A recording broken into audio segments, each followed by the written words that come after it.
right.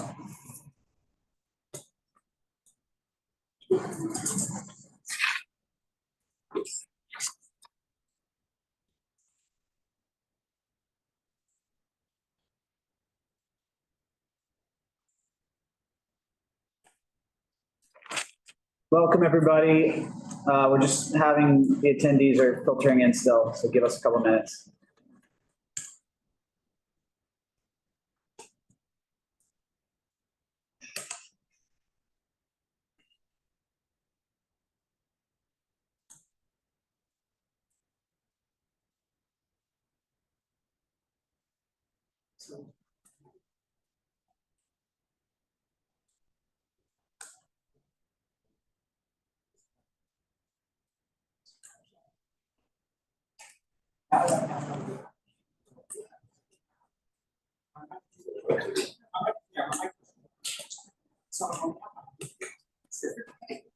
Hey, Ed, welcome.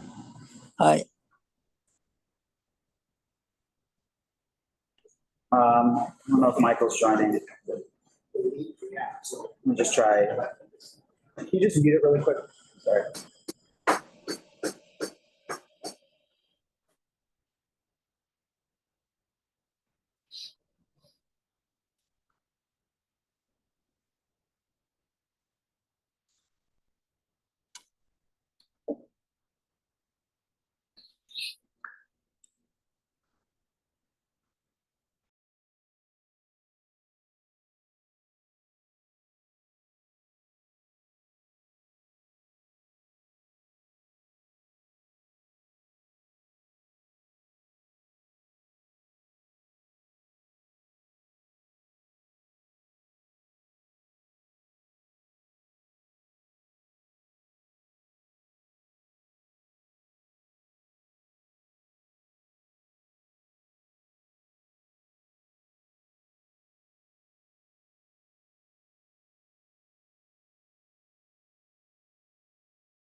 All right. Hello, everybody.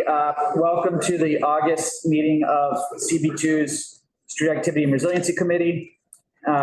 We have a pretty long agenda tonight, so I'm going to ask folks to be as brief as possible with their presentations, hitting on key points like start and end time, amplified sound, food, drink, etc.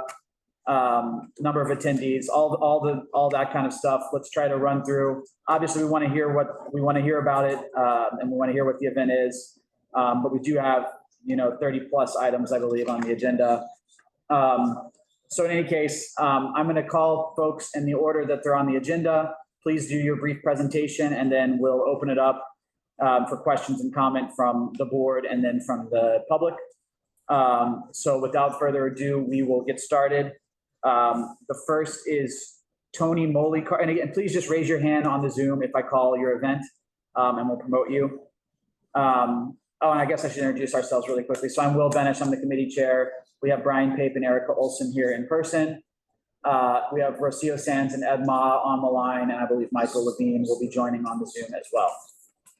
So with that, let's go ahead and start. So the first item, it's a double item, Tony Molicart, August 9th on Broadway between Broome and Spring, and August 10th on Spring between Mott and Mulberry. So can we please promote? Okay.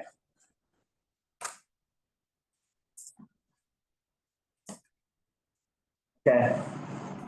And please turn on your camera if you are able to for each of the attendees, please. Hello.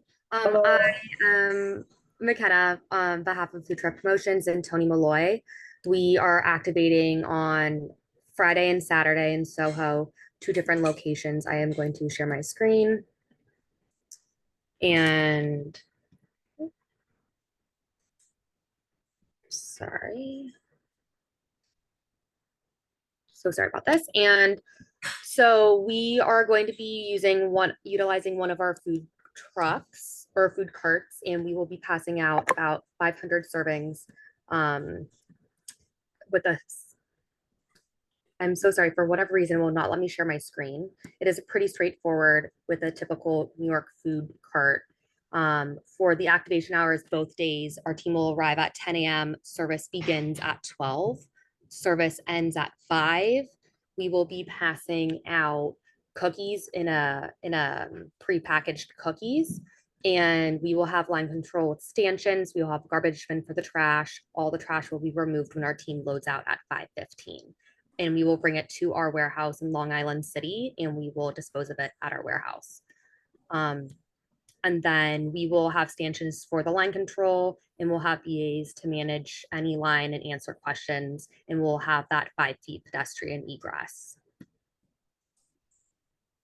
If you give me 1 second, if the sharing's not working for you, I think I should be able to share. Okay. While do you guys want to ask me? Just give me a second. Give me a second. Is there any noise, McKenna? Any sound? No. And where are you guys getting the cookies from? They are getting them from Funny Face Bakery. And sorry, if I missed it, can you go through what Tony Moly is? Yes, so Tony Malloy is a Korean skincare brand. They will be passing out some lip gloss prepackaged, and then additionally cookies as well. And regarding the pedestrian, the egress, the cart will be parked in the street, not on the sidewalk.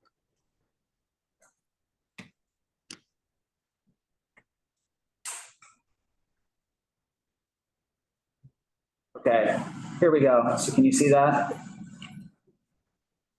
Yes. So this is Brent Street. I'm sorry, didn't you just say different hours than this? So these are our load-in hours where we just make sure that we have this, like we'll be able to access that space on the street, which is when the permit begins. Okay, so it's Broadway and Prince, not Broadway and Spring. There's not a Spring location. So the Spring location, there was something else coinciding with the permit, so it had been relocated to Prince. So it is Broadway, 520 Broadway, and then 114 Prince Street. 520 Broadway. 114. And Saturday is 114 Prince. Correct. Okay, and so it's both days, it's 9 to 6? Correct. And then it is a street permit, so the food cart will be located in the street. Okay, so nothing on the sidewalk, it's in the curb line. Aside from stanchions to manage the line, correct. This will not interfere with the traffic, is that correct? Correct. Great. Let me just pull up just the view of the truck. So something similar to that. Very similar. This was on a private property, so you can't see the curb lane in the street view, but this vehicle will be placed on the street. Okay.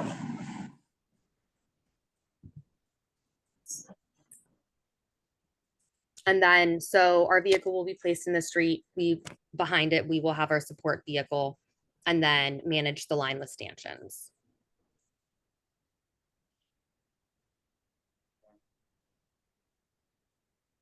Pull up the other, oh, sorry. No worries. And then it's repeated for the second day on Saturday as well. Is this in front of the store where Tony Molly's has a business? Tony Malloy? Is it in front of the store? No, they do not have a storefront. They do not. Any place in the city? They're located online and then in Ulta's. Did you check with the storefronts that you'll be in front of? Yes, we did. We spoke with them. Which storefronts are those for both of the locations? We spoke with Lululemon and then David Yerman we called. What did they say? Are they okay with this? They said it was fine, yes. That's great. I didn't catch the two stories. David, you're meant for Saturday and Lululemon for Friday. Did they flag anything? Any watch outs? No, nothing of concern. And how many lip glosses and cookies do you have for each day?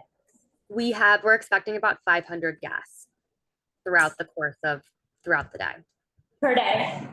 Yes.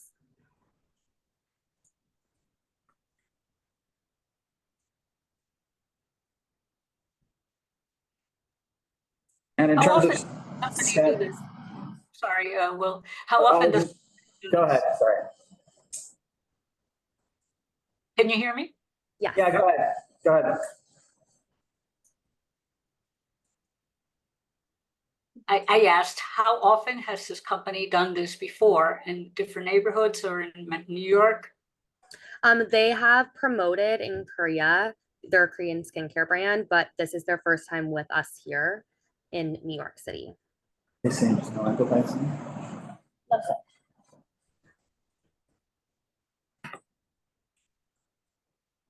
And sanitation wise, will you have any kind of receptacle for, I guess, like are the cookies coming in some kind of packaging?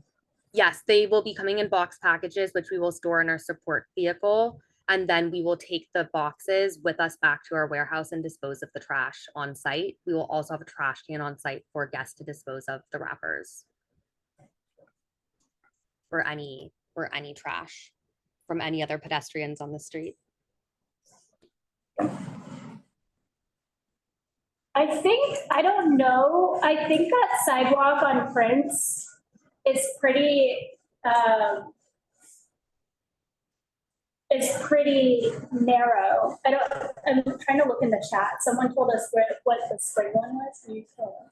So the spring location the permit wasn't granted due to a coinciding event. So we relocated to Prince, but we will be on the street. 114 Prince, right? You'll be on the street, but will you have stanchions on the sidewalk still? Yes, close to the curb lane. Okay, so you're still going to ensure the 5 feet? Yes, both locations, the 5 feet egress will be there. Gotcha. And do you have like sandwich boards or any signage that you're putting out? No. That's the side opposite the bike lane. Yeah. That's so busy on the weekends already.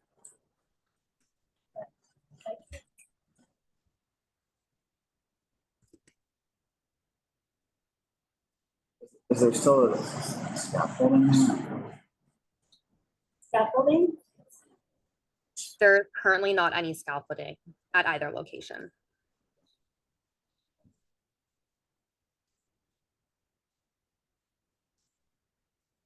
Prince and Prince between Wooster and Green. Green. Yeah.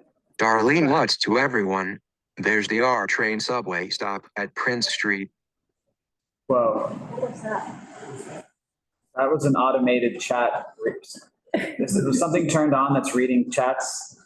Wait, scroll down to turn your messages. No, that's just reading that was reading a chat out loud. Huh. That's free. Free, Darlene. There's an R train subway stop at Prince Street, but not right there, right? I believe it's off Prince and Broadway. Yeah. A little further up.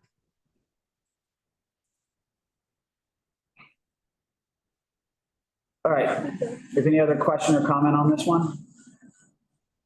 Just sometimes we flag turning on to Broome from Broadway on a Friday. Okay.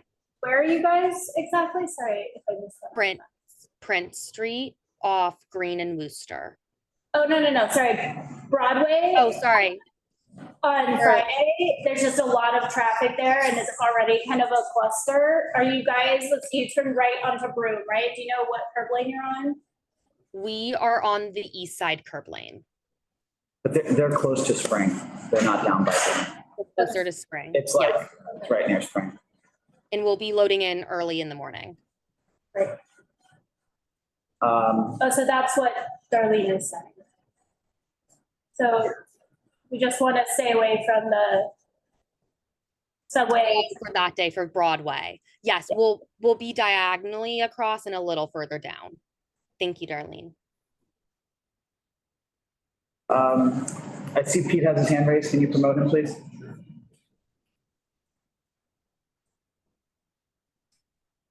How do you say it? Tony Malloy? Malloy. Tony Malloy. Malloy. That is. Is there another O in there that's missing? Take it Malloy. Tony Malloy. The Y makes an OY sound in this case, I guess. I guess so. I've never seen that. All right, Pete, go ahead. Okay, thank you. It's just very confusing because the material is all about Spring Street. So trying to decipher what you're actually doing. I think I've got it clear. You're on Prince between Green and Worcester. Yes, correct. So when we initially submitted the permit, there was Understood. So So north side or south side of Prince Street? on the south side. Okay. Incredibly narrow sidewalk there. So even though you're in the street, managing that crowd on the sidewalk is going to be very, very important. Yes. So So we'll have brand ambassadors, and then we'll also have support staff to help manage I them. know, but they're much more interested in giving the product than keeping the sidewalk clear usually. So anyway, thank you for the clarification. Yes, thank you. And I would just suggest, given the narrowness of the sidewalk and the narrowness of the storefronts there, can you reach out to a couple of I don't know if the line's going to move in front of a few other stores, but you might want to reach out to a couple of other storefronts there. Okay, happy to do so. You won't have much room to bend the line. Okay, yes, happy to do so before Friday. We'll call tomorrow. All right. All right, thank you. I don't see any other hands raised, so thank you. Thank you so much. Have a good evening. Thank you. Okay. All right, you guys are next. So it's Auntie Anne's. Maybe you can come up. So just one person up closer. This is Auntie Anne's product launch August 13th, Broadway between Grand and Howard. Yes. And is this the same one for 816? And 815? No. No, that's ice cream sample. No, we're Auntie Oh, Anne's. Separate, okay, but that's there's separate. no. Okay. Oh, sorry. No, you're good. So ours is relatively simple. We're going to be parking their Auntie Anne's food truck, which I have a picture of, in the curb lane. Like that. In the curb lane, we're using it as a production truck, so we're not doing any sampling out of it. It's just like a big billboard. That's really all it is. It'll be on the corner of Broadway and Howard on the northwest intersection on Broadway. You know what I mean? Yep. And Howard goes west to east, so that's easy. We're not doing there's no food giveaway or anything from the truck. What the event is in the pop-up is they've come out with a co-branded beauty product that's embargoed, so we can't talk about it yet. That they're going to be doing pre-sales in the brick and mortar pop-up store. So What's the address for the store? 433 Broadway. So there's nothing going on outside except if we end up having a line for the brick and mortar pop-up, we have stanchions available that we can put. It's a wide sidewalk there, but we'll put the stanchions against the building and wrap it around the corner because the building's the whole corner. We don't expect it to do that, but we will wrap it around the corner and we have brand ambassadors to manage that. But that's not for the food truck, that's for the brick and mortar store. And what are our operating hours, Ken? 10 a.m. to 7 p.m. We will be doing the pop-up in the store and the truck's just gonna sit there. Just so people can find it. That's it. There will be social media promotion for the brick and mortar, but they're not. And you're saying if the line is long to get into the pop-up, you're gonna wrap around Howard? Right. around We're Broadway south, onto Howard. south Broadway, south on Broadway and then around onto Howard. Yeah, so we're using David, okay. So the pop-up is just doing, Pre-sales of this beauty, of a beauty product that is you can't even obviously, get the product. no.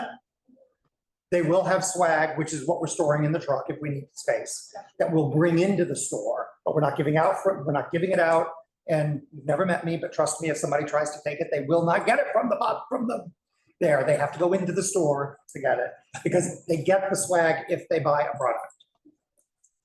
I think, yeah, That's it. okay. It's pretty simple and not, this isn't a complicated one. I've done complicated. This isn't one of them.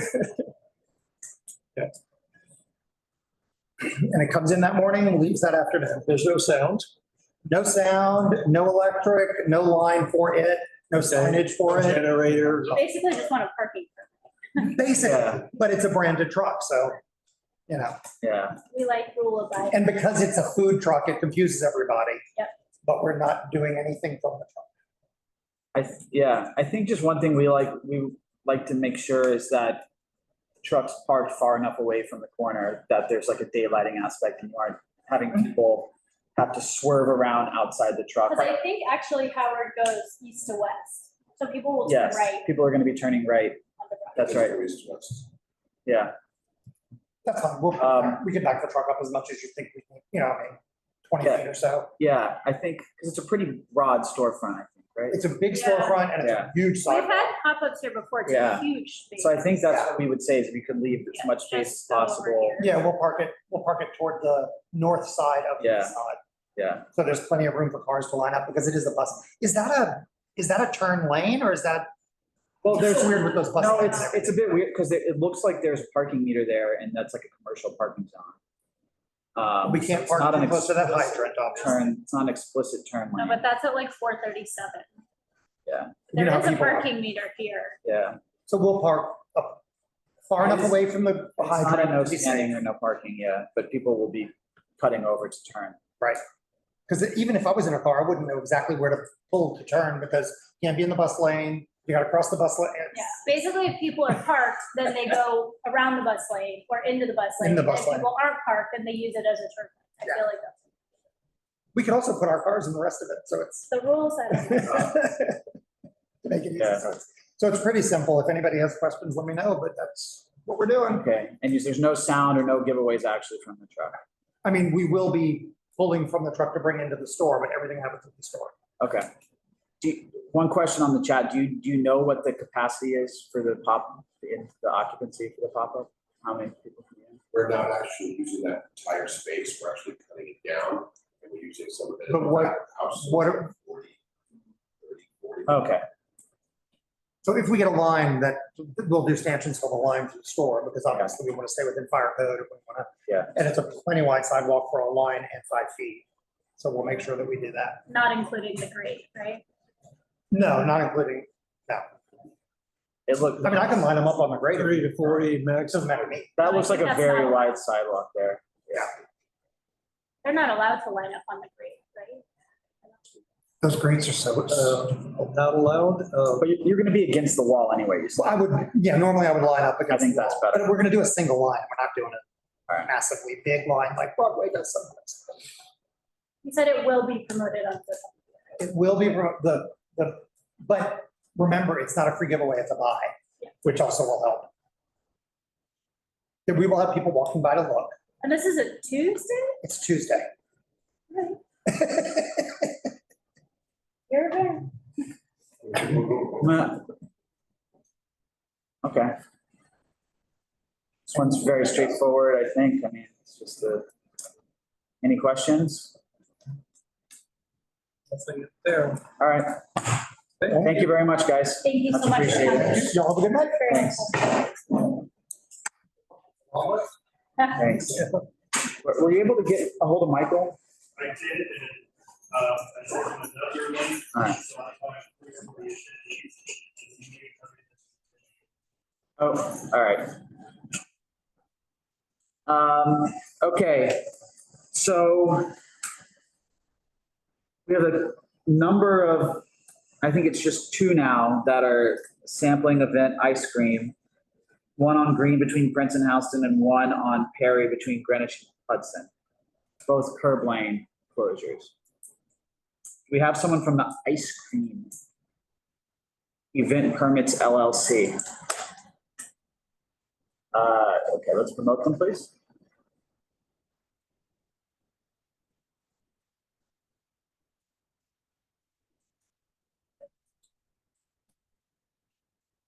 How are you guys? Hey, Brian, how's it going? Thanks for joining. Oh, I don't know why my name is Brian. Steven. I don't know why it says Brian, but whatever. Oh, No big deal. there's two Brians. Sorry about that. Okay. No big deal. So there's two, there were a few more, but I think it's down to two now. It's Two- actually three. We withdrew a few more applications. Oh, I see the third one way further down. All right, what we can tackle, why don't we try to tackle all three together? That works perfectly. So what, you want to do the Thursday, August 15th first? Perry between Hudson and Greenwich? Go ahead. I mean, I guess before we go into it, is it all sort of the same setup? Yeah, it's all, so it's the same truck, just going to different spots each day. Three just happen to fall in CB2. Okay. Yes. Did you send us any diagrams or anything or no? I believe so, but I can pull it up for you if that works. If I can do it. Yeah, you should be able to share your screen. You should be allowed to share your screen.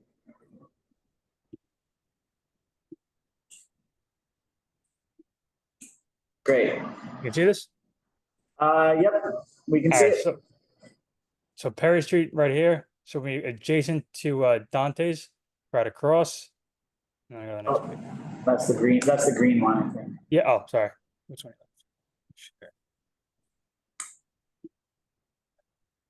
So there's one on Perry, one on Green, and one on Broadway. I see Broadway is much further down in our agenda, so I'll just move that up. Yeah. Oh, 8/17. Yeah, on August 17th. So it's the 15th, 16th, and 17th. Yes. Correct. Yeah. Perry Street's the 15th. I know Sharon.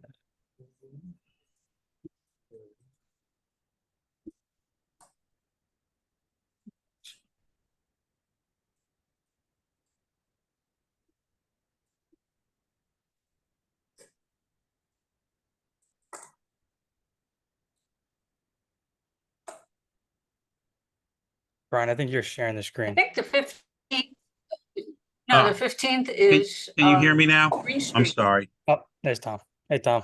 I apologize. I was on mute. I was talking and I thought y'all could hear me and you couldn't because I was on mute. So first one is Green between Princeton and West Houston. Is that all right to do that one first?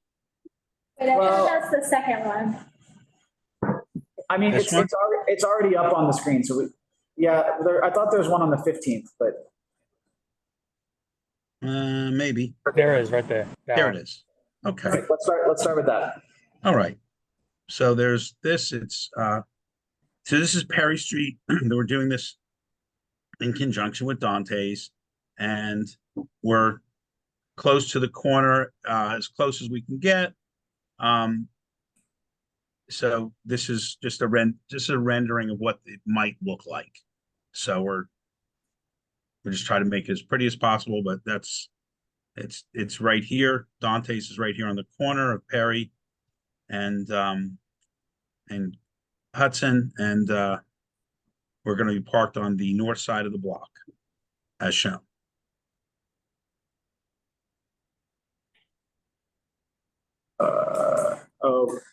Okay. So all right, I see. So yeah, okay. Interesting note. Dante's might still have Right. outdoor dining shed. Yeah, I don't- place. I thought they got rid of it, no? Did they get rid of the shed? We were told by SAPO that it might be gone, but that if it wasn't, just to park the nose of the truck right up to it. So, All right. So it'll be where the shed is if it's gone, but otherwise it'll be right behind it. correct, yes. Okay. Yeah, go ahead. Yeah. Which one next? Well, can you go over just what the display actually is, what you're giving Oh. away, all of that? Steven, do you want to take it? Sure. So what they're doing is they're giving out samples of the new flavor of ice cream, about 500 samples, to past buyers. We also have a line queue. So, there'll be a line queue. So if, people waiting in line, but it doesn't interfere with people walking on the sidewalk. We'll do it closer to the truck. SAPA requested that we put rope and stanchion just to control the line, and it will leave more than 5 foot of access for this pedestrian right away. Yeah. Oh, so sorry, are you gonna be taking additional curb lane space for the line, or were you planning to do it on the sidewalk? No, it's a tight sidewalk there. Yeah, I was gonna say, I don't think it's possible to keep 5 feet. It is a tight sidewalk there, but we will definitely have 5 feet. We'll make sure the line does not impede or encroach on where the pedestrians are walking. So we'll keep it as close to the curb as possible. All right, I just don't see how it's possible on that particular sidewalk, because with the tree pits, it's like 2 feet.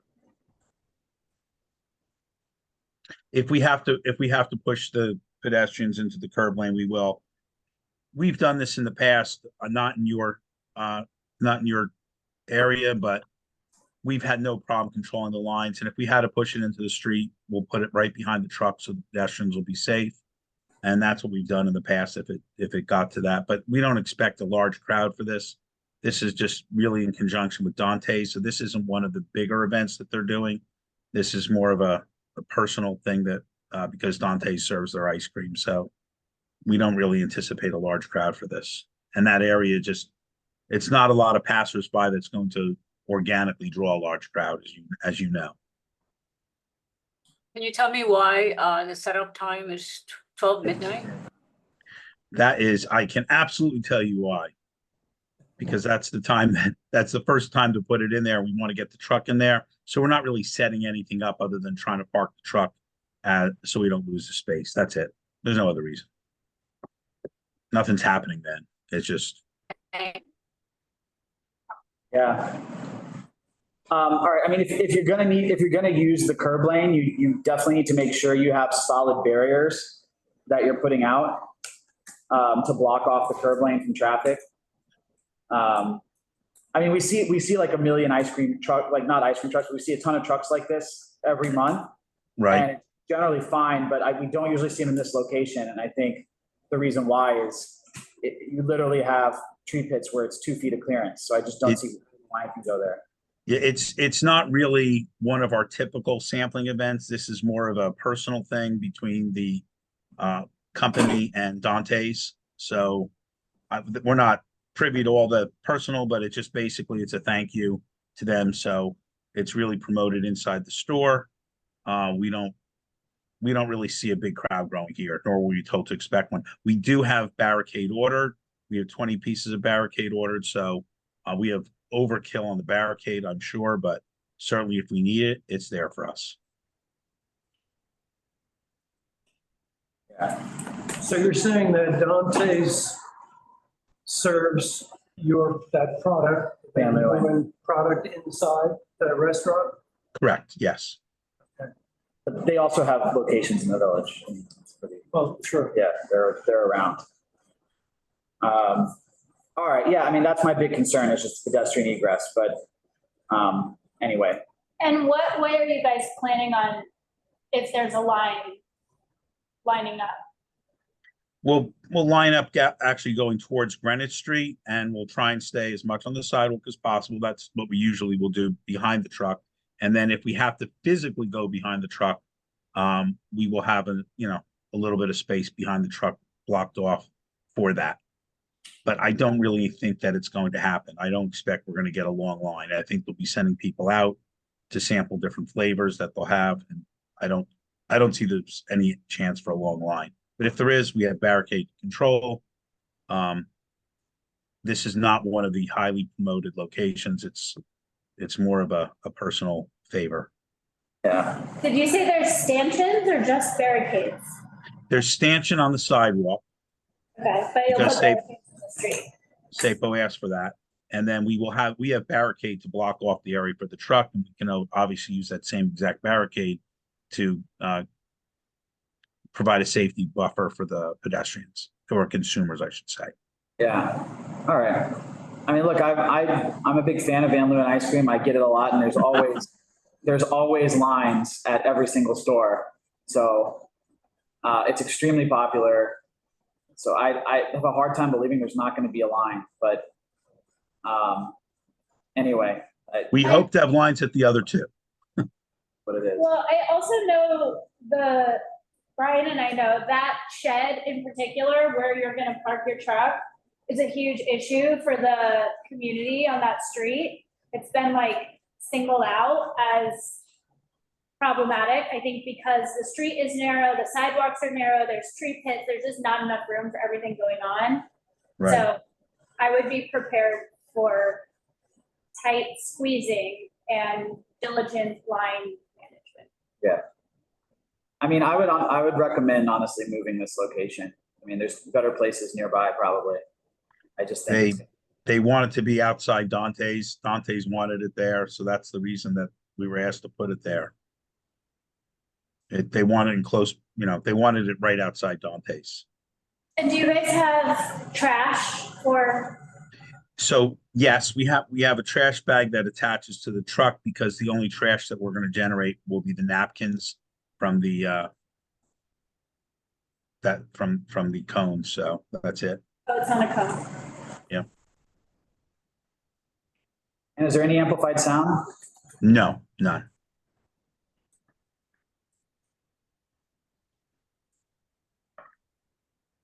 Okay, so the other two, I guess, are this exact same setup. Yes, right? but we're hoping for a crowd.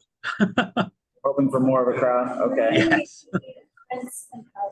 All right. Can you show us the location, the Green Street location? Sure. And sorry, what was the time again? What was the time that the truck's going to be there? Steven, do you have the time? Yeah, so we've started at 12 o'clock, 12 midnight, but they said probably around 6 a.m. they'll load in. The truck will be there, but the activation doesn't go on until later on. Okay, but in terms of actually being live and handing out samples, what's the time for that? 9 a.m. starts at 9. There's a shift change at 1, and it ends about 9 o'clock at night, and they'll be gone by 11:30 tops. I think they'll give out the 500 samples well before Way that. before, yeah. Yeah. Okay, so you're going to give away 500 and then leave? And pack up and go. Yep. Okay. 9 a.m. Classic breakfast ice cream. Yeah. Although we do appreciate that Dante serves breakfast as they promised to get their liquor license. All right, so this is East Curb Lane. Okay, green. Yes. Prince. And this was done this one, Van Leeuwen's is working in conjunction with the Polo store.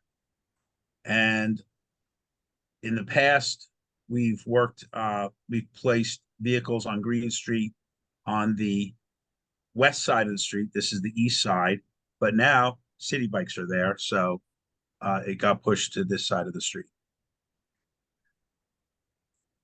Okay, let me pull it up on the map. What is that in front of? The post office. Front of the post office. Around the corner from the Apple store, I think. Green between Prince. This is like the design within reach. I'm sorry. There's no post office. Am I on the wrong place? Can you go back to the map? Sorry. Yep. Oh, it's further. Okay, it's further down the block. Yeah, the post office is It's right. The post office is actually an Apple store. It just says post office. Oh, okay. Oh, yeah. I see the Apple sign over there. Yeah. So you want to park in front of the Apple store? Well, whatever's on the side street, where I think the front of it might be on Prince, if I'm not mistaken, but Sure, the front door is on Prince. The front Yeah. door. yeah, this is the side.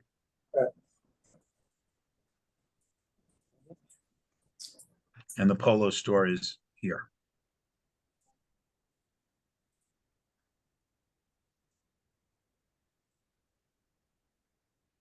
Okay, so it's right across from the Polo store. Correct.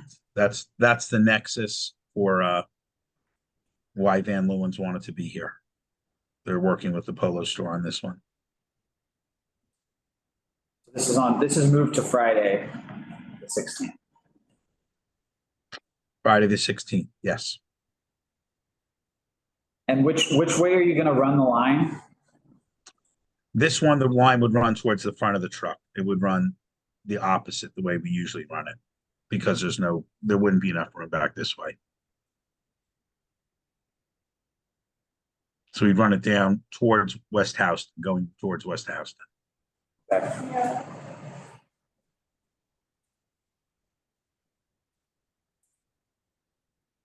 We again have a tree pit there, a couple tree pits. Yes, we called that out to the client. They said they understood, but they wanted to be as close as possible to the Polo store. They wanted us to put them up next to the Polo store in Prince. That's a bike lane. We shared with them, and that's not possible. They said, can we try and permit? I said, we can try, but I can tell you what the answer is. It's no. So this is as close as we told them we could get. Yeah, are you looking at this? It's kind of a mess between this hydrant, this tree, another mail thing. We called everything out to them. They said they'll just run the line down towards West Houston.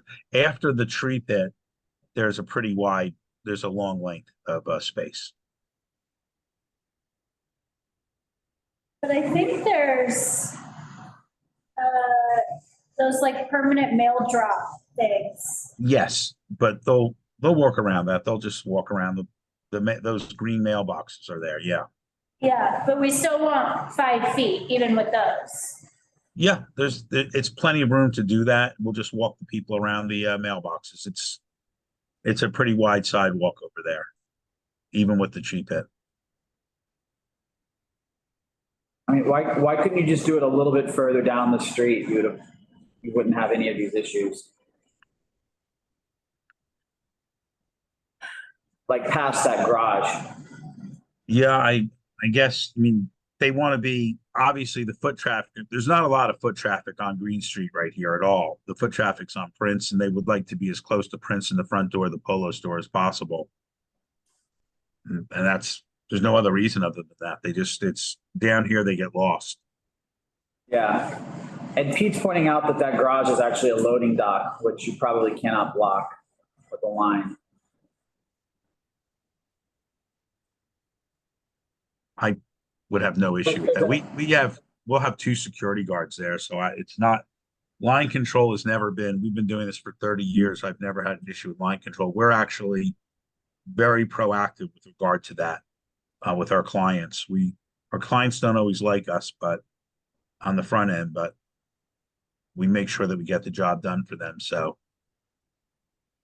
they often ask us who we're working for. We tell them we are working for you, but we want to come back. So that's why we have to do it the right way. So we're not going to block anyone's egress points. We're very, very picky about that and share that with our clients as well.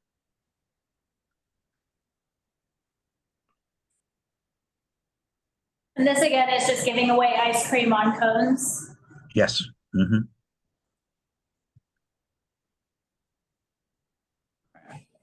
I mean, we may note that if you're going north on the block seems to be a better location, but I don't know, SAPO will make the ultimate decision. Okay. Would you mind showing us the last one? Absolutely. Broadway between Houston and. Mm-hmm. So this one is Broadway outside the Wilson store. They're working with Wilson. And this is just a depiction of what it would look like. And that's where you show the cross streets with East Houston and Prince. And the Wilson store would be right about here. Here. Again, a wide sidewalk in this location.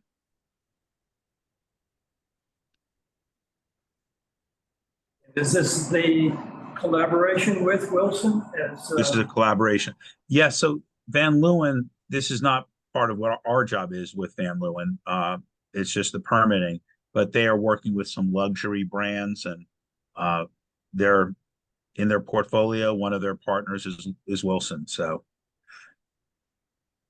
that's how these locations. There's also something in Brooklyn that we're doing at the same time on the same weekend.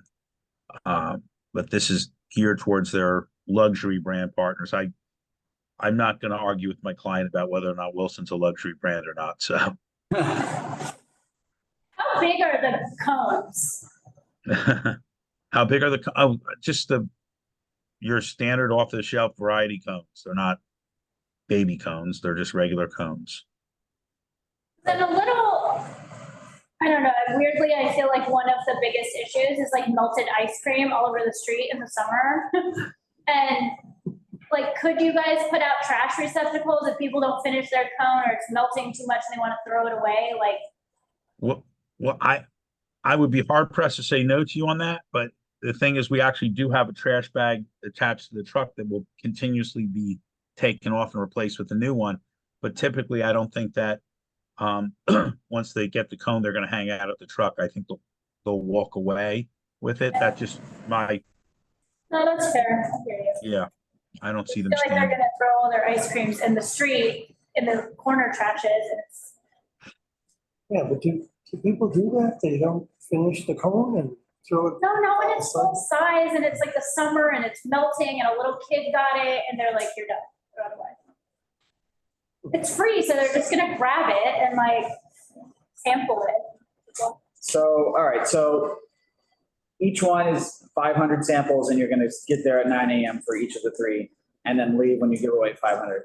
Once 500 is done, they're gone. That's all they got. Okay.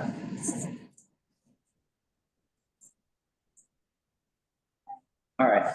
I mean, it's a pretty straightforward truck giveaway with the location issues that we noted. But otherwise, it's pretty straightforward. Okay. Any other questions or comments? Thanks.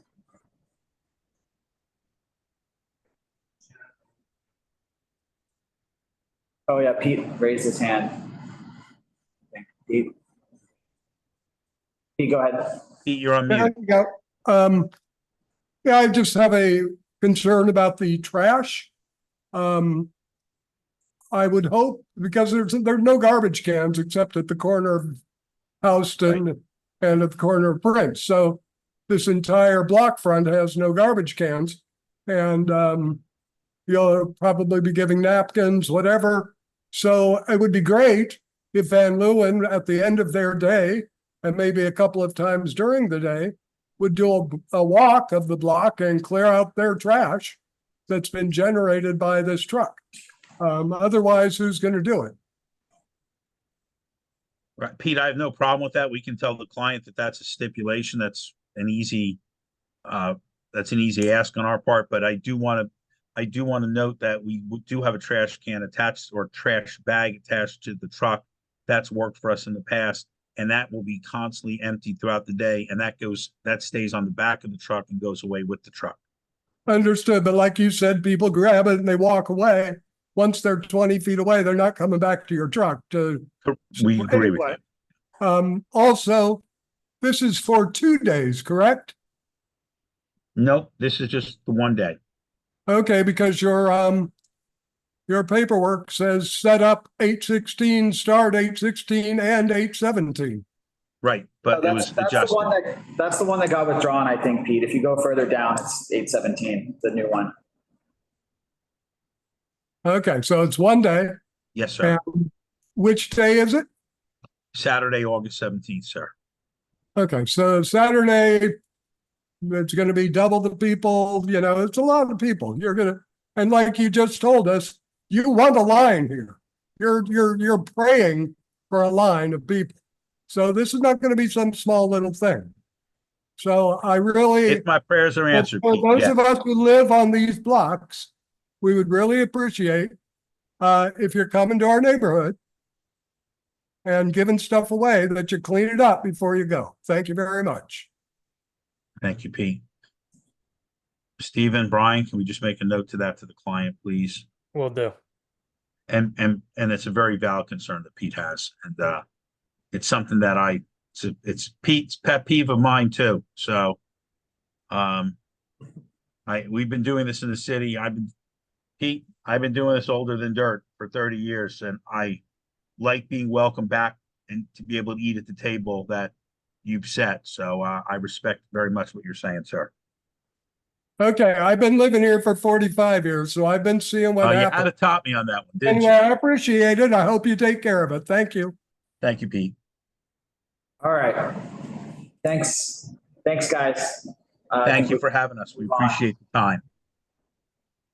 All right. Next up, we have Tori Birch. Please.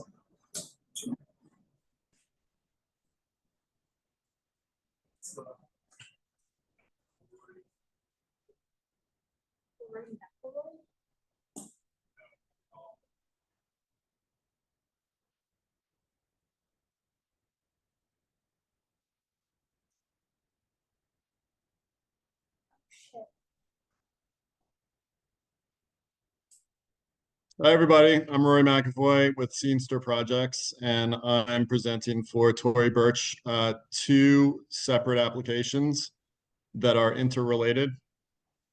I'm going to share my screen and start with the production schedule / run of show for the Mercer Street, which I think is first on the agenda. Okay. All right. So for Mercer Street, the activation consists of a coffee cart in front of the Tory Birch store. Tory Birch is the client, and it will be up on the 16th, the 17th, and the 18th of August, and it will be removed each day.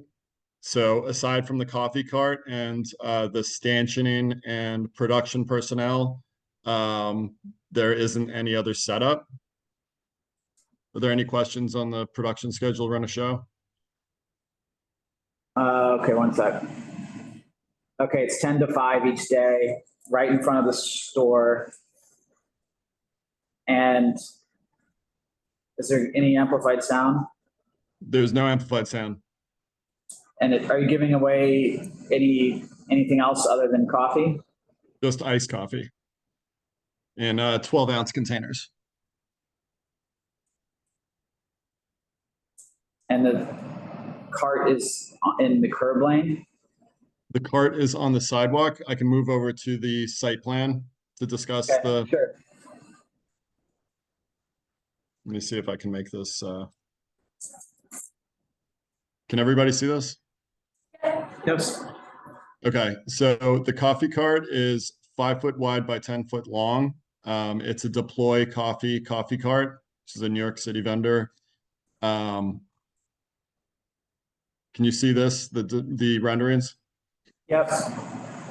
So just want to jump for a second on the why there's a cat on two sides of this this coffee cart. So Tory Birch has partnered with Walter Schell's, who's a German photographer, and they've had this international collaboration in all their stores throughout the year. So this isn't a launch of like some kind of cat related product. But inside the store, before this event is Walter Schell's wallpapering. So this is like the New York City celebration of the Walter Schell's collaboration.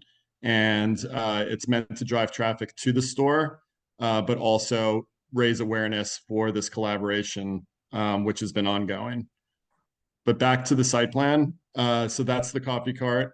It's the only thing that's physically in the sidewalk, aside from stanchioning, which will be set up with a line formation. If there's a line formation, there's no celebrity appearances and there's no like special product giveaway.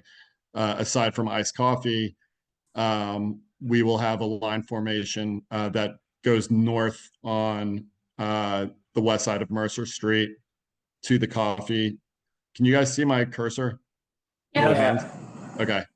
To the service window and then off. We're in touch with Aliyah, which is the store just to the south of the Tory Birch store. And we have security personnel and we have production assistants to help maintain a line if there is one, but we don't anticipate one.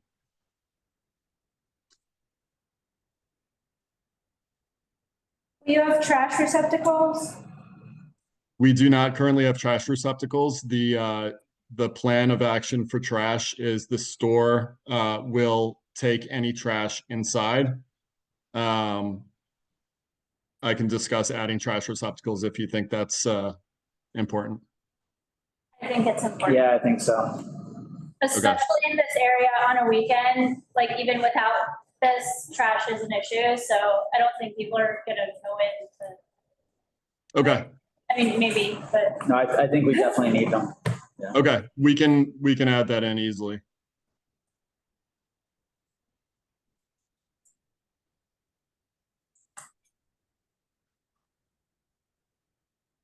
And you said no sound? No sound. Okay. So the line goes south. That's correct. Yeah. It goes south along the curb, but on the sidewalk, and then snakes just right around the coffee cart for the iced coffee pickup. This is the stanchioning. The 12-foot sidewalk? What's that? Yeah, so this is the curb line. Yeah. This is the sidewalk, and this is Mercer Street proper. I don't know why, I thought this was a tiny. Google Maps, it looks like it's. Why don't we have more people here? All right.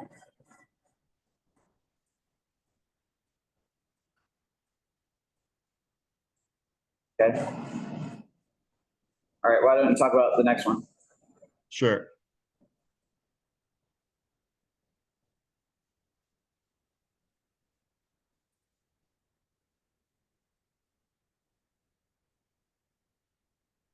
So this is happening, sorry, what was the time? It's 10 to 5, you said, right? 10 to 5. So on Prince Street between Sullivan and Thompson is a concurrent event. Although I'm using event in the broadest terms. The activation itself on Prince Street is a wrap of the newspaper store with this Tory Burch Walter Schell's cat. Oh, sorry, it's not on the production schedule. Just staying on the production schedule. So there's a wrap of the store. The store will still remain open and will still be just a newspaper store inside. There is a physical, sorry, does anyone have any questions on the production schedule, run a show for the Prince Street? Well, so it's just the wrap on the thing. So the run of show is just the wrap up, but when are you setting up? Starting at 6 a.m.? We were setting up on the 15th, the day prior, to do the wrap on the store. And there's a physical display, which is built on the store, and I'll show you that in the site plan in a second. But that's why the setup is longer on the Prince Street location. And then we have production parking on the Sullivan Street side, so just south of Prince Street, along the curb lane. And that's for up to 2 vehicles. So it's about 25 feet from the crosswalk. And I'll show you that in the site plan in a second. Okay. So this one's, okay.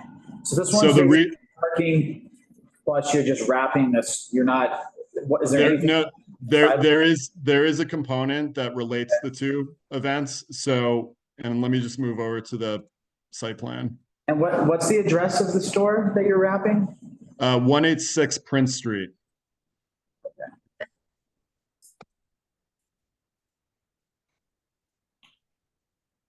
So the physical element that's being built in front of the store that's wrapped is an interactive kiosk, which is 6 foot long and 3 foot 4 inches wide. And at that kiosk, people can enter their name and they get a voucher for an iced coffee at the Tory Burch store, which is 4.5 blocks away.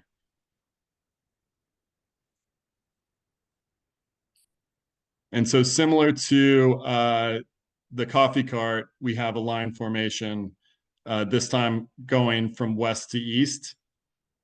We don't anticipate a line forming at all, but we do have stanchions and we do have 2 security guards and 3 production assistants to help maintain the walkway and the line formation.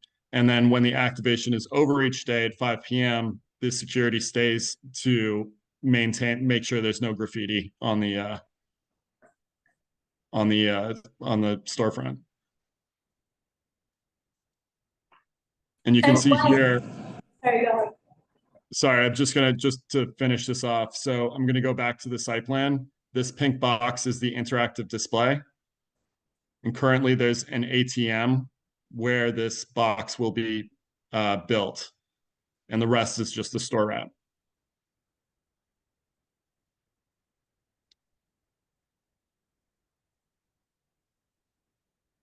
Sorry, which way is the line going? Down Print, it's going down Prince or down Sullivan? It's going down Prince. And we don't anticipate a long line, but let's say, for argument's sake, that there is a longer line, then it would wrap around the store. But there's nothing special. There's no celebrities. There's no like limited edition product. It's redeemable for an iced coffee.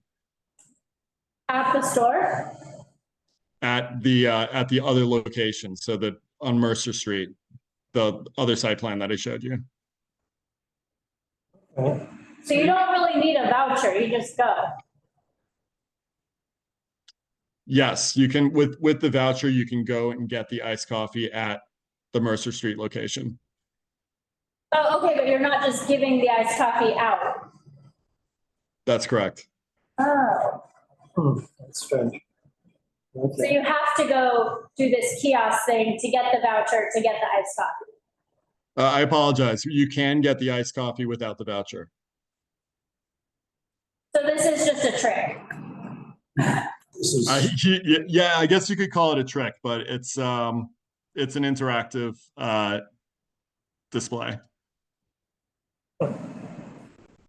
Have you partnered with this Soho News before?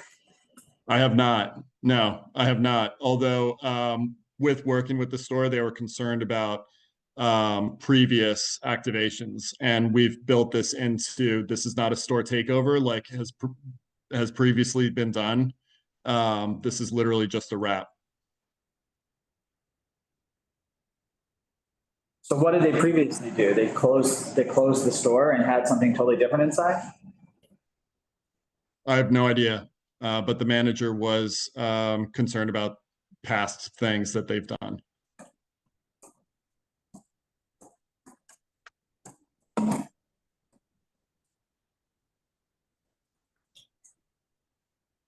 What's the plan if the line, I mean, just looking on Google, I don't know if the shed is still there, but it looks like there's a like a restaurant set up for Coco. Is it Coco Chef? Or what restaurant is that right there? Oh, that is still there, but I think it's like a matcha place. Well, now it says Coco Shack is closed, but maybe there's something else there. No, it's like a matcha place, but I think that shed is still there next to well, Yeah, so it looks like maybe like 40 feet, 30 to 40 feet down the block. There's like a shed, restaurant sheds.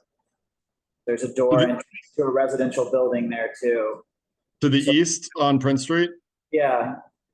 We have the line coming from the west, and there would be no line to the east of the display. So it'll like go in front of the store, basically? That's right. Yeah. So I'm just gonna kind of hover my little hand cursor. Mm-hmm. So the line formation follows the blue arrows. Yeah. And then there's dispersal. Oh, I see. It would wrap around. So if it really got long, you'd wrap it around down Sullivan. If like, honestly, we really do not anticipate a line whatsoever for this. But if a line were to form, it would then turn the corner.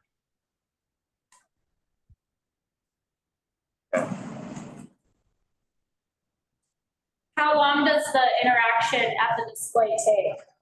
Like what's Uh, the, less than a minute.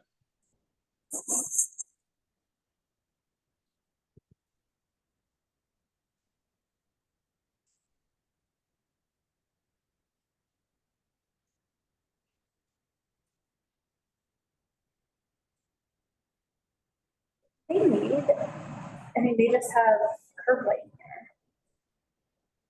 here. Oh, no, Yeah, they don't. sidewalk Partial and sidewalk. curb line. Partial sidewalk.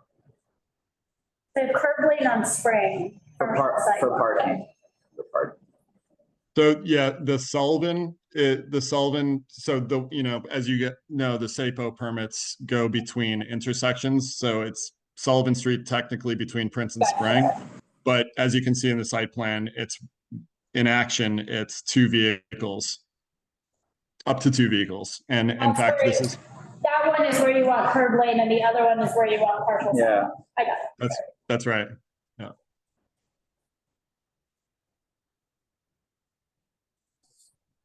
This place kind of like Casa. It's kind of like Casa magazine, a similar store. I never been there. I mean, they're hustling. Yeah. So Tory Burch with Walter Shells, they had a photo shoot inside this store. I think it was like last year or maybe really early this year. And so this is kind of a full circle using the store front, the facade to show Walter Shells kittens and then to help drive traffic to their storefront on Mercer Street. Yeah. There's Well, chat stuff. I feel like we want more, we want these kind of places to survive, so hopefully this helps them survive. I'm not mad at it. Because I thing I think it don't is like like is that Casa. it's a trick. Yeah, you don't really need the thing, but No, you still get free coffee. But I think it would get really confusing if they tried to like have people on the line and then they say, oh, you don't have the voucher. You know? All right. outside of our facility. Yeah.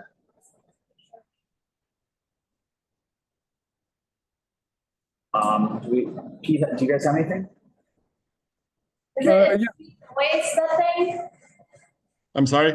Does it make noise, the kiosk? No, it's totally silent. And there's no music or anything like that. And no amplified sound at all. Great, and you'll have like brand ambassadors or production team or whatever. Okay. Yeah, we have three line management personnel and two security guards that double between during the activation for maintaining the pedestrian lane or the pedestrian access walkway. And then at night, after 5 p.m. each day, they revert to making sure that the kittens don't get graffiti on them.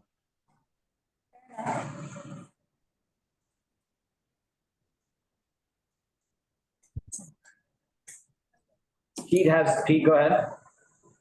Yes. So this corner store has been used repeatedly for similar type of wraps, pop-ups, this, that, and the other. They always result in a jam of people. So I know Mr. McAvoy says he's not aware of what's happened here before, but that is what's happened here before. And it's also a known spot in social media. So they highlight that and it becomes a thing. So I just think it's really important for SAPO to understand that a drawing like this that shows maybe 8 inches for a person to pass through their line, there's a tree there. There's, it's a crowded corner. So it's not the best place to be doing this. I understand why Ms. Birch wants it, but for the community, it's not the best. Thank you very much. I have been in touch with SAPO on this plan. In full disclosure, we didn't want to put stanchions out. We honestly do not feel that there's going to be a line formation. But in the abundance of caution and also with working with the store manager, to Pete's point, there have been other activations. We didn't work on any of those activations, but we're not doing anything in store, which I believe has been the issue in the past. I know in the past, it was stuff on the sidewalk. It was all pushed outside. So, anyway, I just live here. What do I know? No, I appreciate that, Pete. But honestly, I haven't worked on any other activations. I know that the concern early on when we were discussing with the store was that they didn't want to do anything in the store, and it had to do with previous activations. That's the only knowledge I have on that.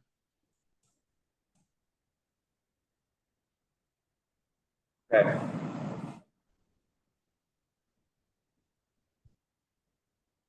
The width of the line formation, were it to form, is 2 foot.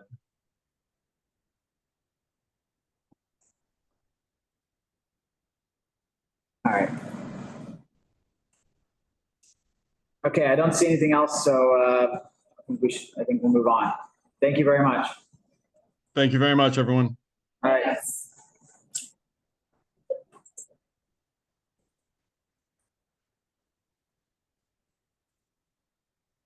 Kate Spade is next, August 17th, 18th. Oh, yeah. Yeah, let's elevate Aubrey.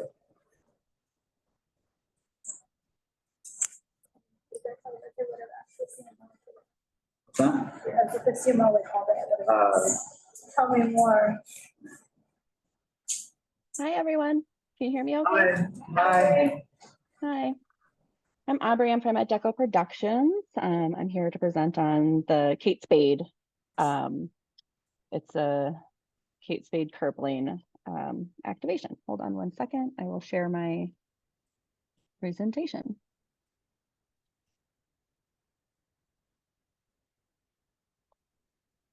Okay, can everybody see this? Yes. Perfect. Okay.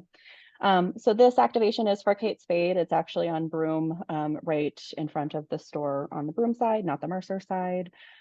This is actually for a new product launch, specifically for the puppies.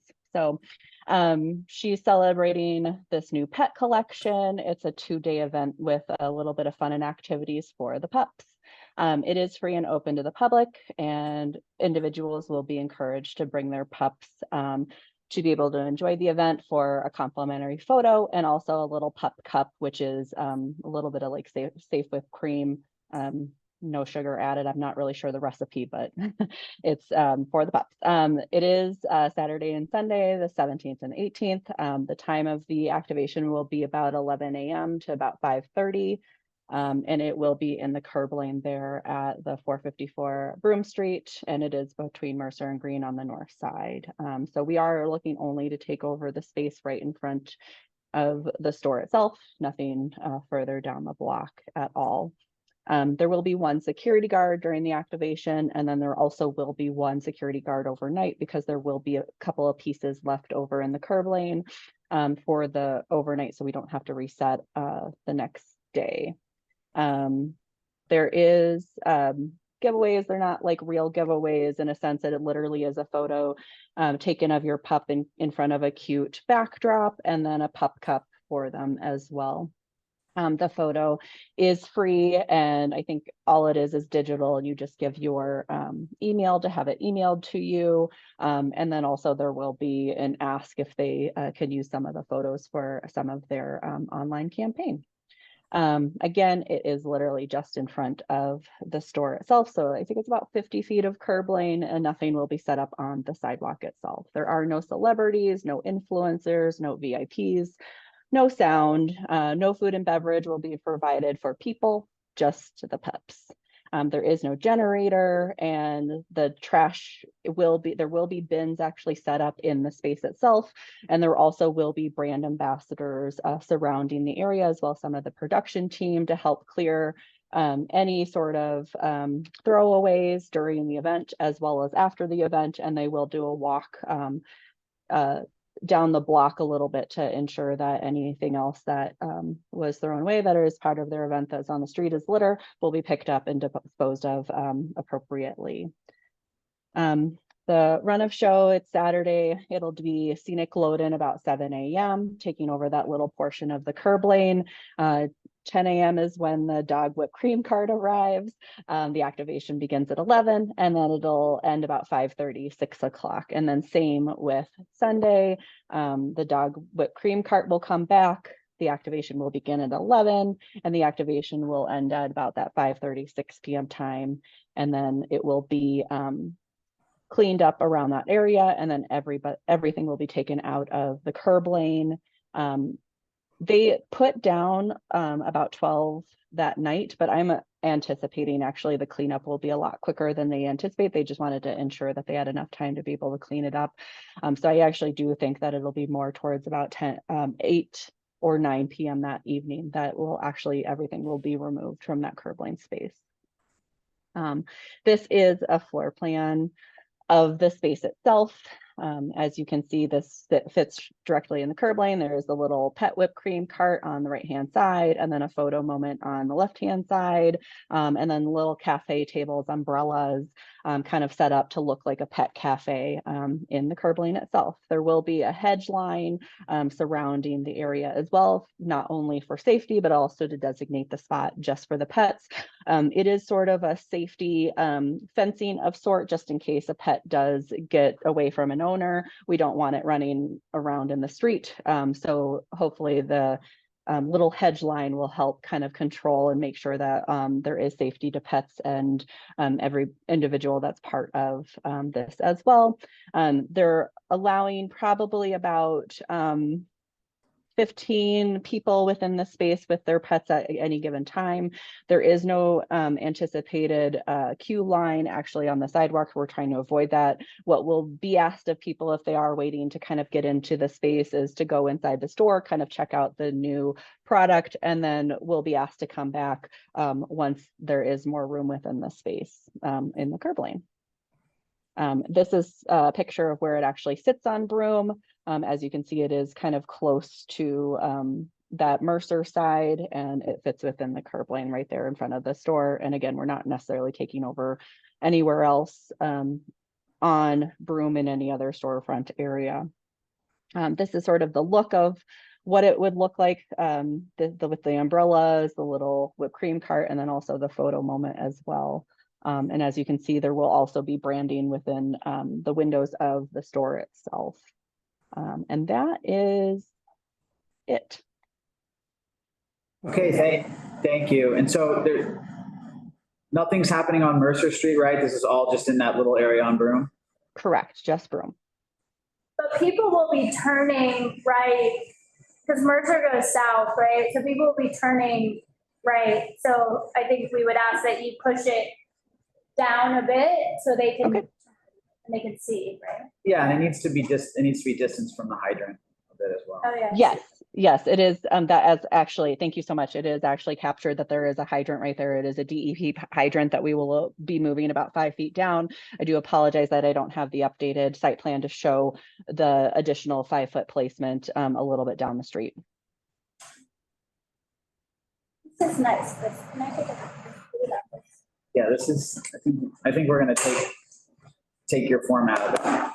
Okay, I have told Florence I can send over the template if preferred. I do feel like maybe there's not going to be a line, but I feel like there needs to be a plan for a line that's not just ask them to go in the store. I feel like people are not going to go in the store and they're just going to hover around. Right. So we can do that. We don't want to actually busy up the sidewalk. So we can look at possibly a queue line in the curb lane that is neat and orderly and probably about a few people, and security can help with that as well.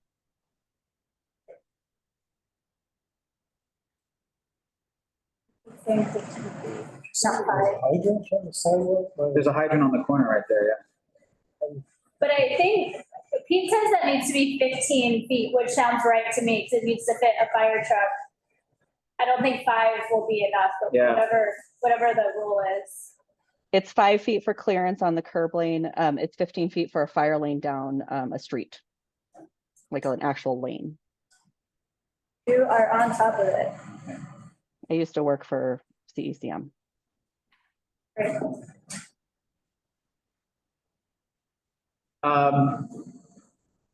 Okay.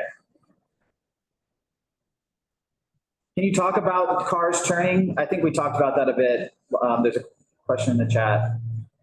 I guess again, I think we need to set it back.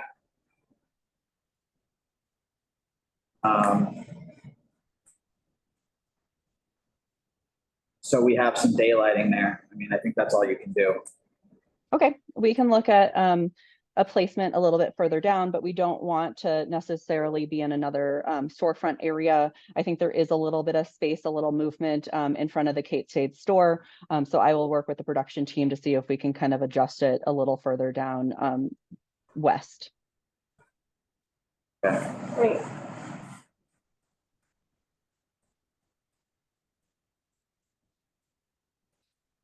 A million things up on my screen. All right. Anything else? No? All right. Don't put people in the curb lane. Yes, agreed. We are not going to, I don't think that's the plan. I think if you put anyone in the curb lane, it would be the other direction, right? You wouldn't put anyone in that daylighting space in terms of the line. Correct. We are trying to avoid a line altogether, but we will look at the space in the area and see what works best for the space and also the traffic and safety of all. Yeah. Especially the puppies. But yeah, that would defeat the purpose of daylighting if you had people in that area. All right. Thank you very much. Okay, thank you very much. I'll see you in a minute. I haven't. Are you doing the Duolingo one also? I am. Okay, I think that's next. So go ahead. Oh, is there not one between? I thought there was somebody between. That was withdrawn. Seltzer Media was withdrawn. Oh, gotcha. Okay, I'll go right on to Duolingo. Hold on one second. Pulling up this presentation.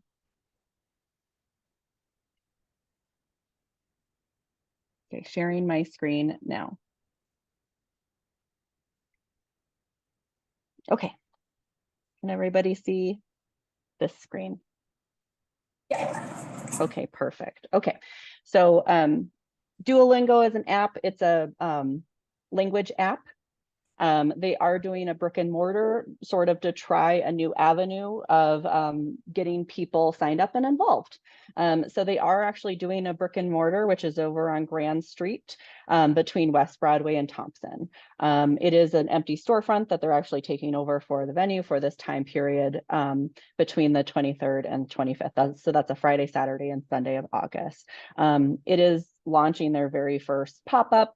It's only for a small time. It's kind of a test to see how it goes, and then possibly they'll do more pop-ups, sporadically down the road, but who knows?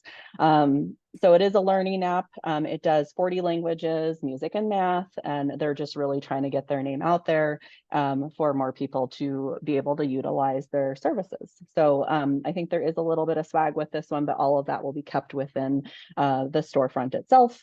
The activation itself will be between 11 a.m. and 8 p.m. I think it does end a little bit earlier on that Sunday, just so they can clean up and get out of there. So most of the activation is actually within the store. The setup on the sidewalk will be a little bit of branding, a little bit of sort of draw to the space itself. There will be line queuing. There will also be bottled water passed out for people. They're a little bit worried about the temperature and also the weather those days. So they are providing water for people that are waiting in line, as well as anybody kind of who passes by and wants one.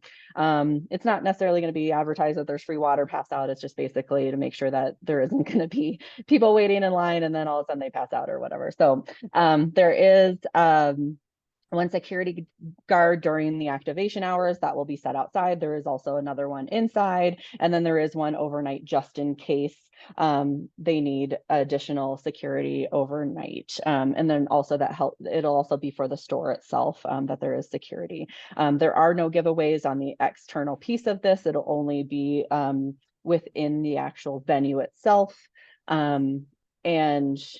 It's basically they want people to get involved in the app before there is actually a giveaway. So it's kind of like a you sign up or you at least check out the app, and then you get like a little piece of a swag piece to go along with this. There isn't any celebrities or influencers or VIP, and there's no amplified sound on the outside of the venue itself. There might be some ambient music inside, but it'll be kept low. I don't think you can even hear it from the outside piece. And then there, like I mentioned, there is free water. There is no generator outside. And there is actually a cleanup crew that will be cleaning up outside as well as indoors, also starting from the August 22nd through the 26th of the event, just to make sure that the curb lane is kept clear, the surrounding area is kept clear, and then also the venue is kept clear as well. This is sort of the hours. It's Friday and Saturday, starting at 9 a.m. The production team will arrive. Security will arrive at that time as well. The setup will begin between 9 and 11. The activation will begin at 11. Event will end at 8, and then strike for the day. Most things will be set inside the store itself. Overnight security will be on site at 8:30. And then on Sunday, as mentioned, the activation actually ends at 6, and the strike will start at 6 and then hopefully be done by 7 p.m. This is the site plan for the area. There is a pedestrian walkway set into the plan itself that is 5 feet. There's a small print dispensing stand, which is basically like the Duolingo logo kind of set outside of the space itself. The stanchions are set upside for line queuing as well. And then also there is a rolling cooler with the water inside. The reason why we have the line queuing outside is because the space itself, I think, only allows about 30 people indoors. It's a very small location. They also don't want it to be overwhelmed, and they also want to ensure that their brand ambassadors inside have a chance to kind of connect with everybody without sort of the space being overwhelmed. So that's why they have the line queuing outside, and there will be water sort of provided for that as well. What is a print dispensing stand? So I believe it's going to be stickers, like little stickers with Duolingo on them, and some in different languages as well. Little things that say, hello. I don't know exactly. We're actually working out with the print company what it's actually going to be, but it is basically like you go up and you can kind of press a button, being engaged in the line, and then get like a little sticker that says Duolingo. And then I think there's some fun sayings that are in several different languages. And will you have trash for the water bottles? Correct. So there is a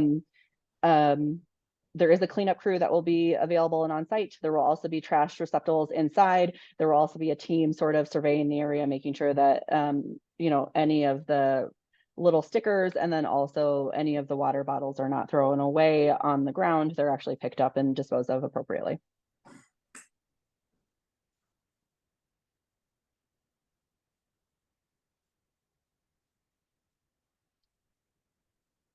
Like a trash can, like, does the sticker have a back? I feel like people are just gonna take it off, throw it. Right. So we're working that out to see what that looks like, because they are trying to avoid that. So I'm not exactly sure the design just yet of what that's going to look like, but they have taken into consideration that is one of their big concerns, is they don't want extra litter or things left behind. So they're trying to figure out if a sticker is the best option, or if there's another option that they can provide that provides less waste. If there are backs on the stickers, can there be a receptacle next to the sticker vending? Of course. Thanks. I just don't believe people are gonna wait in the line and go in to like throw away their little sticker. And experience has shown us they don't necessarily wait to get to the corner where there's a trash can either. Understood.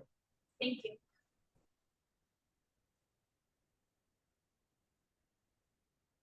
There's a bunch of stuff in the shop. I thought Ben's Garden was 44 grand. Yes, Darlene, go ahead.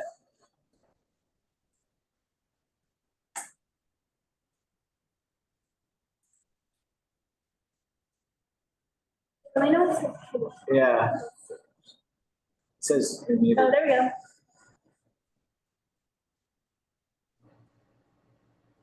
Your default speaker. I hope. Hello. Okay, now we hear you. Hi, Darlene. Yay. It didn't work last time. Hi, everybody. How are you doing? Let's see. I'm the a bit confused about what's inside, what's outside, lines.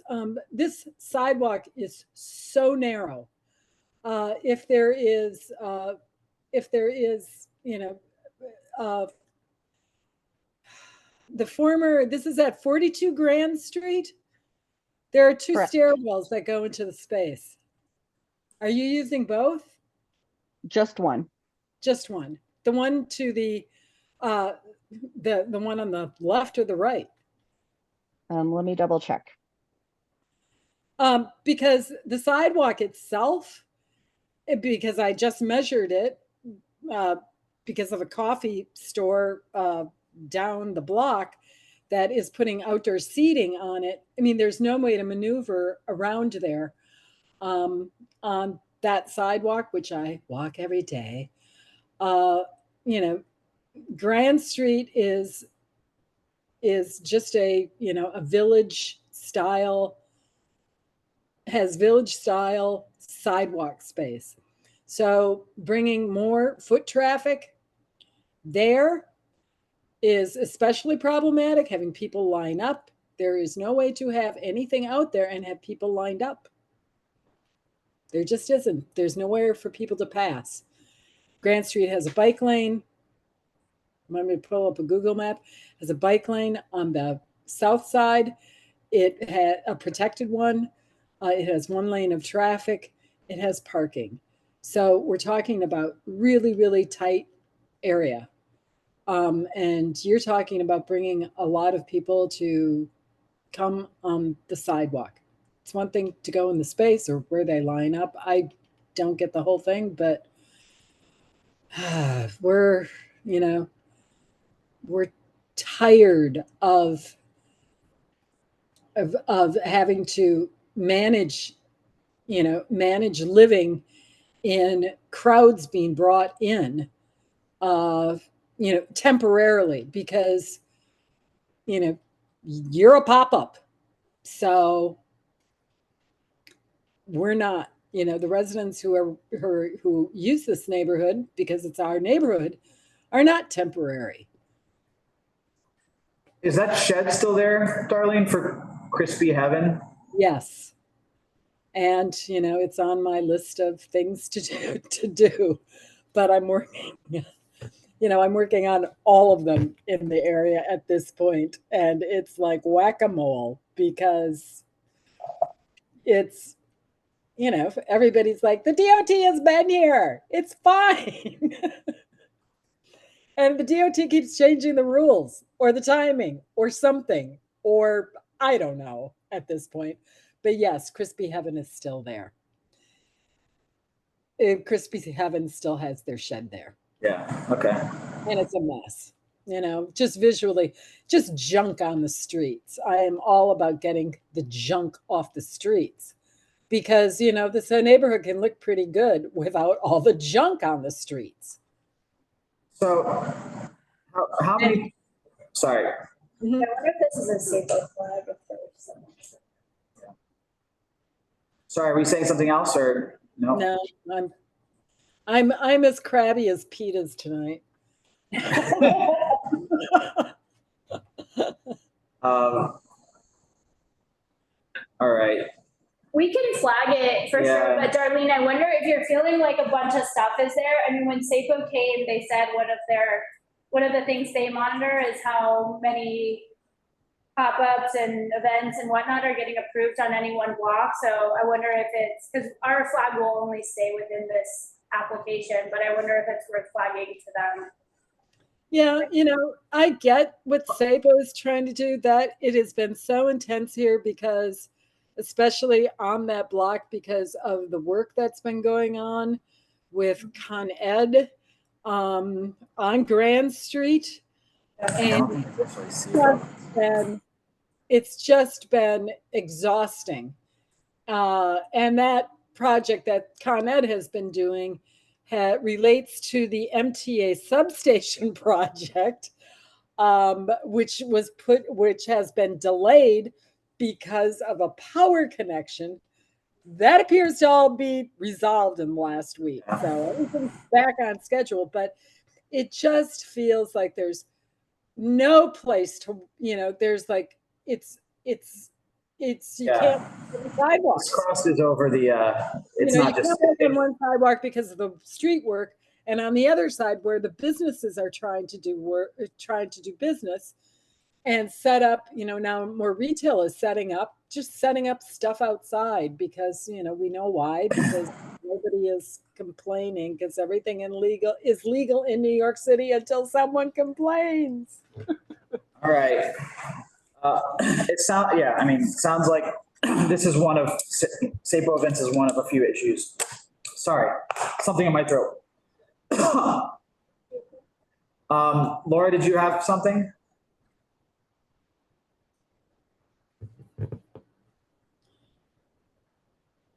Go ahead, Laura, speak.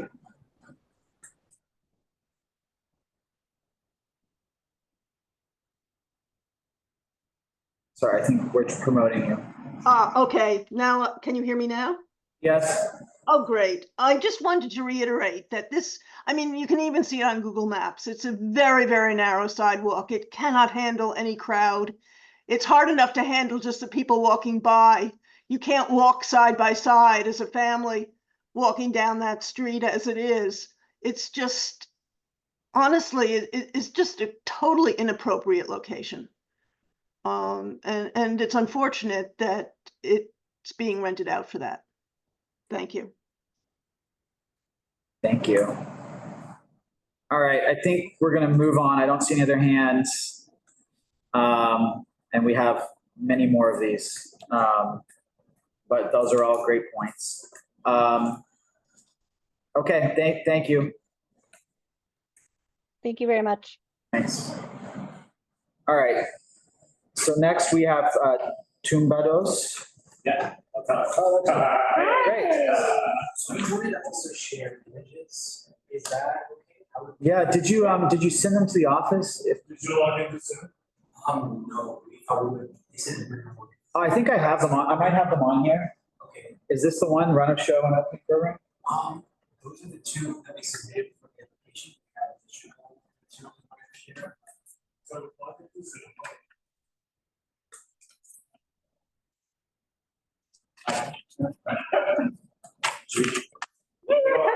Yeah, so people can hear you. Thank you for coming. Of course, no, it's our first time here, so it's exciting. Hey, neighbors. Come more.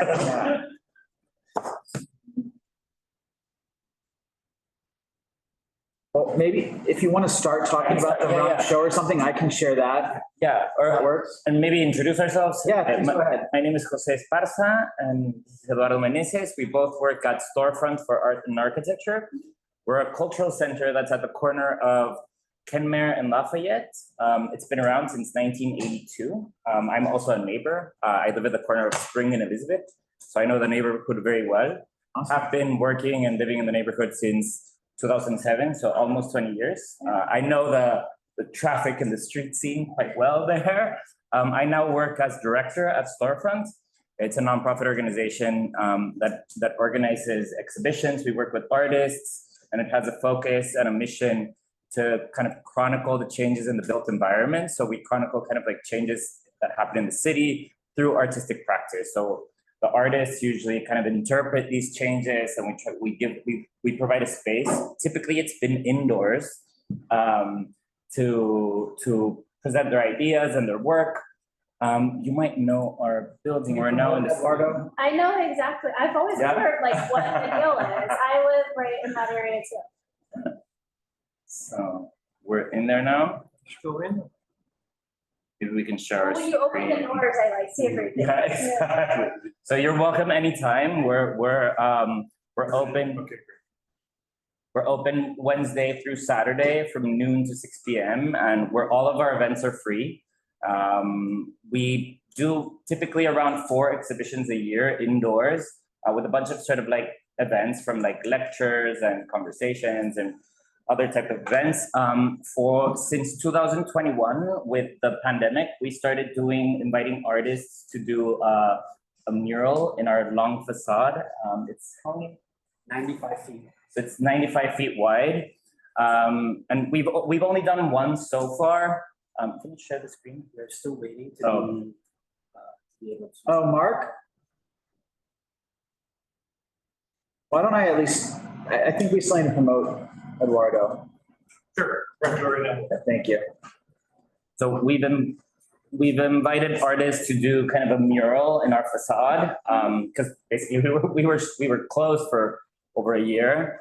And that became kind of like a really interesting way to engage passerbys. The first commission that we did, the first and only commission that we've done on the exterior so far, is this mural that you see there by the artist Amanda Williams. It was called What Black Is This You Say? And it explored kind of the multiplicity about the Black experience through color. She's a Black artist from Chicago. And that has been on view since from 2021 through, we're kind of coming towards an end now. And we've invited another artist now to present her work, the artist Guadalupe Rosales from Los Angeles, that along with, so that's Amanda. We call the series Groundworks, and it's about kind of art and public life and how the built environment and buildings can become kind of like place markers for place and identity, and how different people connect to these different histories through the built environment, through the buildings themselves. So that's kind of like what we've been doing all along since 1982. Now we've invited the artist Guadalupe Rosales from Los Angeles with the artist Loki Calderon to do another project, our next kind of like long-term mural. The idea is that this mural would be on view for a full year. Guadalupe really kind of focuses on the experience of being kind of like a Latinx artist who grew up in LA. And this project specifically looks into the kind of history and cultural meaning of the lowrider scene. There's a big lowrider scene in Los Angeles, and this project is called Tumbados, which is kind of like the translation, how those lowriders are called in Spanish. And she's kind of like connecting with like the Latinx community also in New York and in the neighborhood specifically through this like big mural. It's going to be a very different look for us at Storefront. That's kind of a rendering of what it will look like. Like this might not necessarily be of interest for this group, but we also do a big lecture that we partner with Cooper Union, and we publish a book with MIT Press about this. So we create a lot. It's not just a mural. So we create a lot of content around the work of these artists, and we try to provide kind of like a platform for them to kind of express their ideas, but also bring their community together. So we have applied for it's the open culture permit. For the open culture new SAPO rules this year. So it might be one of our first open culture. Oh, amazing. They just changed the rules to make that a new street event category. Oh, amazing. Yeah. So we've applied for one of those for the unveiling of this new mural. The artist will be present, but by no means she's not a celebrity in the sense that I think that celebrities have been discussed here, although don't tell that to her. Yeah, so the unveiling is on Saturday, August 24th from 4 to 6 p.m. And we were planning and hoping to kind of present this or launch this with the lowrider community here as well in New York. She's connected with different car clubs here in New York, and we were requesting for a permit to showcase kind of creativity and all of the kind of effort that goes into producing these cars that are kind of like an extension of their identity as well. You can go to the next image, maybe, or the previous one, sorry. Yeah, so we're like, we've applied for this permit, which is more like I think it's like for the full street, but we can happily also just take over only the parking lane. So that's also kind of like an idea, only for those 2 hours. The idea is that, you can go with Yeah, so for the idea is that for those 2 hours that we kind of have the opening and unveiling of the mural, that we could kind of connect with the cars kind of being parked there. So that, I don't know, that the mural isn't just coming from anywhere random, that it's linked to very much a culture that is like very I don't know, there are a lot of folks like this in New York City. We were hoping that we could speak to that in some way.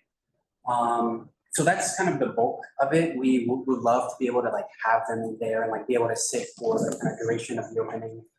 So that people who interact with can interact with them, can interact with storefront, can interact with like the neighborhood at large.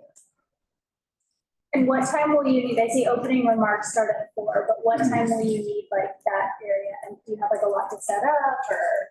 We normally don't. Right now, that lane I think is strictly for like unloading trucks. So we imagine maybe like around 2 or 3 we could set things up. What's also nice is that our gallery is on this block, so it's not just about being outside, that there is an interior component as well. So hopefully that helps with some of the crowds, some of the kind of people walking by also. And it's open to the public. Yeah, it's free and open to the public. Yeah, all of our programming year round is kind of free and open to everyone who wants to come by. You know, I see this attraction of the cars. You're going to want to walk around those cars. You're going to need a lot of space. Well, we can close the full street. That'd be fun. Well, I don't think you're going to get. Yeah, I think so. Yeah, it's pretty busy there. Yeah. Our sidewalk is quite wide, actually. The Kenmare sidewalk is. It's about 15 feet in width. The north, Yeah, that part is. Yeah, that's the side that we're located. Right, that sidewalk part is fine, although I noticed that when your doors are open or your panels are open, that restricts the sidewalk. We usually now open them just like tilted. Yeah, all right, so you might be reducing the sidewalk walking path by 2 or 3 feet. I think that's the maximum we're allowed to, and we don't like to go past that, but we also don't make the habit of going past that either. Obviously, it's always been that way. Yeah. But with the cars, yeah, I think that I totally agree that's a very important component of the whole display or the message. But that needs a lot of space. Yeah, and I would say maybe ideally this image is something that we kind of like, it would be nice even if we got to do something like this, kind of just to be able to have a few kind of collaborators and participants who are part of like the local community here, come kind of downtown and get to share like the arts there as well. Yeah, usually there's like big trucks like loading and unloading or like Amazon delivery packages like there. So we. And what's around the corner on Lafayette? Right around us is Eileen's Cheesecake that we love, and the Champions Pizza right next to it.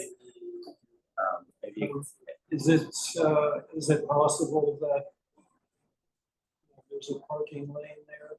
I don't think so. Would be able to. There's no, there's really no room. Looking at it from overhead. There's no room over on that street on Cleveland Place. So can you go back to the diagram that you had?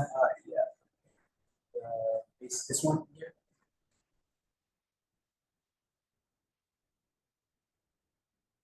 So where those cars are kind of parked in the aerial view is where we would hope to be able to at least be able to have their. Do people park here? This is a lane, right? they do park. They park for like loading and unloading, or sometimes honestly they just like park. Also, like I don't know if it's meant to be a lane. It's not marked as such. Yeah, I don't see any.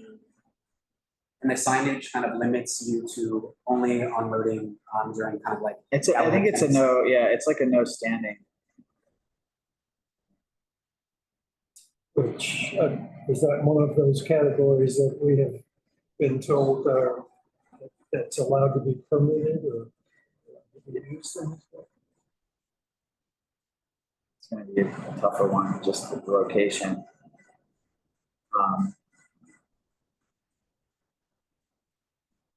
And by the way, so since this might be our first. The whole block is the whole block's a no standing. What if we went around the corner right here? Where is that? Around the corner on Cleveland. So here's what they want. What if we went here? So is that shed still there? I think it is. I believe so. I think they have a few sheds on Cleveland. No, on Cleveland. They belong to the restaurants. So here, like, Right, well, that's what I was saying, is over on the corner there in front of Eileen's. This looks like there's, oh, yeah, it just looks like that's only, you can only fit like one car there. So what are the new rules for the cultural events like this? So. Well, I mean, I think like, look, I believe SAPO can choose to give a permit for an entire street. This, but with a street like this, I don't know, because it's a two-way, pretty busy street. Have you talked to anyone in SAPO about this particular block yet, or no? About closing half of the street? No. Do you know where the DJ stands would be? So, and that's something that we were thinking about, having outside at some point, but if it's an issue with like having, for like, as far as like our neighbors and crowds and things, we definitely have the space inside to move all of that, so that in a way, our only footprint is just the kind of lane for the cars. Yeah. The one, like the parking, the kind of like loading and unloading. Yeah.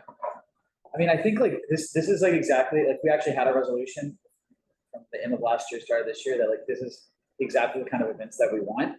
I'm not sure this block is gonna work for that.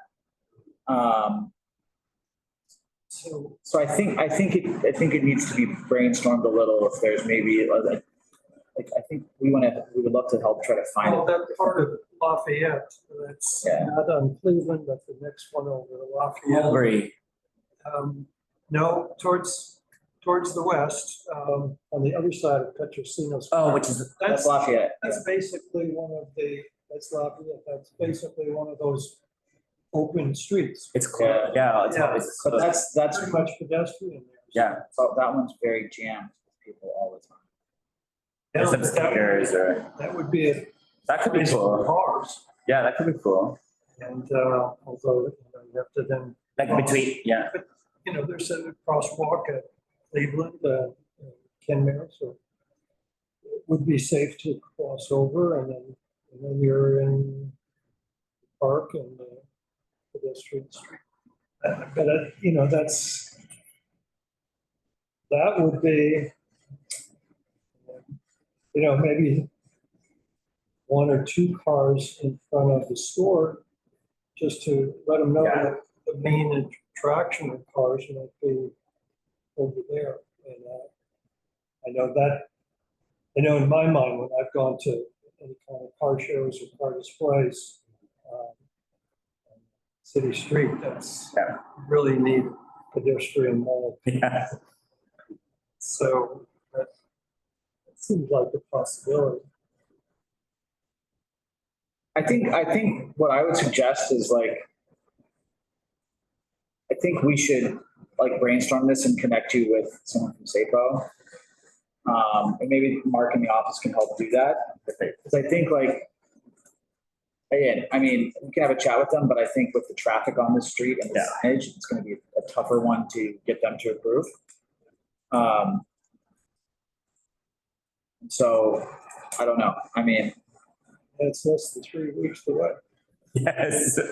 Your suggestion actually of that kind of bit between Spring and Kenmare on the Lafayette side of Petrosino Park, that actually, we haven't even thought about that, but that's a pretty cool street and it's right next to us. So the cars could drive through and park there. They could drive through, kind of show off across on Kenmare Street and then park there. You make U-turn, they could drive up, U-turn and park. Well, they could continue north and then exit on Prince or make a right on Spring. Yeah. Yeah. I like that. Good idea. Yeah, I just feel like that part, it gets really jammed, I think I've also seen signs recently that they were closing off parts of the street in that area, the weekends before us.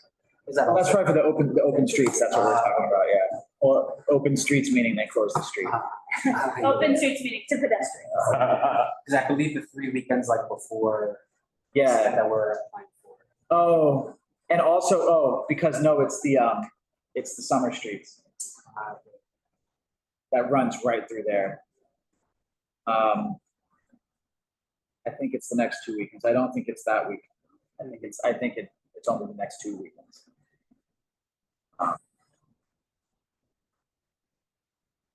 All right, I think we got the gist of the event.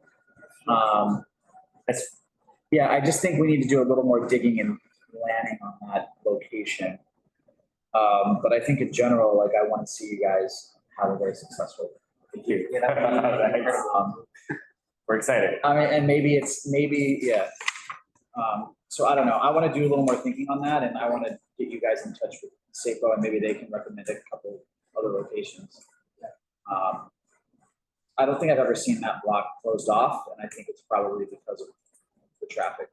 Yeah, we understand like the history of it, that it was made to like, alleviate all that traffic that's coming from the village. But I wonder if they would let you park, right, because you could still do one lane of traffic, right? Yeah, cars can. That one lane, usually they don't use that lane, like the cars don't use that lane, because there's always. Kenmare right there every single day. But I don't think they won't permit a curb lane use in their stand. That's not safe. So we're trying to help you think of places. Yeah, we're trying to go off of what we've seen in the last, since we've been doing this for a few years. I mean, you could probably take the curb lane of Cleveland, but I think Brian's right, you can only get like one car. That would be that. I mean, I'm just like thinking off the spot, but I guess another option, which is not in front of us, but is the Mulberry between Kenmare and Spring, which is usually closed for San Gennaro, that whole street. But if it's just that one chunk, and maybe that's more of like a full street thing rather than just the lane, and the cars could be there, and we could have. That's like, is that the Noah store? Yes, exactly. The Noah store and that. Yeah, there's that shoe brand, and there's a park is on the other side. Yeah. That could be. We get more foot traffic that way, it might drive people. Yeah, because the cars could go up. They could go up on Cleveland, make a right at Kenmare, and then make a left and park on Mulberry. I think this is good when you guys talk to Seiko, be like, we're open to, like, tell us closest, and we'll figure out the programming, and the cars can drive by and then park. Yeah. And then you could maybe even get all that traffic that hangs out at like ALD and the pizza shop and Spring Lounge and. Yeah. I mean, we always talk about how we want to see more cultural events, and because 90% of what we see is commercial. 99. Love it. So, all right, I think, why don't we take it from there? Okay. Laura still has her hand raised. I don't know if you wanted to comment. Go ahead. You do. I would, and I want to thank you for noticing that that location really can't be closed. It's a through street for trucks and for other traffic going from the Williamsburg to the Holland Tunnel. It's just bogged up with traffic all the time. And if it were closed, it would really be a real problem for the neighborhood. Instead of 7 hours of honking, we would probably be getting 12. I get it. Yeah. I wanted to talk though and say something about the Center for Architecture and what I always get the name wrong. I live around the corner. They've been there. I watched them grow up. It's a great organization, and I really recommend that people go to the events there. There are a couple of issues that happen in the neighborhood. I wrote in that I know someone who walked into the open sliding displays, knocked herself out, and ended up in the emergency room. People do injure themselves on those sliding opening things, and I just wish I'm taking the opportunity to say, please don't. I mean, the storefront was great. They brought her inside. They called the ambulance. They did everything, but still it is. It's a wide sidewalk, but when you have swivel that open, the sidewalk's not so wide, and someone might not notice that there's impediments there. Another thing that sometimes is done is that there's a lot of loud music out on the street. connected to some of your events. At least what, a few times I've noticed that. And I was wondering if that was going to be, if you were going to be doing music outside with this. Well, if it really now depends on where the cars land, but I agree that we definitely can't close the whole street. So and we're open to alternatives that could work for these 2 hours. Right. And I would also like, that's great. And I would also like to sort of try to dissuade you from the idea of having the cars tour around and drive around. Very busy neighborhood. They'll just be stuck in traffic. It'll just make it a lot worse. I agree. I meant Get just them as somewhere they and park arrive. them. If it's got to be cars. I'm the age when an art display of cars were crushed cars. I just wish they took up as much space, less space. But that's all. I don't want to keep, because there's a very long agenda here. So, but I did want to make those comments. Thank you, Laura. Thank you. All right. Thank you, everyone. Let's, can you make sure that I have your contact info? Or that Mark has it, and then let's just touch base. Thank you so much for welcoming us. It's really great to I'm excited for the mural. Please, and everyone's welcome. August 24th. The mural will do the unveiling regardless. So, or like the mural will be there. All right. We really appreciate you coming. Thank you. Thanks. All right. Okay. Daily drills pop up is next.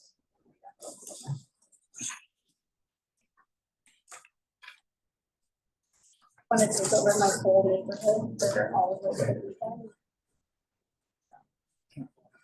Wait, Mark, can we just promote? I can take them out if you want. Thank you.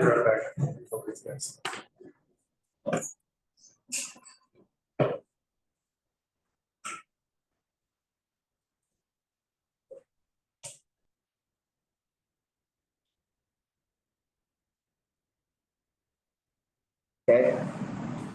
Hi, Joanna. Hi everyone. I'm gonna share my screen, so let's see if this works. One moment.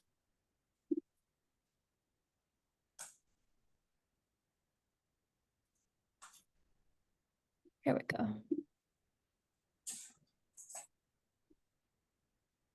Okay, able to see my screen? Yes. Perfect. Just as I'm chatting through what the brand is, I figured I'd put this slide on here. So my name is Johanna. I work for the PR and marketing agency Redgood Comms. One of our lovely fashion clients named Daily Drills, solely an e-commerce brand. They're about 3 years old now. They want to try out a physical space, a brick and mortar for the first time, and doing so in the form of a pop-up on 21 Spring Street between August 28th till September 1st, 4 days. We will be having the main store at 21 Spring Street, where they will be able to shop, try on products. They have a little bit of a younger female audience. And then we also have the space on 173 Elizabeth Street, like right across the street. And that kind of moves me into my next slide here, so you can see it at the same time, where they will be the kind of our storage space. We will be handing out the purchased items from this space. We've done this logistics before about a year ago, and it worked perfectly. So they will pay inside the 21 Spring Street, walk over, pick up their items already pre-packed and ready on 173 Elizabeth Street. In addition to operating as a general store between 10 to 6 p.m. between these days, we will also be handing out matcha from a small little branded matcha cart on 3 of the days, which is Thursday, Friday, Saturday. So the 3 first days there. And it will only be available for consumers. So they will come out of the store, show their receipt, get a free matcha, not offered to the public at all, and trying to eliminate any lines there. I just summarized all of our permits here. We're applying for the parking to unload and load during our setup days, being those first 2 days, the 27th and 28th of August, and the last day after we've closed on September 2nd. And then, as noted here, as you can see on the red line on Spring Street is also where the promotional sampling will be taking place. We're still on the first screen, yeah. Second slide. Oh. Huh. Now flip. Can you see it now? Yeah. Yeah. Oh, okay, awesome. Sorry about that. Here you go. So here you kind of see the two pink dots are our locations. The top one, 21 Spring Street, being that store location. Second one down here is where that storage space will be. Here sharing again, the red line is where we will have the promotional permit, although the cart will be staying in front of that 21 Spring Street storefront. It will not be moved around, but applying for that whole block.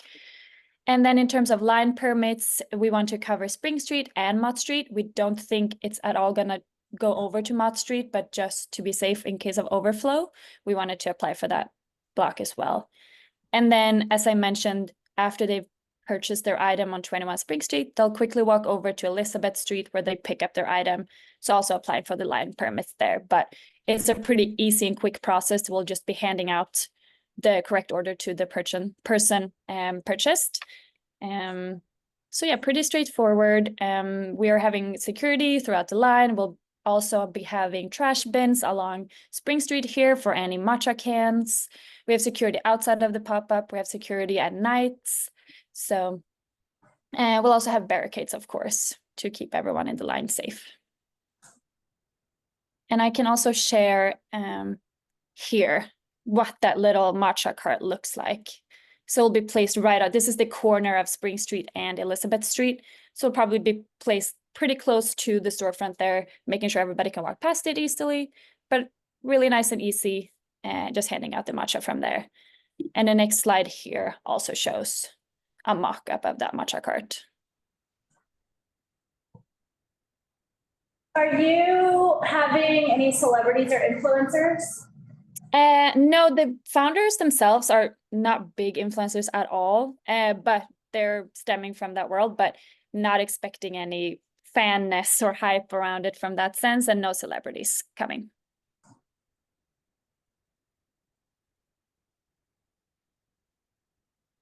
The sidewalks are super narrow. Are you going to be able to maintain a 5-foot lane here? Yeah, absolutely. We did it last year in the same space, and it was not a problem at all. What one did you do last year at that space? Jerf Avenue. No, okay. Oh, sorry. Jerf Avenue. Yeah. Ring a bell. Yes, that rings a bell. That was, of course, completely separate. You know, Matilda, the founder of that one, is somewhat of a celebrity within her audience. Yeah, this is completely different. That was not a problem. Sorry? That's over the whole neighborhood, and it was like borderline chaos. No, I think I'm not gonna argue in any way, but I think it was handled very well with security and making sure we talked to every single shop around, and everyone was so pleased with it, how much, you know, business they gained from it as well. So it's a very nice audience, and everyone's really respectful, and having all those securities, you know, taking care of the lines, we're not expecting any issues. But that said, last year, Jerf Avenue is a major brand, world known, her first New York pop-up. This is not at all in that level. This is much smaller brand. You're planning on that, if you go to the map, you're planning on you're going to try to put barricades the entire length of the block on Mott and then around Spring? That's what we did last time, but I think we're focusing on Spring Street for barricades. Are you able to see my map now? Okay, yeah. So last time you barricaded the entire block of Mott? Not the entire one. Okay. I believe it was the corner there, because that time we had a sampling truck of Coca-Cola over there, but that's completely separate. We're only expecting Spring Street. And sorry, sorry, Brian, go ahead. Well, you're applying to take the curb lane on all 3 of those blocks. It's a zigzag 3 blocks. Yes. That's the blue curb lane that you're applying for pedestrian walkway. Is that not what you're showing us on the map? Hi, guys, it's Adam. Let me chime in. So the sidewalks are relatively narrow in this area. So because of that, we are creating pedestrian chutes in the curbs. We're using the curb lanes for the walkways to keep people queuing on the sidewalk. We're probably only going to use a quarter of Mott Street. We have to permit the whole block. They don't give you a quarter or a half block, but that's just an overflow block. So we don't plan on using it unless we need it. Correct. Same thing on Elizabeth. Yeah, same thing with Elizabeth. We just have it in our back pocket in case a line grows, but people should be going in and out quickly enough that we shouldn't really even have a line.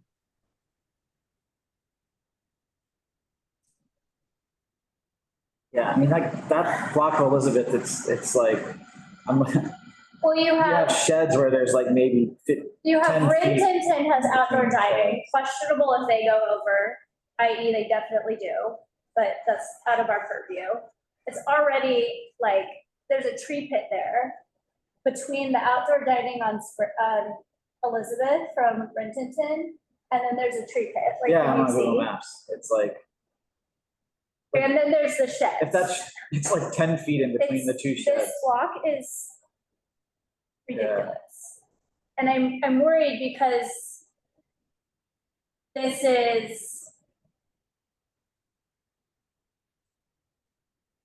this stuff, daily drills, is not so expensive, right? So I imagine it's not just a brand play, they're truly selling products. And I know they have this drop strategy thing. It's not like you can go online and buy it at any time. It's like you have to come for the drop. Like, I know, I get it. But I'm worried. So I live on Elizabeth between Spring and Prince. And it's not your guys' fault, but this pop-up space is like the bane of the community's existence. And to put something there that's influencer driven and take up 3 curb lanes on Labor Day weekend, it's just like, it just sort of feels like our area is being taken over. And I know like partially that's something to take up with the landlord of the space, but to take all of this and to take that Elizabeth Street bit that's already quite crowded from Rintinton and the sheds, and they have that small jewelry place right there, and people are gonna wait in line to pick up their stuff and they're gonna be walking across the street. It's just like I mean, there's no room for the community at that point. You know, this is just a lot. I can hop in here and say that the line permit, like the line will not be big on Elizabeth Street at all. We only had like 1 or 2 people simply outside of the 173 Elizabeth at max last time.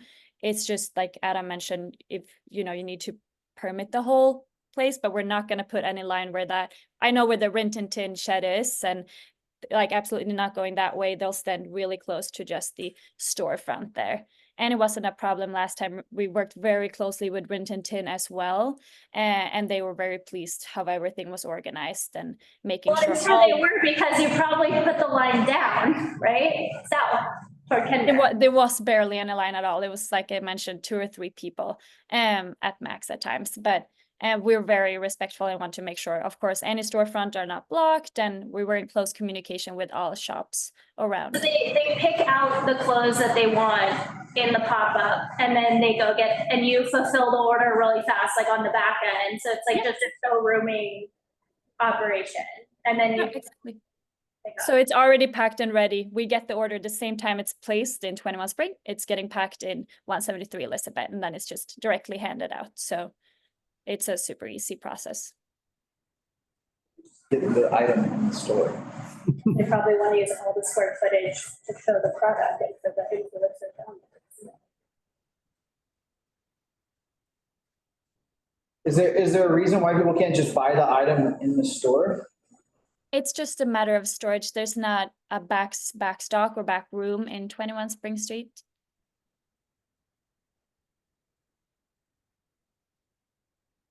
Yeah. I mean, yeah, we've seen a lot of commercial. I mean, we always get a lot of commercial events, but a lot of them are for a day or two in one small space. And this is Labor Day weekend in 3 different locations running throughout the neighborhood.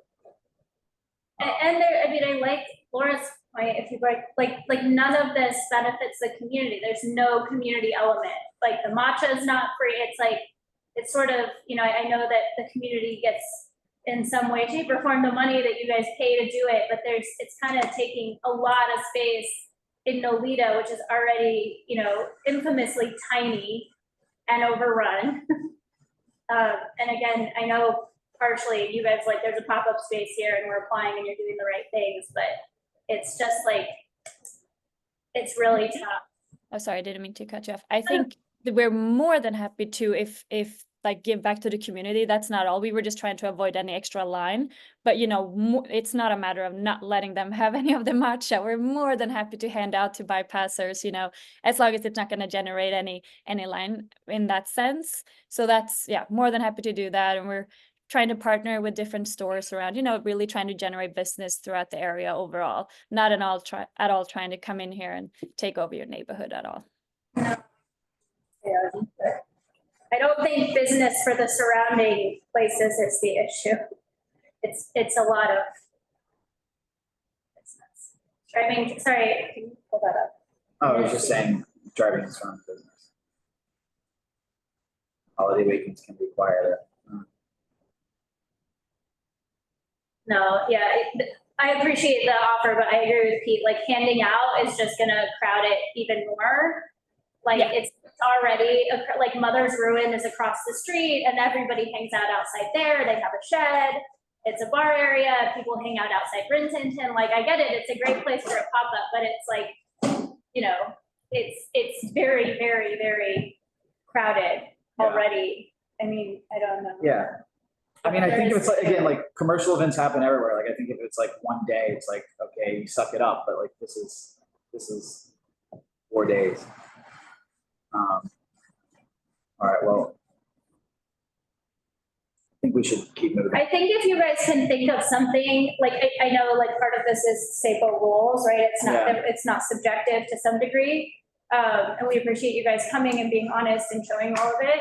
I think it goes one way if there's something or anything you can do from a community standpoint, just understanding how much this takes from the community on Labor Day weekend in a space that's already very, very crowded.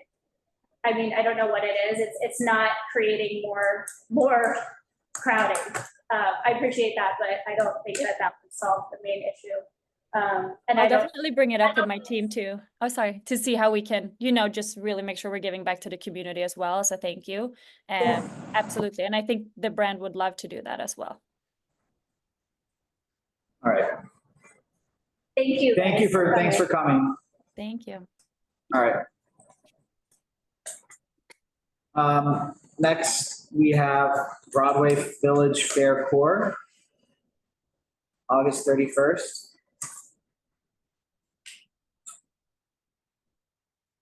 I guess I have the mouse now. So.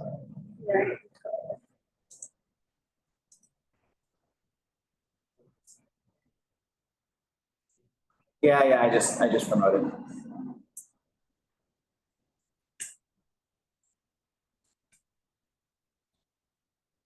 Joe, are you there?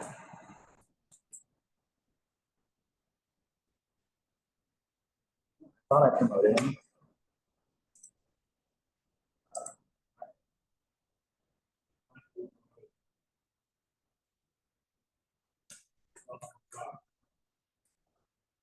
Declined to be promoted? What's that? Can you hear me?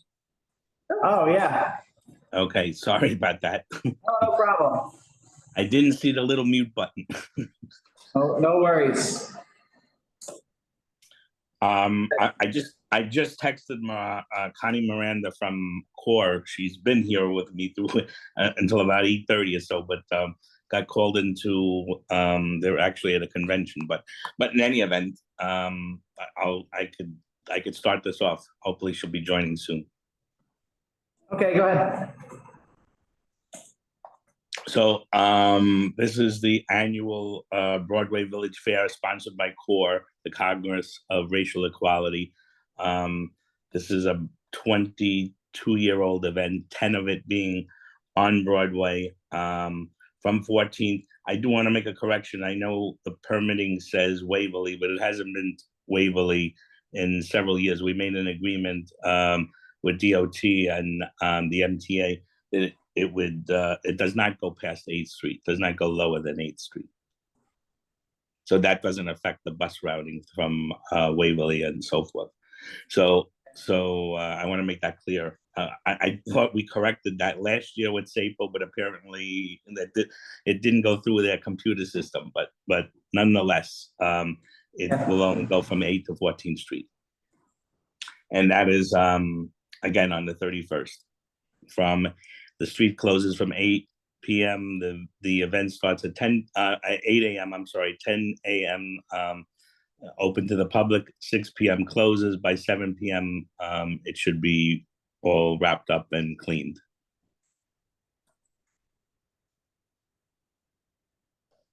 Okay. This is like the standard Broadway fair, the standard vendors. Is Core going to have a like a booth there as well? Yes, Core has a booth there. They were planning on doing a little stage actually and have some speeches and activities, but I don't know that that's going to happen. I thought that I told them that I thought that it would be more of an impact to the community to have entertainment and sound than is necessary. So they will get back to me on that. But that's how I left off with them.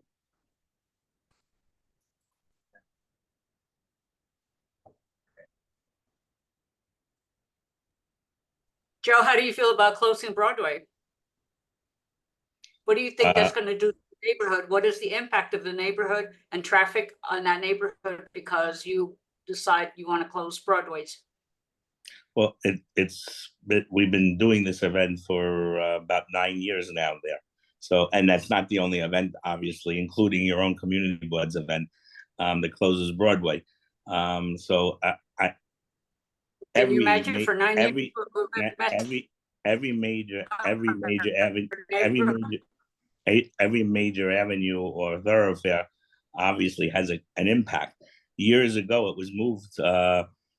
This event was taking place on University Place, and at the request of this community board, it was moved from University to Broadway because of the impact that it was much more of an impact on University Place because of all the residential the residents and all the residential buildings as opposed to a commercial thoroughfare.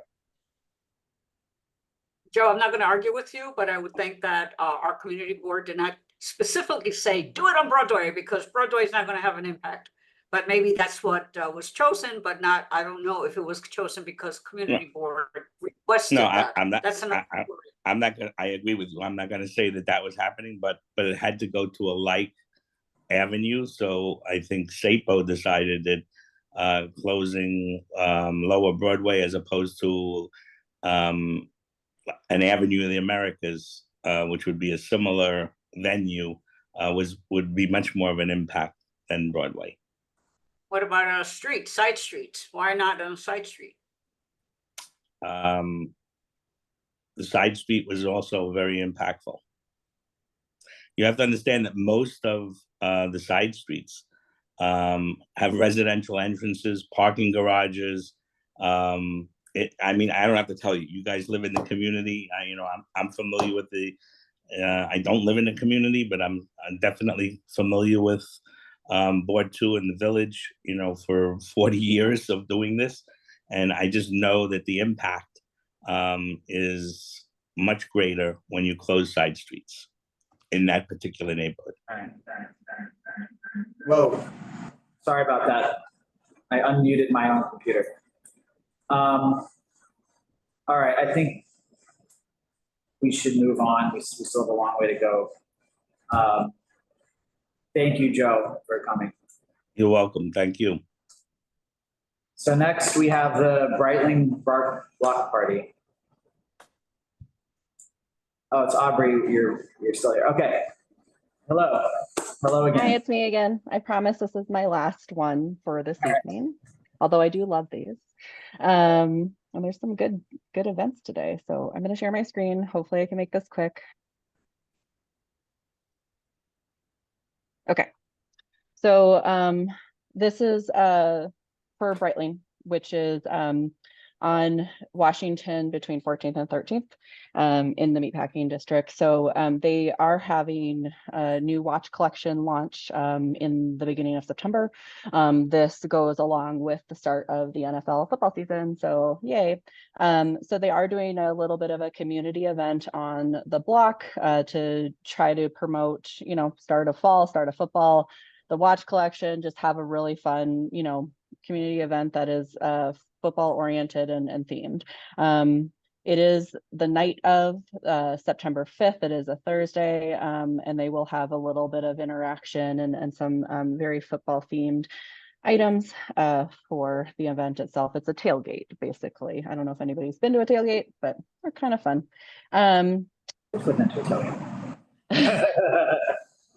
I hope so. I hope they're kind of fun. Okay, so it's basically right in front of their store. It does stretch a little bit down the block. They are engaging with their local neighbors. I think there's only 2 of them. I think it's Scoop and then also it's Page, just to let them know that this is going to be happening on a Thursday. They're not planning on blocking those businesses at all, and also offering up if they want to be engaged somehow. But I don't know that just yet. So I do apologize. I don't have that information just yet.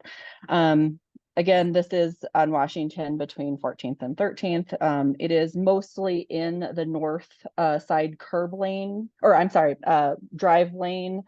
We are looking for most of the north, and I guess it's the east side of the street, basically. It's the north drive lane, but it's like the east side of the street plus the curb lane to be able to activate on this block. There will be security, 2 guards for the load-in, 4 guards for the actual evening of the event. There is no giveaways for this at all, like actual physical giveaways. It is in front of the Brightling store in the meatpacking area as to why they chose the location. The influencers and celebrities, I don't have that information just yet. It is TBD. I don't think that they're reaching out to anybody that is like an A-list celebrity. Again, it is football season that does start basically around this time frame, so I don't think that any football players are actually going to show up. But I can also let everybody know if a celebrity is actually chosen further down the line. There will be a little bit of announcements, just a thank you from the Brightling store, and then also a little bit of ambient music kind of mimicking some game day sounds, not necessarily too loud, just basically within that little section of the street itself in front of the store. There will be food and beverage that will be similar to what you would see at a tailgate. Still TBD, I think it's water, possibly a soft drink, and then still TBD on the food itself. I think they're trying to figure out what's easiest to be able to provide, making sure that it's not too messy and an easy like takeaway or like just enjoy as you're enjoying this space as well. There is a small generator for the sound equipment that will be available, which will be permitted. And then there will be a full sweep of the street prior to the event. During the event, there will be people walking around to be able to pick up any throwaways or trash, and then also a sweep of the street after the event actually concludes as well. So the plan is Thursday at 12 a.m. The load-in will begin, but only in the curb lane on that east side of the street on Washington. They basically will start to set everything up. It won't be until about 4 p.m. that the items will be moved into place. You'll see it on my next slide of the street map itself. The activation will begin at 6. It will end at 8. Strike begins at 8 o'clock. Items will be removed from the street and moved into the curb lane. Street is being planned to be cleared about 9:30 in that north drive lane.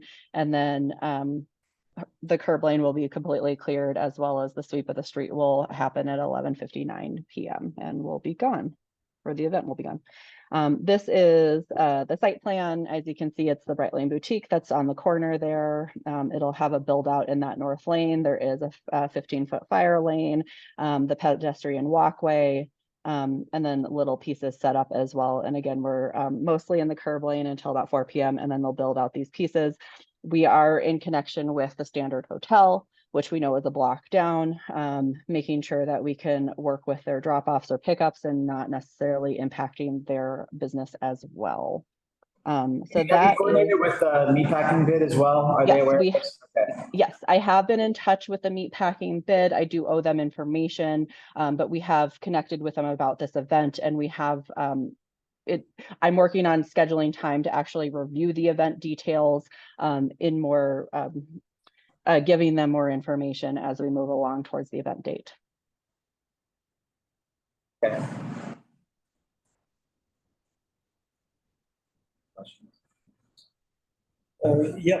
So Aubrey, you say you are engaging, let's say, how do you put it? Engage the local community. I am wondering what that means, because I don't see anything but what you're doing is creating an obstruction and inconvenience for the local community. What are you engaging? So we're just offering a little bit of a celebration for the start of football season, for them to be able to kind of come and be involved and, you know, stay for a minute, kind of enjoy the space a little bit, and then be on their way. So, but there's no giveaway, so that means there's nothing free for the local community to partake? There is food and beverage. So that would be a giveaway? Technically, yes, but I split those two up just to differentiate between the food and beverage that would be available and nothing actual substantial that people take away with them. It's not like everybody's getting a watch. Yeah, well, certainly not a Breitling watch. That I don't think Breitling has enough money to do that, so I think we're going to stay away from that. I guess it's unfortunate that there has to be a generator outside. There's no way to connect that to the power in the store?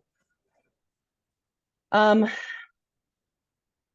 do I, so it's been a long time since, I'm sorry, go ahead. I was saying if it's on the plaza, you know, they have the hookup there, but I don't think they do on the street here. Right, and we're not necessarily supposed to utilize store power for street events of this nature. I think DOT, I can't remember when they did this, but they kind of put a stop to it because we also would need to run power cords from the store, possibly leaving open an entryway that could be potentially hazardous and trip hazard, as well as I think it's the like emergency exits as well to stores. Like there's not really a safe way to be able to run the lines to the street for use. As to why the generator. Yeah, go ahead. Yeah. What hours would the generator be running? Just between probably right before 6 p.m. turn it on and then off at 8. It's only literally for the sound equipment. So it's not necessarily going to be running all day. Yeah. Well, then I see in the diagram that you have a mobile Airstream. Doesn't that have right, so the Airstream is sitting right here. Generation? I'm sorry? Doesn't that have independent power generation? It does. It's all internal. Nothing will be, there won't be an external generator set out for the Airstream. All right, so where is the power generator located? Where is the sound located? Right here. Right. Can you see my mouse or no? Next to the catering tent. Right.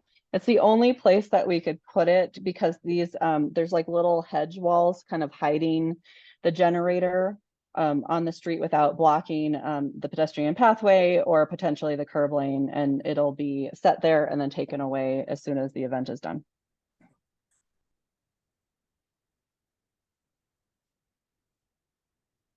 It's 2 hours.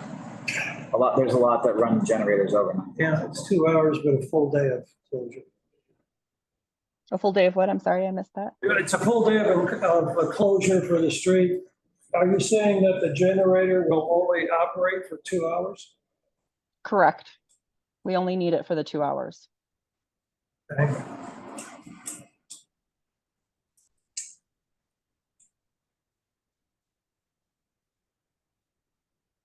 Anybody have anything else? All right, thank you. Thanks a lot, everybody. Have a great night. All right, bye-bye. Okay, so next we have Kendra Scott, Gansworth Plaza.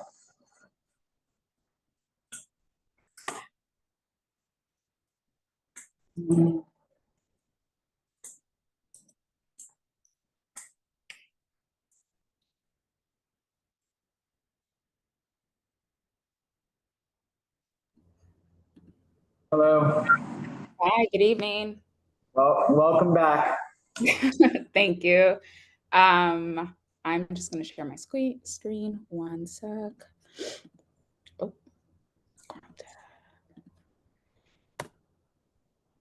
Alrighty. Well, thank you guys so much for having me again. I'm going to reintroduce myself. My name is Dolly Nunez.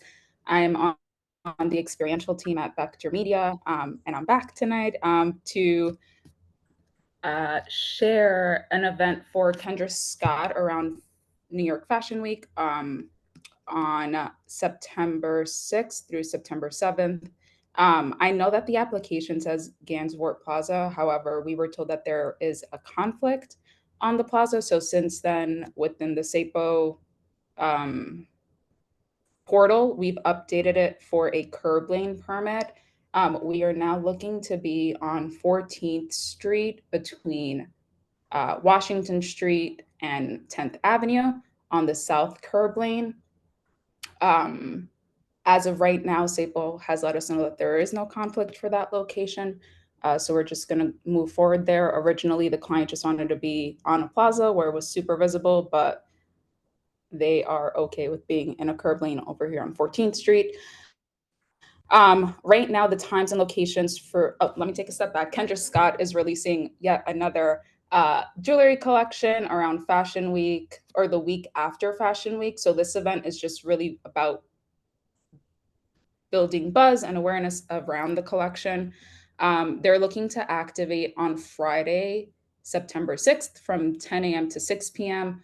From 10 a.m. to 2 p.m., the bus will be closed to the public, and it's really just going to be open to fashion editors who are attending Fashion Week. Kendra Scott is managing all of that. There will be no influencers that we know of right now. It's just going to be editors from Condé Nast and Hearst. And then at 2 p.m., we'll open it up to the public. And then Saturday, September 7th, we'll be at the same location and we'll be open 10 to 6, open to the public all day. Again, this is the location, 14th Street, South Curb Lane between 10th Avenue and Washington Street. We will have some giveaways. The primary purpose of the activation, it will be a double-decker glass bus, and I'll get to renderings in a minute. The main primary focus for this activation is just to raise awareness around this collection. The collection comes out on September 10th. So it's really just giving people a chance to take a look at the collection. As far as giveaways, the first 50 people each day will be receiving a piece of jewelry from that collection that they're releasing the following week and a mini fragrance. Kendra Scott has 3 fragrances. Who knew? So they will be giving out a sample of that in like a nice branded gift bag only for the first 50 people each day. If you go on the Kendra Scott website, their jewelry pieces range anywhere between like $35 to $65, and then they'll also include that mini fragrance. This is kind of the first initial renders of the bus. So folks will walk on and we'll have this branded shadow case where we're just going to be showcasing the collection. People get to see it, get to view it. In the back here, this is really only open to the fashion editors. The idea is for them to like stop into the bus, you know, touch up their makeup, check out the collection. And then on the upper level, it's really more of like a photo moment situation where they can come upstairs. The theme of the collection is urban jungle, which is why you see the prints. and all of the greenery. Upstairs, you can grab a prepackaged sparkling water, or Kendra Scott is working with Blank Street Coffee, which I think is around the street from their Soho brick and mortar. So they're working with them to potentially provide some like iced coffee or some sort of beverage. They're still working that out. And then you can't see it in this render, but Kendra Scott is also potentially looking to have some like ambient music similar to what we've done previously on our double-decker buses, where the music is really only meant to be for the people on board.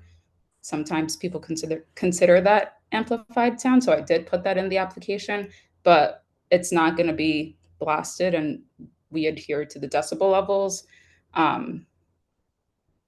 Outside of that, that's pretty much the gist of it. There is one entry and exit point on the bus, so we are limiting the amount of people on the bus to 10 to 12 people at a time.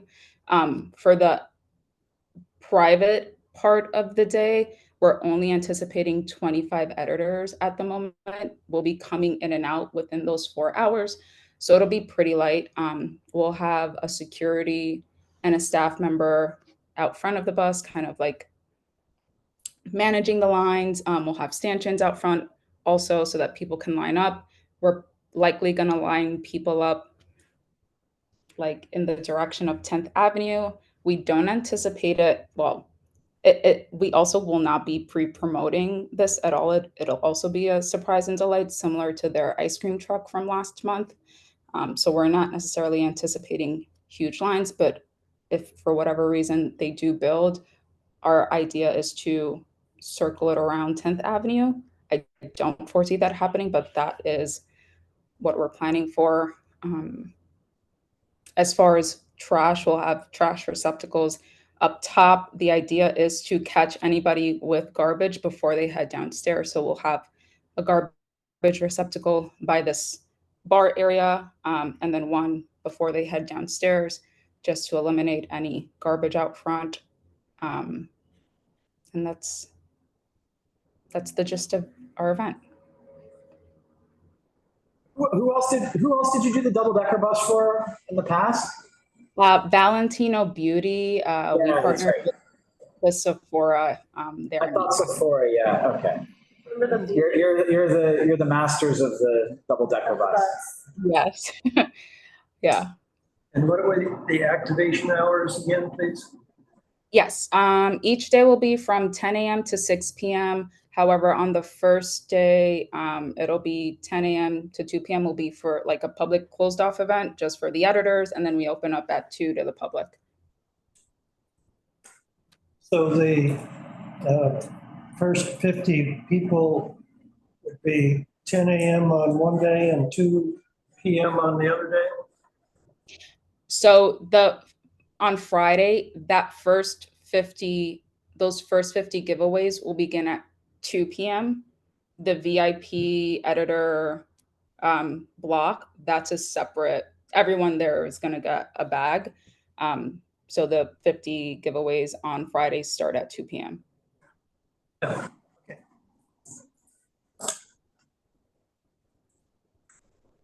All right. Thank you very much. Anyone else? All right. Thank you. Much appreciated. All right. Good night.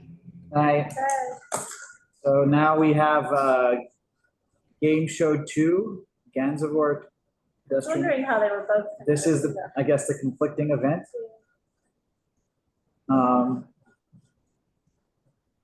Have anyone here to talk about Game Show 2? Oh, you might be able to get your spot back if they don't show. I actually think Meatpacking has their own event happening, like an art installation. I They believe. also have the giant elephant migration. Yeah, so let's move on to that if Game Show 2 is in here.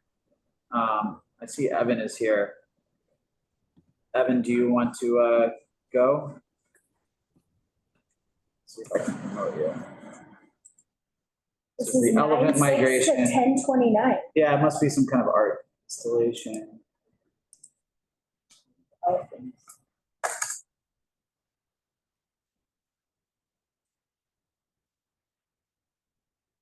Hi, how's it going? You're on mute, sorry. Hello, everybody. Happy Monday. Yes, can you hear me? Good to see you. Are you able to hear me? Yes, we can. Can you hear us? Yes. Okay, great. So let me share my screen and we can begin. So is the game show 2 not happening now, or? I'm not aware of. You're not aware of that one. Okay. This is taking up the whole plaza, right? This thing? It's elephant. Can you hear us? Yes.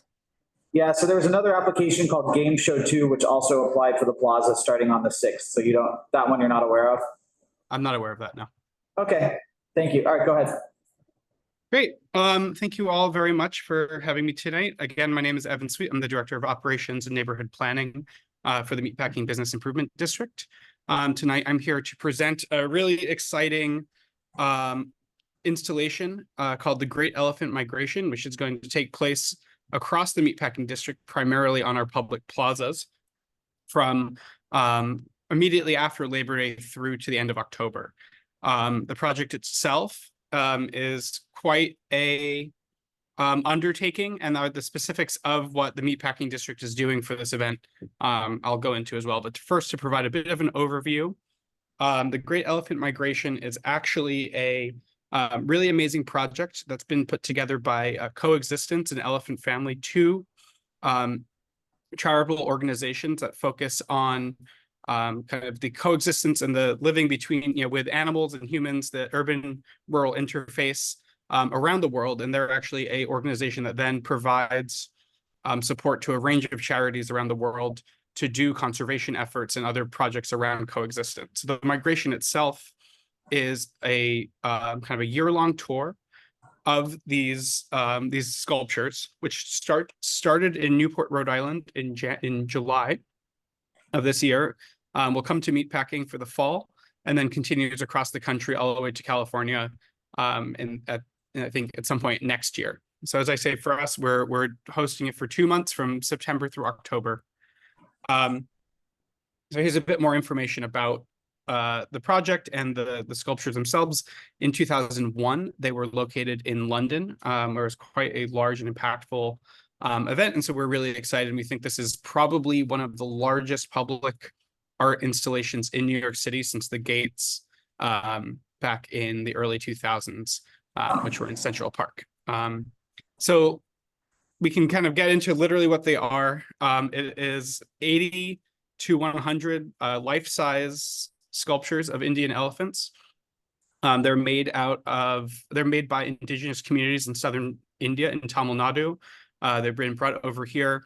They're made out of a wood vine that's invasive. So they're actually, in producing these elephants, are actually helping to restore habitat, which is an interesting part about the project. But for our purposes, these are just some images of the sculptures presently up in Newport, Rhode Island. They're at Salve Regina University, the Vanderbilt Mansion, the Breakers, as well as Doris Duke's Rough Point. And they're up right now on display. So for our purpose tonight, just to talk a little bit about the event and the kind of the site planning and permitting process. Our event will go live on September 6th. Right now we're expecting it to run through October 31st. We're right now working with SAPO in the city of New York to kind of build out that full plan and kind of understand the end of the project, although we're still working on some of the load-in details. Right now we're expecting load-in to begin the Tuesday after Labor Day, and that will go into the 6th. This requires a significant amount of movement of material around the neighborhood, including some of the resetting of some of our larger black planters that are on the public plaza, as well as preparing the site to host elephants, having the elephants brought down from Newport and like installed on the ground and then kind of set in place. We imagine that taking kind of the full 3 days here. Elephants likely arrive into New York City the evening of Wednesday the 4th, and then be loaded in overnight from the 4th to the 5th, with the kind of installation and setting between the 5th and the 6th. We're hopeful that we will be able to have a kind of a blessing ceremony on the afternoon of the 6th, exact time TBD based on what we're working on here. Following the kind of the intensive 3-day load-in, these sculptures will remain on the plaza for the subsequent 2 months. We don't anticipate much active programming as it relates to the sculptures. There will probably be some level of program where maybe we host an event with the World Wildlife Foundation on the plaza and other community groups that are the Elephant Family is connected to, as well as the BID, and working to put those on as kind of specific hits of activity. We're also crossing over during Climate Week. And so there's obviously a connection between kind of larger conversations about the climate, global warming, and the natural environment and an elephant family. So we feel like that's a strong place to connect and kind of bring some thought leadership in. But those programs are all kind of in the works right now, so I don't have any specifics about each of those. As we get into the kind of overview of site planning, as I said, the primary locations for this installation are our plazas along 9th Avenue that starts from Gansevoort Plaza all the way up to 15th Street and CB4 is a primary location, but we're also exploring a few other locations with the city, some in CB2 and some outside. So other places are the 9th Avenue slip lane, which is the 24-hour open street that the BID operates on behalf of New York City DOT, 9th Avenue between 15th and 14th Streets. We're looking at Gansevoort Landing, which is the new public plaza that we opened with the DOT last fall, down by the entrance to Gansevoort Peninsula and the Whitney. We're also looking at 14th Street, Hudson River Park's 14th Street Park at 14th Street and 10th Avenue as a location where some elephants can be installed, as well as Reggie Fitzgerald Triangle at Horatio and 8th Avenue. That location is a little tricky due to some site constraints, so seeing if what's viable there. And then there might even be some located on the roadway appropriately, hedged in, so it's not an obstruction to vehicles that we're working with the city to kind of discuss the feasibility of. The goal is to integrate and really understand what it means to be sharing space with creatures this large, even though they're not obviously not real, they're not live animals. You get a really sense of that scale and you understand what it means to be kind of living amongst and living with all sorts of animals, especially these elephants. Here we just kind of have the brief kind of idea of where these locations that we propose elephants to be laid out on all of our plazas. One is Gansevoort Plaza between Gansevoort Street and 13th Street. 2 is 9th Avenue between 13th Street and 14th Street. And then 3 is north of 14th Street between 14th and 15th along 9th Avenue, as well as the slip lane. At this time, we don't have the exact location of every single one of these 80 to 100 elephants laid out. But basically, these kind of would be understood to be kind of the frames where the dioramas would be set up, almost, somewhat akin to what you see in the Natural History Museum, where you have a collection of 6 or 7 elephants in one location. But then we do it over 10 times over. Here are some of those other locations and potential where they might be located in some of these other locations. Location 4 is unlikely to occur. That's West 4th Street and Gansevoort Street. DOT is likely doing some work related to roadway restoration that would prevent this location from occurring. With that, I'm happy to take any questions that you all have. Like I said, we have this very intensive load-in period from the 3rd to the 6th. There's going to be some overnight activity there. The 6th is our major kind of opening event, which we're excited by. We may even close 9th Avenue for that, depending on the crowd conditions for that afternoon. And then after that, we see this as kind of a constant activity going on in the neighborhood, but we don't necessarily have any specific programming that we're building into this, although there will likely be some activities and activations and other elements that will pop up through the 2-month run of this event. And thank you, Evan. So in the article that Darlene put in the chat, I think it mentions that there's 22 nonprofits this will benefit. Do you know, is there a list of those nonprofits somewhere? Yeah, I'm sure if you would go to the Elephant Family website, they would have kind of all the organizations that they work with. Like I said, it's a range of nonprofits around the world. A number of them are based in southern India, where these communities have sculpted these elephants and actually, do day in and day out coexist with the elephants, but there's also connections across the country and across the world, including in the US, where I believe they're working with the Blackfoot Reservation in I assume Montana, and doing where they do a lot of conservation work with native bison. And so they're looking to do this kind of project, and the connections between this nonprofit project and specific conservation nonprofits around the country and around the world. So it looks like in Newport. I'm just pulling up pictures of what it looks like in Newport. It's pretty cool looking. My friend was, she actually sent me photos, like not related to this. So there's no for-profit element at all, right? It's all nonprofit. No, the organizations we're working with are all not-for-profits. The bid is not-for-profit. Yeah. Yeah. Wow. Hi. Yeah, hi, Ed. Yes, thank you, sir. You are very creative, utilizing integrated environment with animal and human being migration, and make people, because this is very, very creative and very, very experimental, and for better future stimulating for enrich the community and make people and the environment more and more survive and enrich the future development. And I appreciate very much. I wonder whether you have any engaged this kind of project. Is there a special like a zoological? So far, I wonder, could you give one or two example, the most technical and humanistic project you have created, how to enhance the relationship, sharing, intimate, and mutual acceptance, animal and human being, and make people more and more large, impressed, improve for the future environment. Do you have any specific program to illustrate more intimate base? Thank you. Thank you for that. And I think you've really explained a lot of the purpose of this project and what the Coexistence Collective is all about there.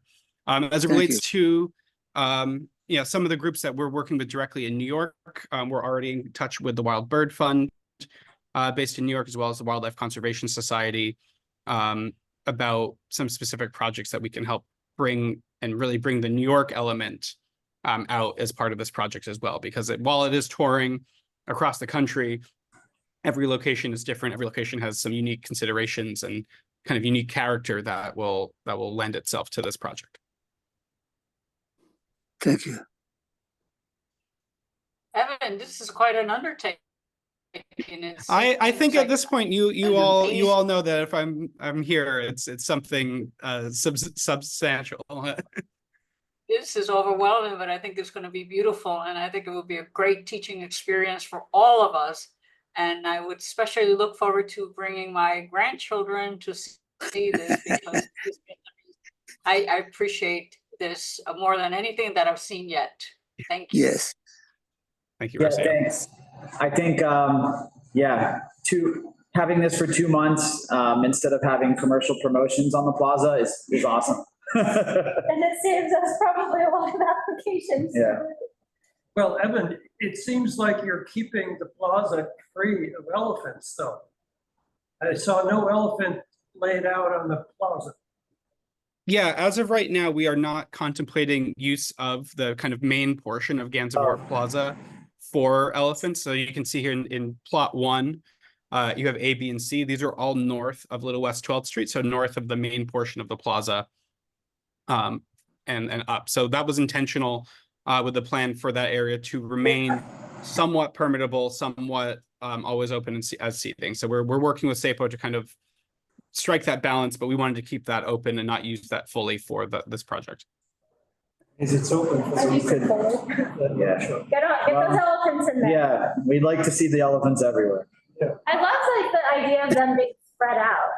Like from our, I'm sure you've thought about this one more, but from our arts and culture working group, we love Little Island. If any of the elephants need a home, we might enjoy that. There's a lot of good grazing territory over there. All right. All right, I don't see any other hands raised. Seems like what's unsaid is what's going to go on in those 2 months. That there's probably going to be other activations of some sort.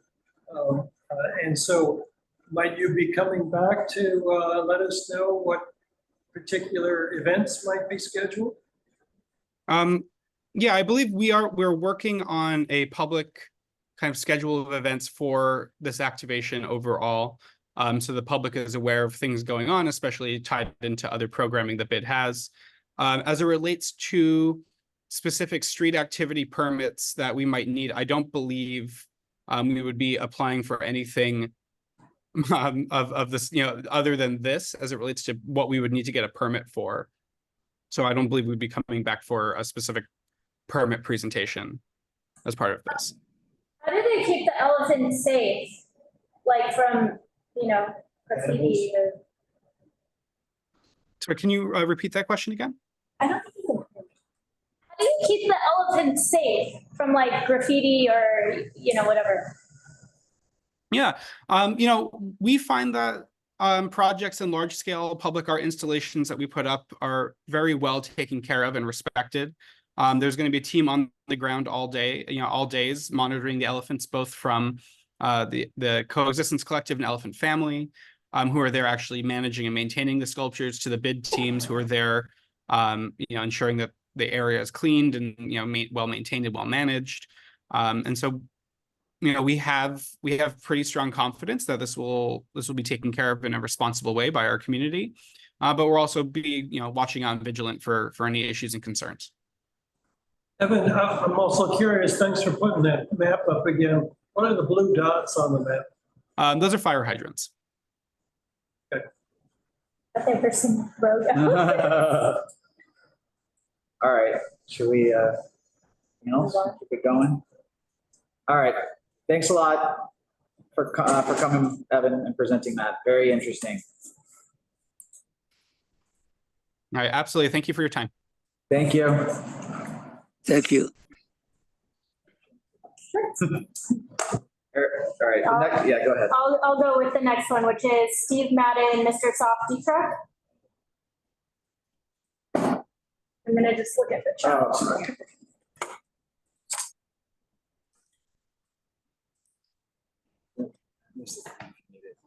Is anyone here from Mr. Softy? Or Steve Madden? No? Oh, yeah, here we go.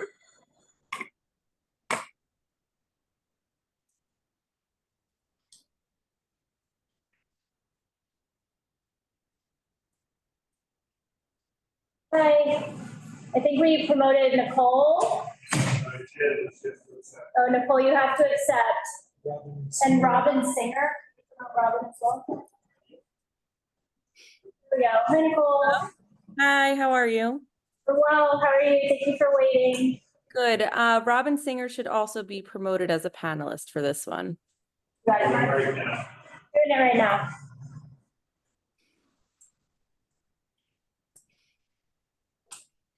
All right, let me share my screen.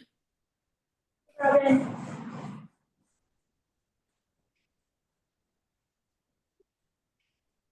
Robin, are you going to share? No, go ahead, Nicole. Okay.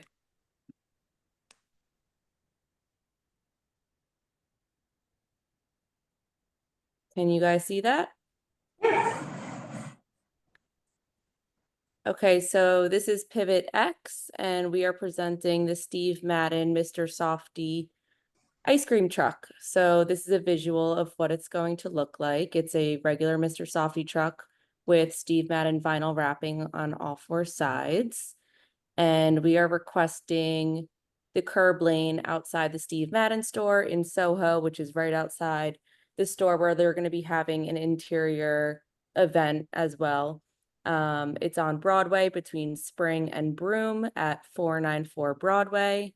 And we are estimating the food truck to arrive at around 11 a.m. on September 6th. And we'll do a quick event review with all of the security and brand ambassadors there.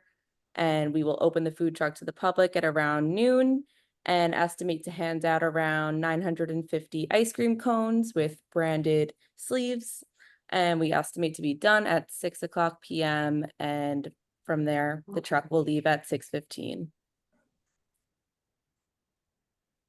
This slide, you can see where we are hoping to have the food truck be, right behind the fire hydrant, and the white brick and mortar is the Steve Madden store itself. Gotcha. Okay, will you be having stanchions, line, like talk us through the kind of run of show idea? Yeah, so we will have a line form north, so not towards the fire hydrant, the other way. And the security guard will be there to keep crowd control in order. There will not be any noise. There might be the Mr. Softy iconic sound playing like 1 or 2 times throughout the day, but it will be a very low level. And yeah. And we will have stanchions as well. Okay. Can you just talk us through a little bit of what you said? It's like in conjunction with an in-store event? Yeah, it is. Yep, our team's not actually producing anything. We are only working with the Steve Madden brand for the Mr. Softy truck execution. But I believe there will be little vignettes happening in the store that pay homage to iconic New York locations and cuisines and things like that. But we don't really have any details beyond what we're working on with them for the Mr. Softy truck. Gotcha. You don't know if there's like celebrities, influencers, anything with the event? No, this is open to the public, so we don't expect any celebrities and really no influencers. Although everybody thinks they're an influencer these days, but it is fully open to the community to come enjoy. All right. And will you be having trash receptacles for the? Oh, sorry, Ed. Yes, you are giving 950 ice cream. What's your message trying to deliver to the community, beneficial to community? Not only just ice cream. What's the message? What's the gospel you are going to deliver in this occasion, human contact?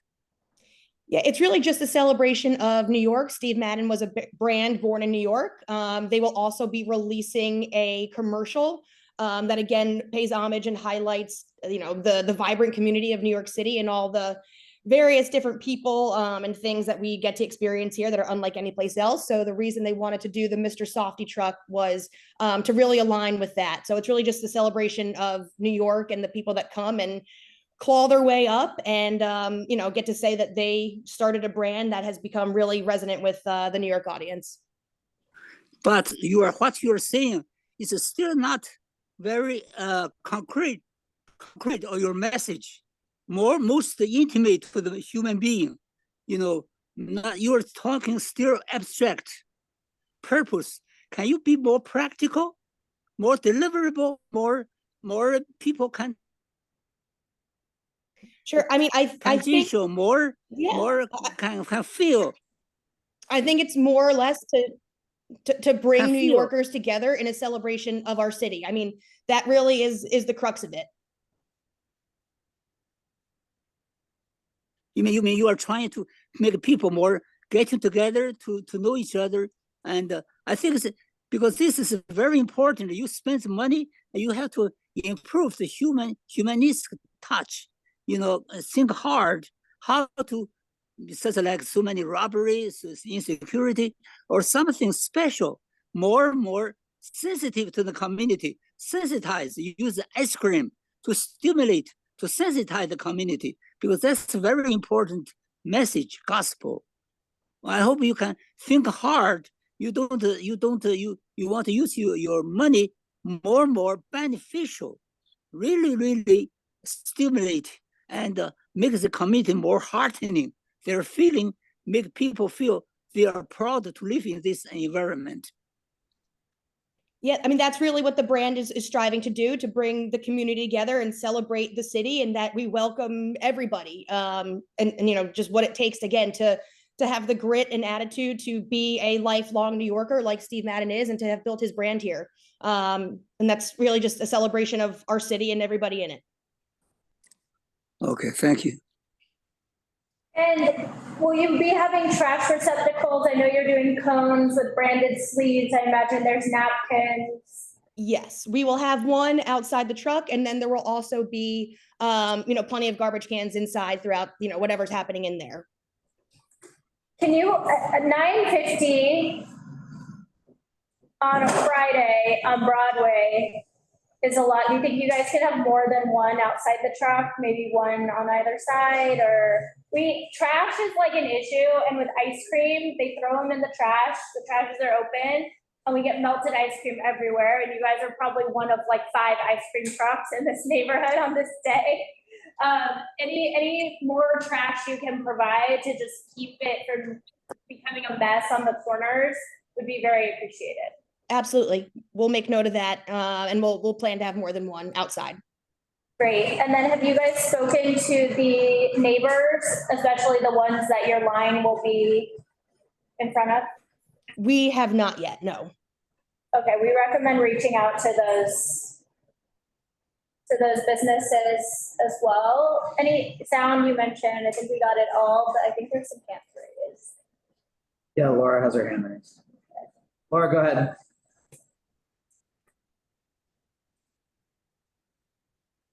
You're on mute. Yeah, when you said go ahead, the whole screen disappeared. It was very strange.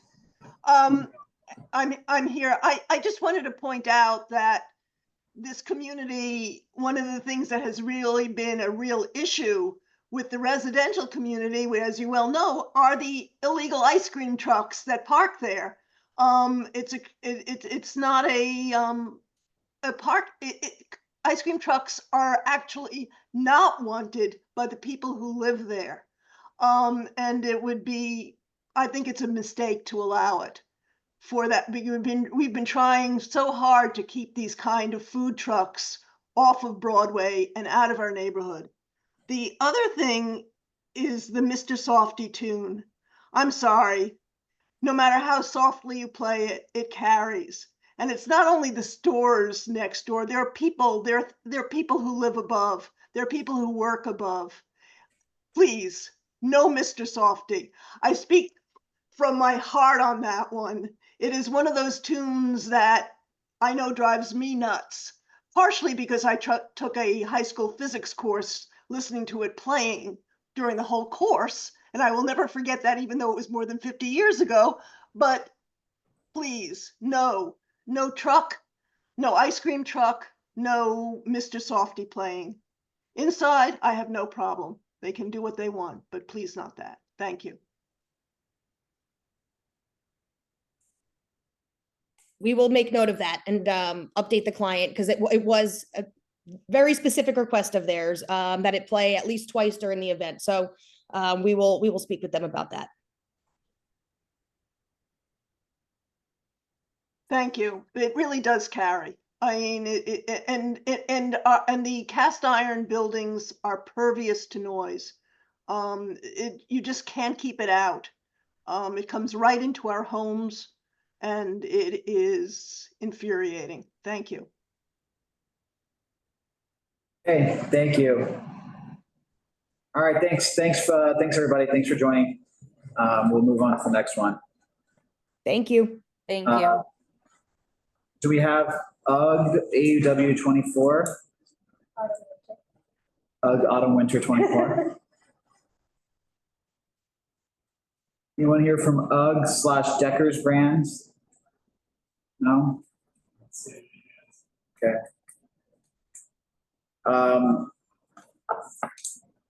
Plant Passenger, September 8th, spring between Crosby and Lafayette.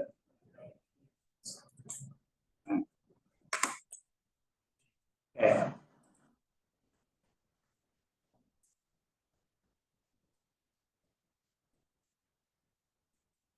Hey guys, how are you? Good, how are you? Good. Thank you guys for staying working this late. Appreciate it. This is my first time ever doing anything like this, applying for a permit, and hearing all this has been fascinating. I appreciate what you guys are doing for our beautiful city, trying to keep it clean and not so crazy. This might be this is probably one of our longest meetings, so we don't necessarily work this hard all the time. Good to know for the Thank future. But I appreciate you guys nonetheless. I'll try to keep it short. My name is Keith Martin. I am the founder of Plant Passenger, which is an art installation series that I started in 2022. I'm a photographer by trade, and during the pandemic, I couldn't shoot any of my client work. I couldn't shoot anything with people involved, but I was still actively traveling, and I was still exposed to nature, the city itself, and one of my favorite things is human design, and the epitome of that for me is vehicular design, specific to vintage cars, and the juxtaposition of human design with Mother Nature is something that's fascinating to me. And so I created this combination of cars and plants, and I call it the Plant Passenger. And what I do is I partner with brands to essentially celebrate their new launches, their new products, or whatever it might be. And I partnered with a company called EOS. EOS is the brand name, and they're going to be doing a pop-up with a store called Sundays. It's a nail salon on 70 Spring Street. So that's Spring between that's Lafayette and Crosby. And so the location for the pop-up itself is on the second floor. There will be no celebrities, there will be no music, there will be no giveaways. And I think that is it as far as the questions that have come up previously. And I believe I sent over all the information. Did you guys get a copy of that? Yeah, I can share some of that. So I can pull that up if you want me to. That's or easy. share my screen, whatever you want. Isn't this a no standing? Sorry, can you repeat that? Is this curb lane that you want a no standing curb lane? Yes. A section of it might be. We don't have to take it. Maybe directly in front of 70 might be. And there's a fire hydrant right there as well. There is a fire hydrant, I know that. I think this is no standing. Let me, if it's okay, let me share my screen. Thank you. So this, okay. We'll see this? Yep. So can you just go through what are the elements that are going to be in the curb lane? So it would just be the vehicle, which I haven't determined exactly what that's going to be. That is going to be stuffed with plants. There's not going to be anything outside of the vehicle. It's all going to be inside. So it's going to be one vehicle and that's it. Okay, so it's just a single vehicle stuffed with plants parked there. There's no outdoor activation. There's no music. There's no giveaways. Correct. It's essentially just a parking permit. Okay. Everything is going to be going on inside of the space, and that is not something that I am producing. I'm just producing the installation outside. So it's essentially like a landmark for the event itself. Okay. Okay. So you're not involved with the actual interior of the pop-up. I see it. It's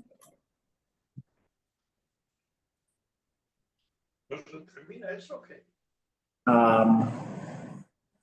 Sorry. I was just gonna check. Hello. So, yeah, go ahead, Ed. Excuse me, sir. Are you a photographer by trade? Yes. Right. Have you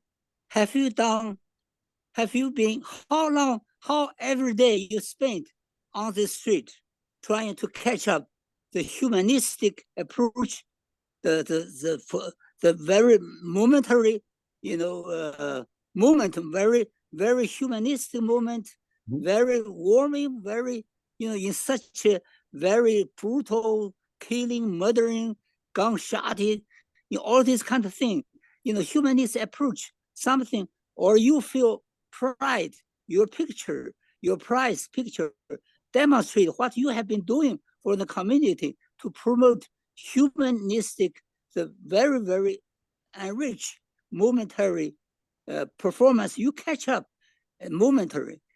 Have you done this kind of work as a product? What's your product of your product? Can you demonstrate your product? How many years you have been doing this this line? How many years? For 4 years now, I've been doing these installations. I've done. This is 4 years. It's not long, but still long enough to catch up every day. 365 days, and to catch up some moment, very, very, very, heartening moment. There's, as remember, there's a television program to always catch up the human touch connection. Have you done this? This is your mind, to catch up the momentary, historical, and very moment, just like World War II. That day we announced World War II victory. A Navy soldier just kiss a woman. That's become a historic moment or picture. That's it. Use that example as a role model. Have you done this before? I'm a little bit confused at what exactly you're asking me. Are you asking me if I'm trying to do. I think we need to keep moving because we still have a long way to go. I will say it does look like there's a hydrant and it is a no standing zone right in front of 70. Yep, we can back up. In front of 72, that's a truck loading zone. I actually don't know if Staple will permit that or not. I have to check on that one. That's a truck loading only, I think. Or no, that's to the left. I'm trying to look at the signs.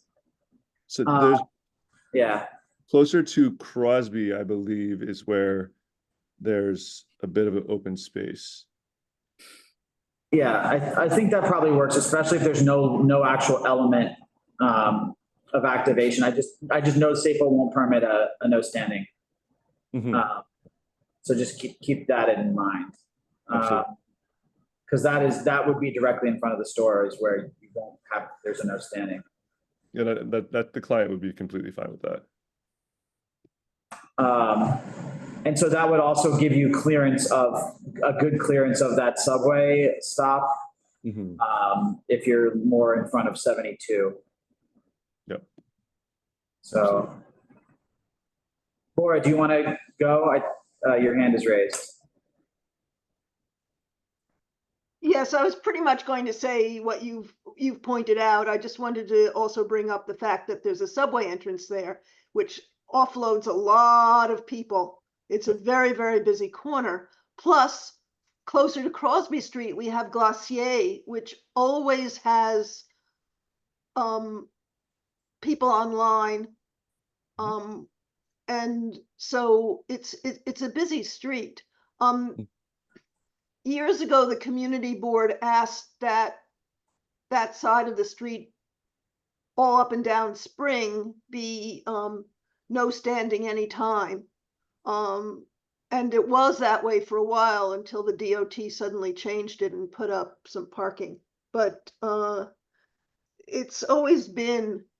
traffic's always been problematic, and something parked there. I love the idea. I wish you had an image to share with us. Oh, I do. Would look like. Of course. Yes, I've done many of these and I photograph all of them myself. Am I able to share my screen? Is that possible? Is that okay with the committee? It should let you share. Yeah, go ahead. 1 second.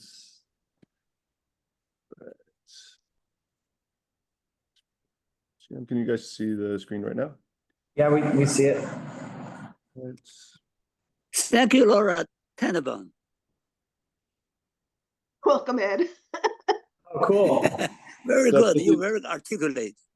It's funny. It's funny that it's basically the same area that the art and architecture storefront also wants to bring cars. A little bit earlier in the year, Yep. but in the month, but it's really right there. Yeah.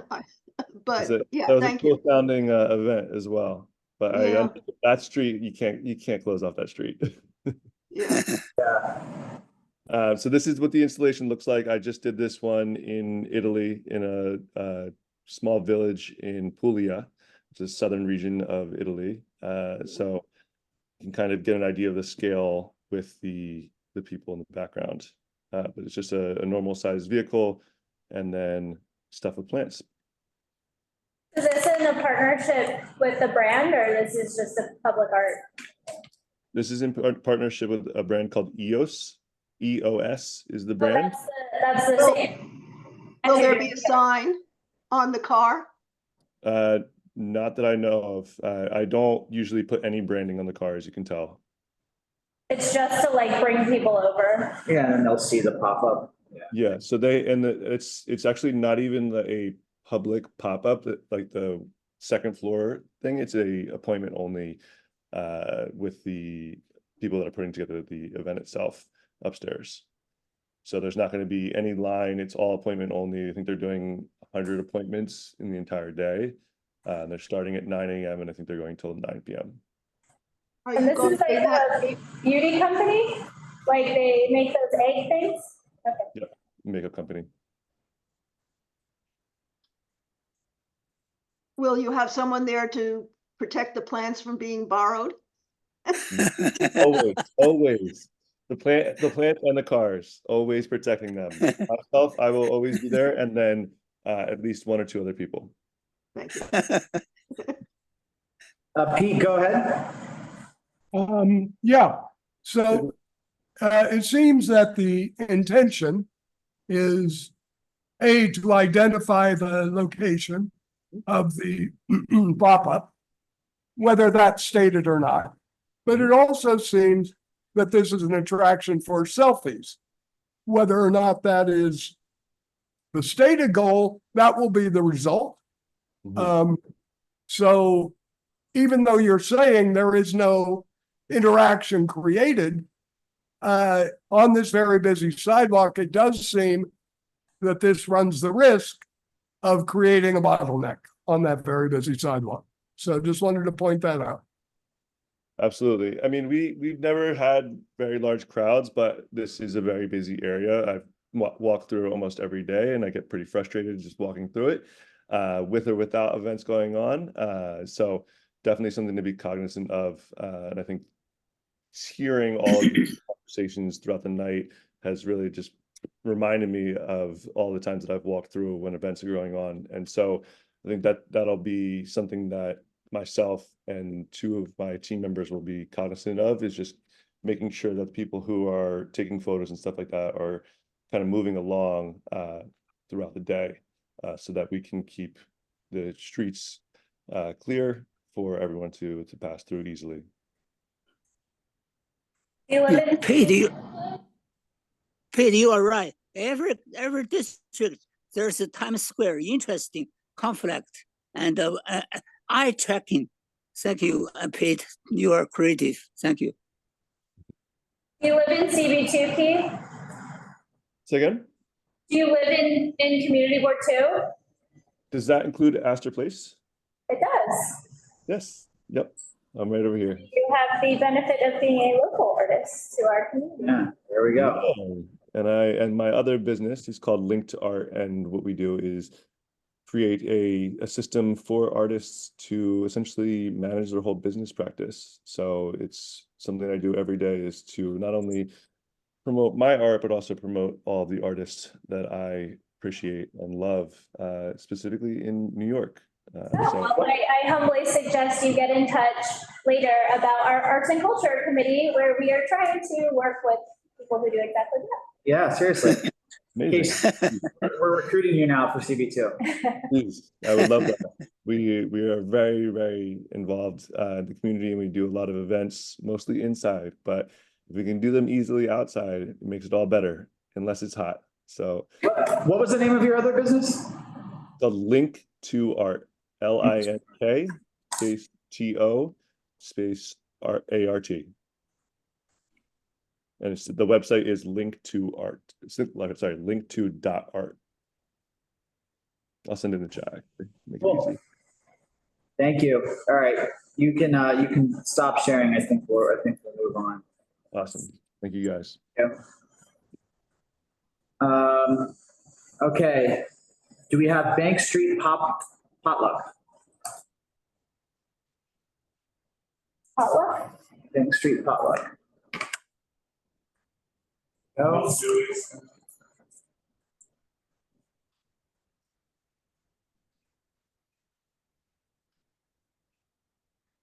Hi, O'Neill, Dewey. Hello. Thank you all for letting me join. I promise to keep this short and sweet, as I know it's getting late for you all. Thank you. Welcome.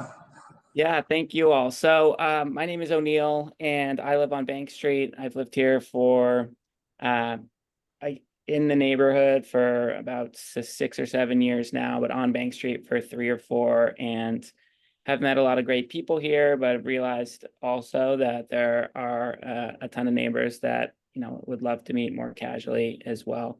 And so the concept sort of came together with some people from various different apartments around the block to apply for a block party permit, which we did from SAPO to host a neighborhood event on Bank Street between West 4th and Waverly Place. It's a quiet street, not much traffic. If you've ever been to the Waverly Inn, it's right there on the block as well. And the event was sort of inspired by other dinners we've seen people host informally around the city, and then other, you know, dining areas like Elizabeth Street outside of Lovely Day and Times Square. But eating on the street is something special in New York. There's a nice overhang, and the idea it would be a free and inclusive event as a way to bring the community together in a very casual setting on a quiet street. And so I'll pull up my screen here. It's not a commercial event. We're not selling anything. It's truly just a neighborhood event. We would block the street on Bank Street. As you can see, there's still traffic flowing easily and, you know, across the village in various directions. So it doesn't really impact anything significantly. It would be a short event. It wouldn't go too late. So 5 p.m. setup, 9 p.m. breakdown. And it has support from various neighbors around the block. There's no sale of goods, no amplified sound, open to all neighbors. And so the plan is to put together some folding tables and folding chairs, total length of about 40 feet. We can move it up and down the block depending on the fire hydrant, wherever makes the most sense. This is my first time applying for a permit for you all, so kind of wanted to default to the committee on where to set it up, and regarding emergency responder vehicles, if it's fine that it's just an easily collapsible event to move, or if we'll need to actually clear one side of the street. So and yeah, I mean, generally speaking, it's just a social gathering for neighbors. Everyone who lives on the street has their own bathrooms, no open flames, commercial activity, no parking garage on the street, no celebrities, no giveaways. So truly just a community event that I wanted to do the proper way, running through you all and getting the thumbs up. So any questions?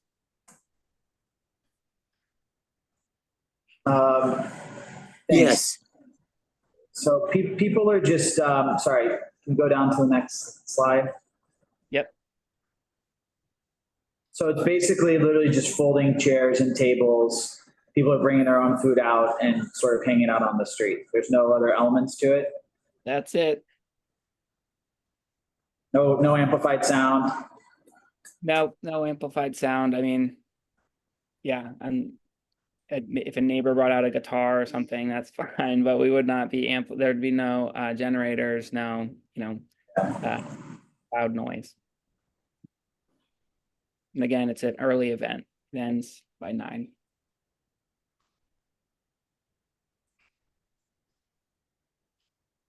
Okay. I think you do need that 15-foot clearance on either side of the table, even though it's easily collapsible.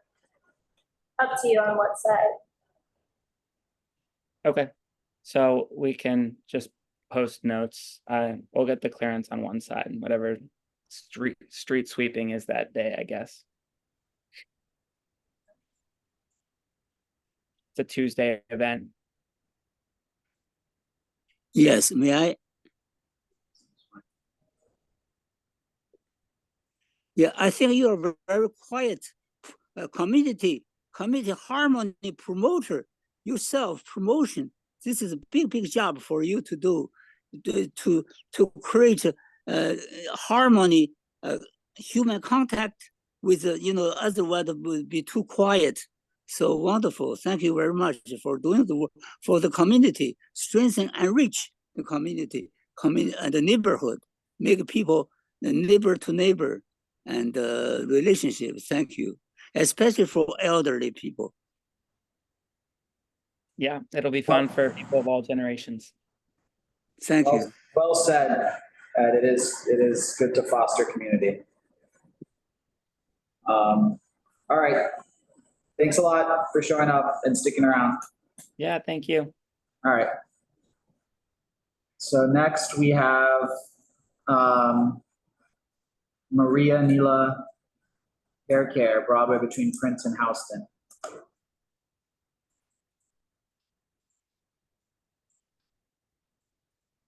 Do you have anyone? You see anyone? Anyone here for Maria Nila Hair Care?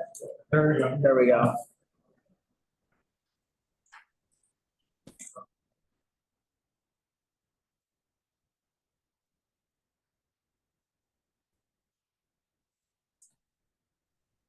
Hello.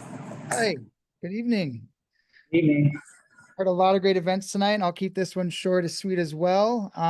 But yeah, I just wanted to introduce myself. My name is Nick, working for the experiential agency RMNG, promoting Maria Nilla. It's a hair care product from Sweden. Just doing a one-day pop-up for a few hours out in Soho. Really just making some swag bags and doing samples of their product. Something they want to do for the first couple hundred people are mini bouquets of flowers as well, because flowers are an important element in their products. So happy to share my screen to kind of go through the ROS and maybe some of the visuals. But yeah, just wanted to give you guys a chance to take a look at it. Sure, yeah, go ahead. Share.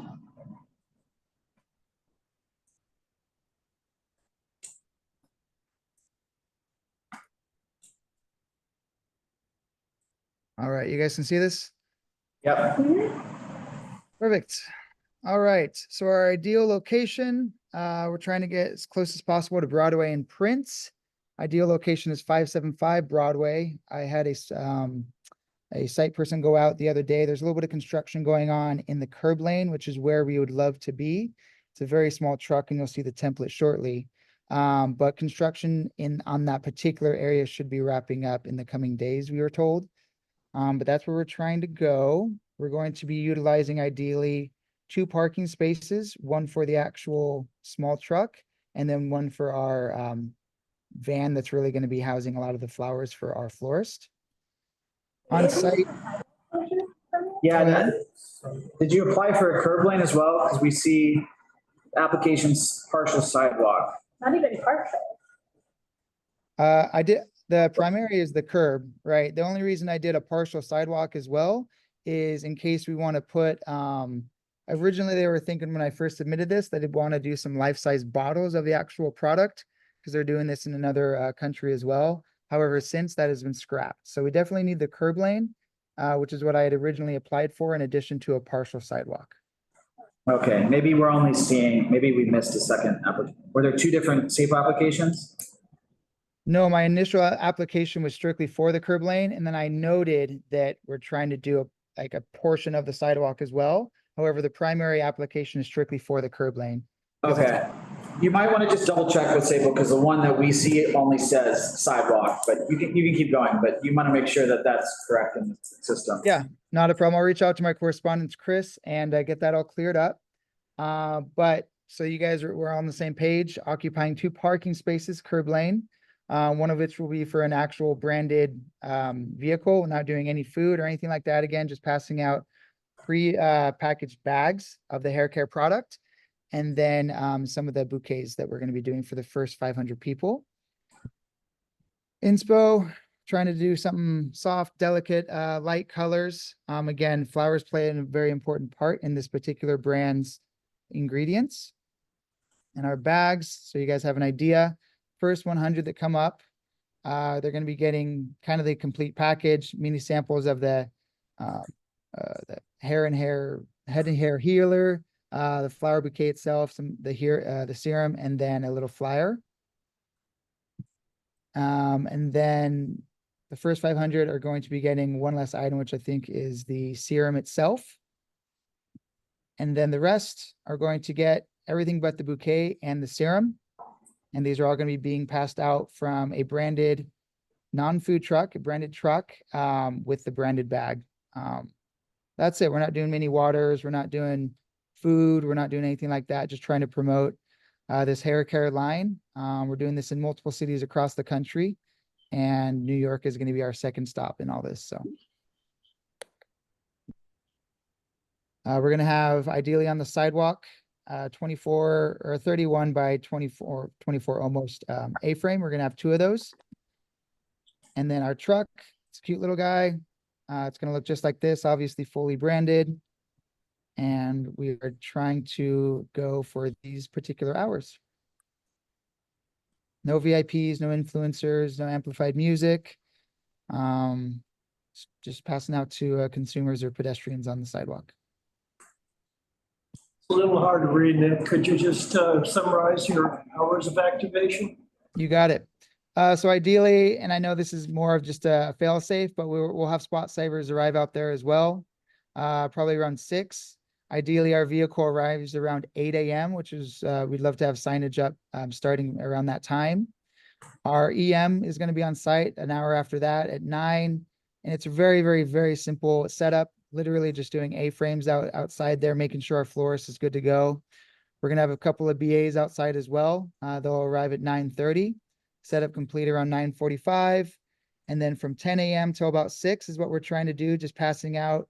Again, first 500 or 600 people will be the ones getting the actual mini bouquets. I can't stress that enough. They're small guys. And then the remaining amount will be getting the actual swag bags. Breakdown probably begins 6 to 6:30, and then our team will be out of your guys' way at around 7 p.m. that day. This is just Wednesday, the 14th. Nope, this is in September, so it'd be a Saturday.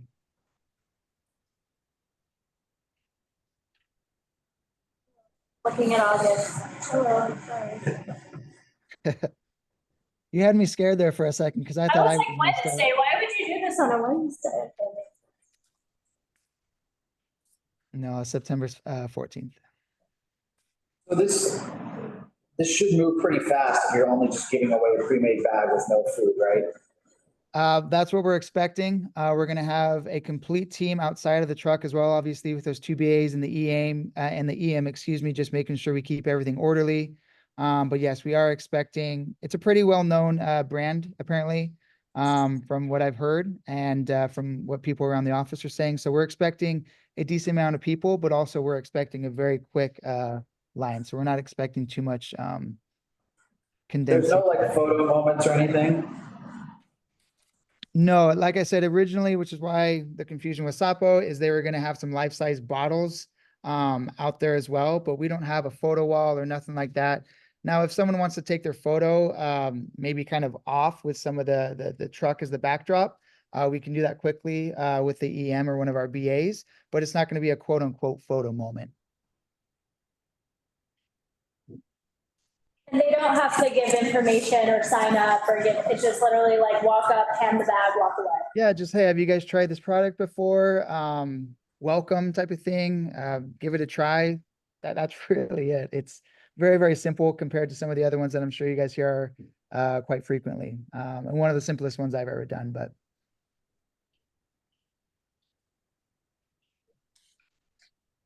All right, anything else? Maybe just to check with the businesses that you'll be in front of. Okay, yeah, I typically do that as well, like a couple weeks prior, but I will do that. And then going back to the earlier comment with Sapo is I'll reach out to the correspondents and make sure that we're aligned on what's expected there. I think all you need is curb lane, even with the signs. Yeah. And you're going to be set pretty far back from the intersection. Yeah. In the photo, I know on this ROS, maybe actually let me go to a different slide. There's a parking sign right here. We're going to be behind that. So there's probably a good 15, 20 feet before the actual intersection starts. Okay. All right, thank you. Appreciate it. Thank you guys. Have a great night. Thank you.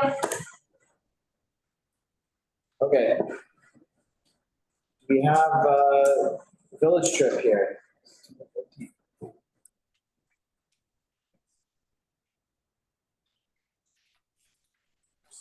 Yeah.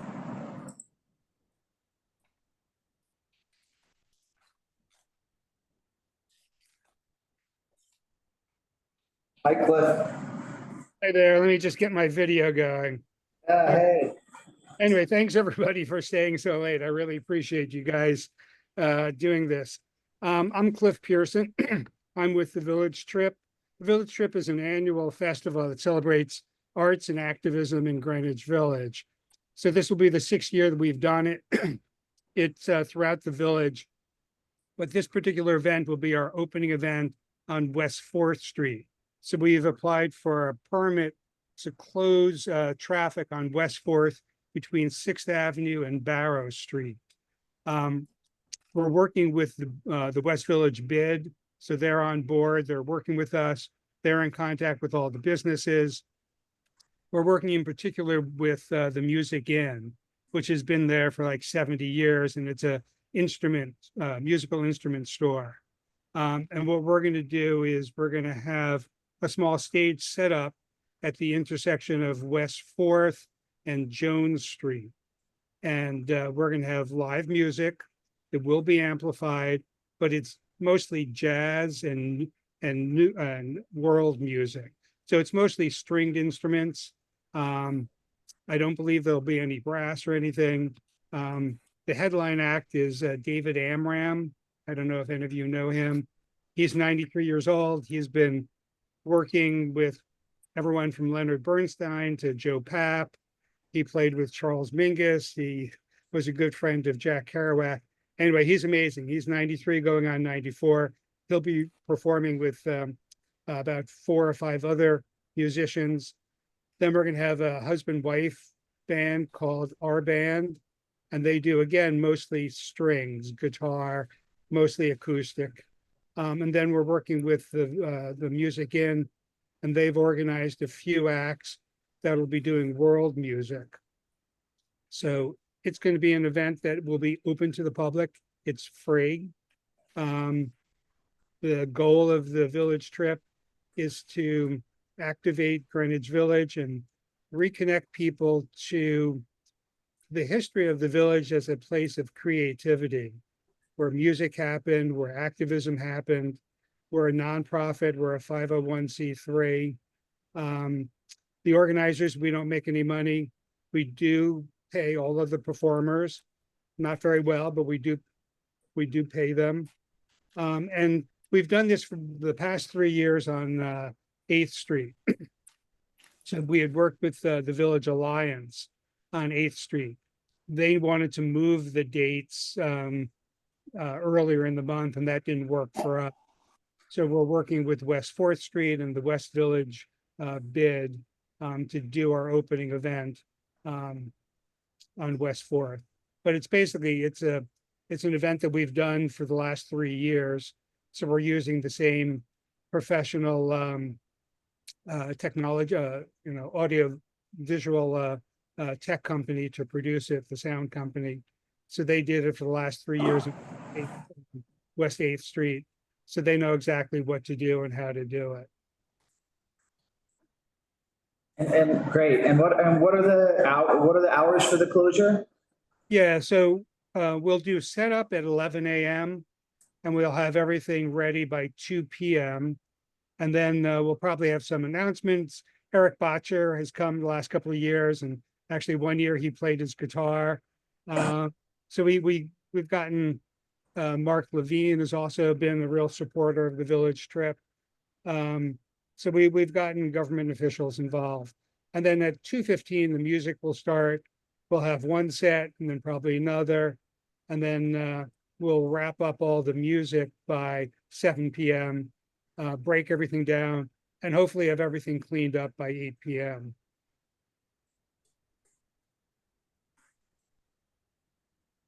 Okay. And this is basically going to close a few different streets. Is that right?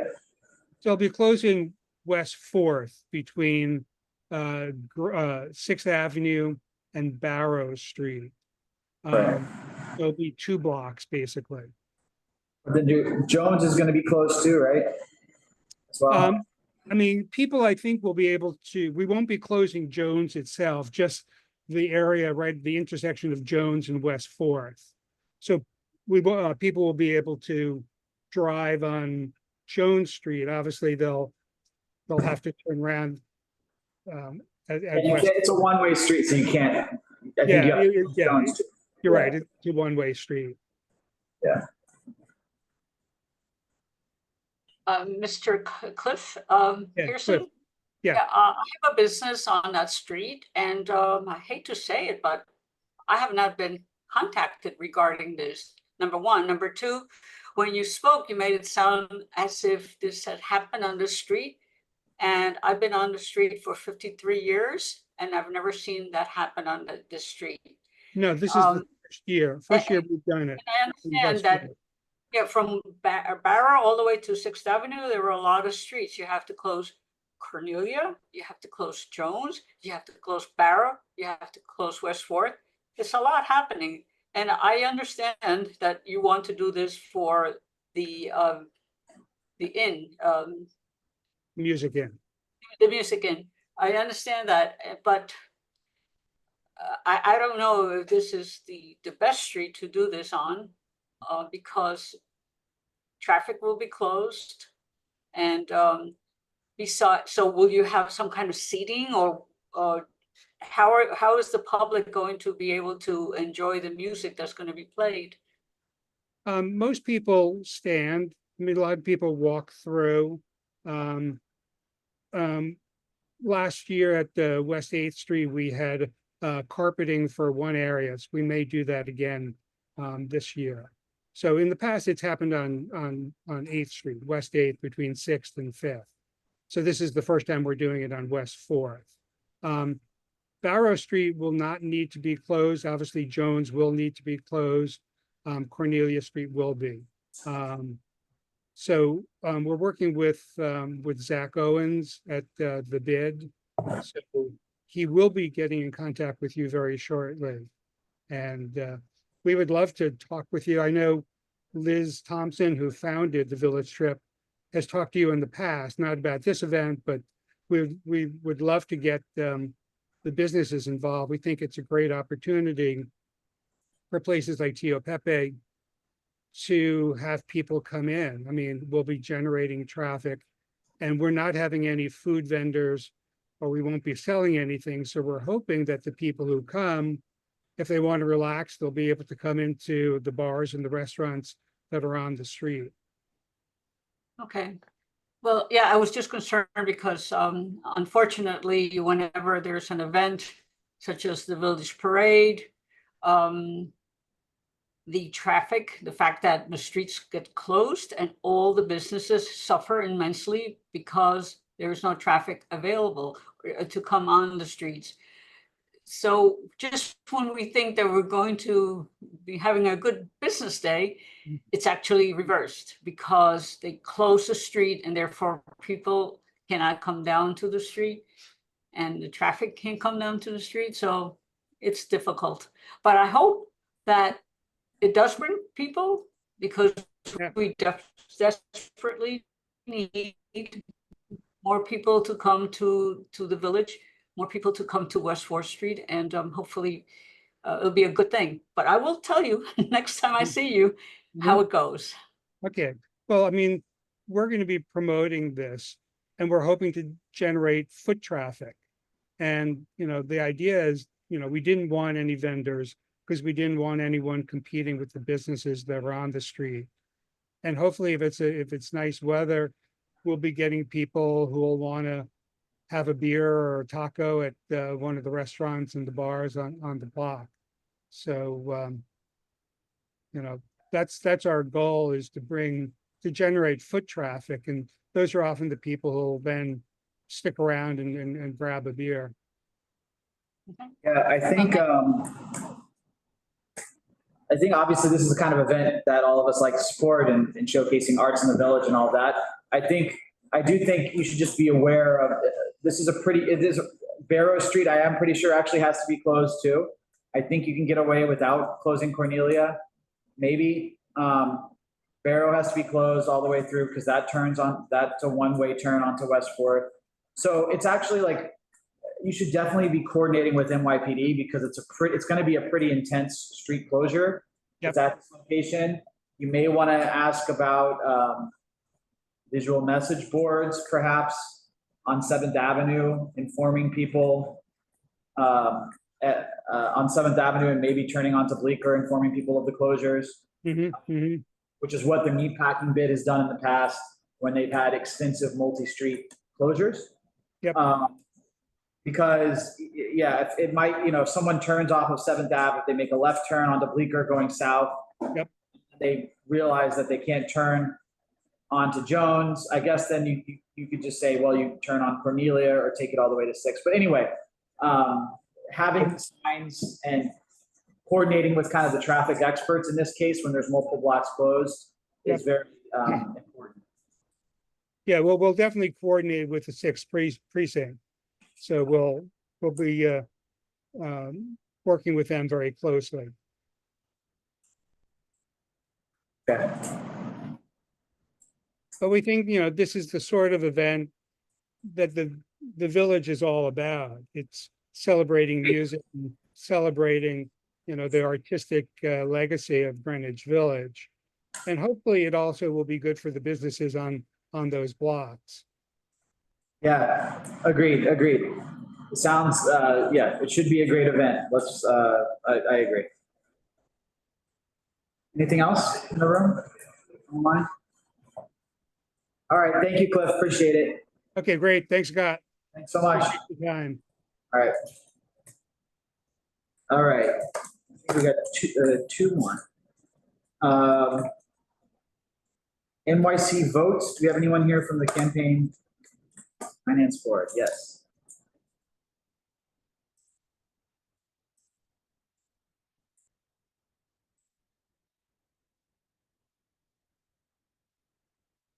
Welcome.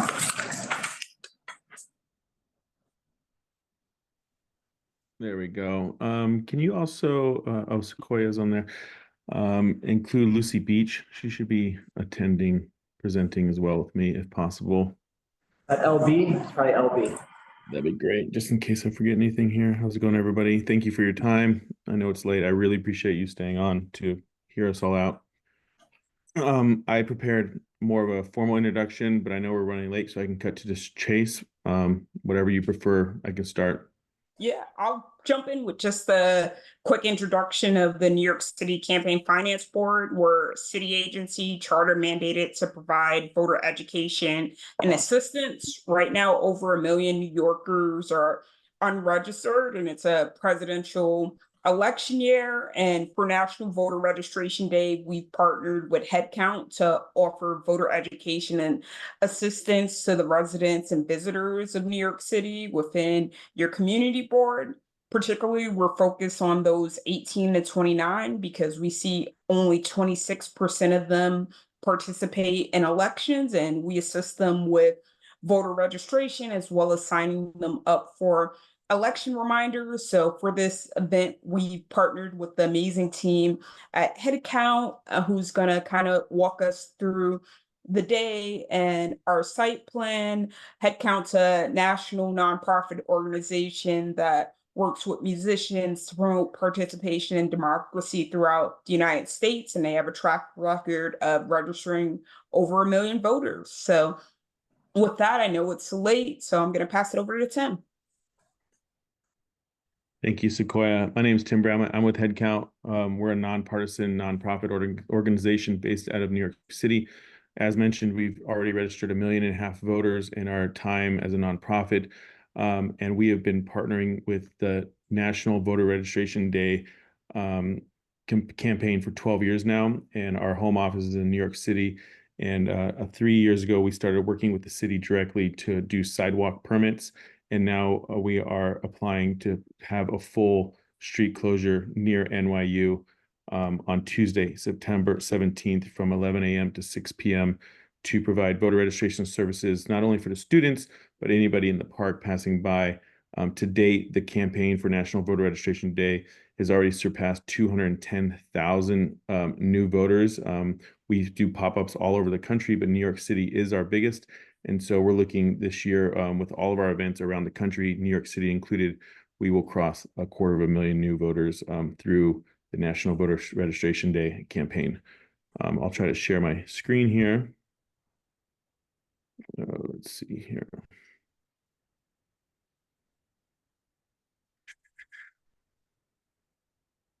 There we go. That's not it. That's not it either.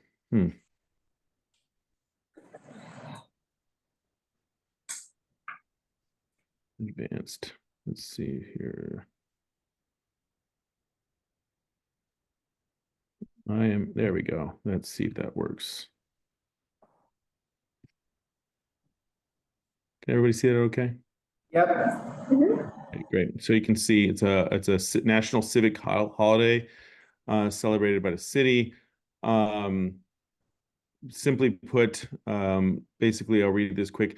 Headcount is in partnership with New York City Votes. We'll be celebrating National Voter Registration Day on September 17th. The event is free and open to the public. Individuals are encouraged to register to vote, update their voting information to make sure they are good to vote in time for the upcoming election.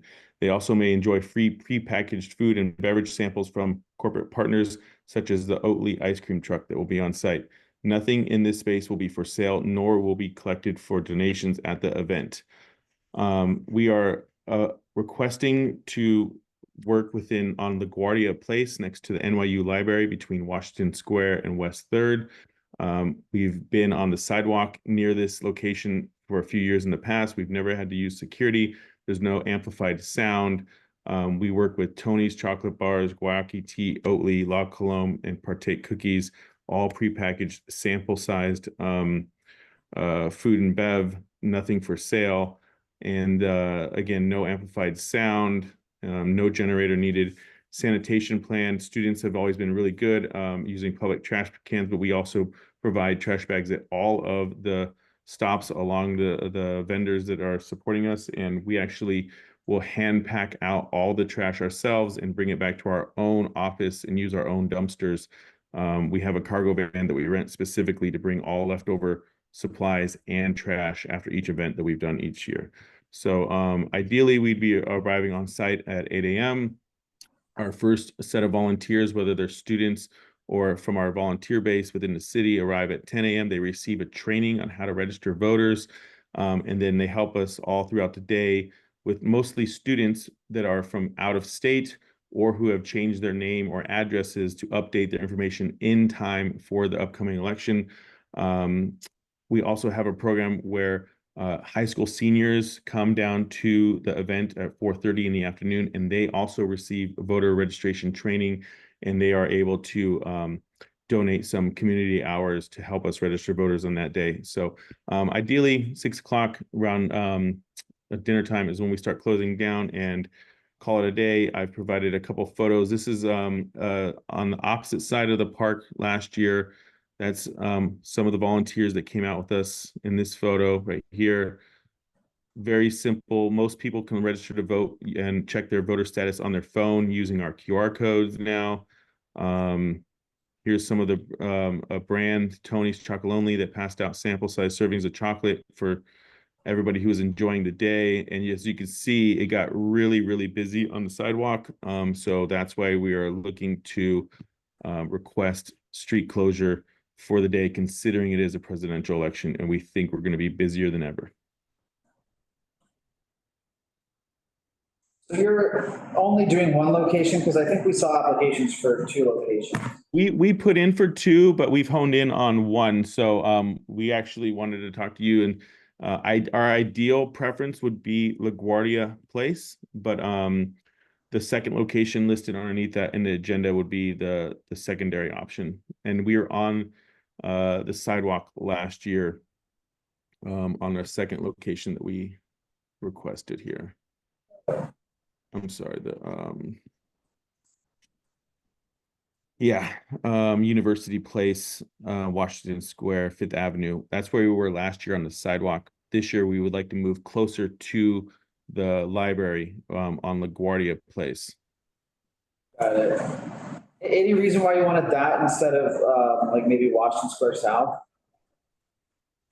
We've just found that in between classes and students coming in and out of the library is the most foot traffic. We've actually canvassed over on that side, and the interactions and the signups are just like tenfold. You can, the kids are in and out of the library all day long, and we've had great success.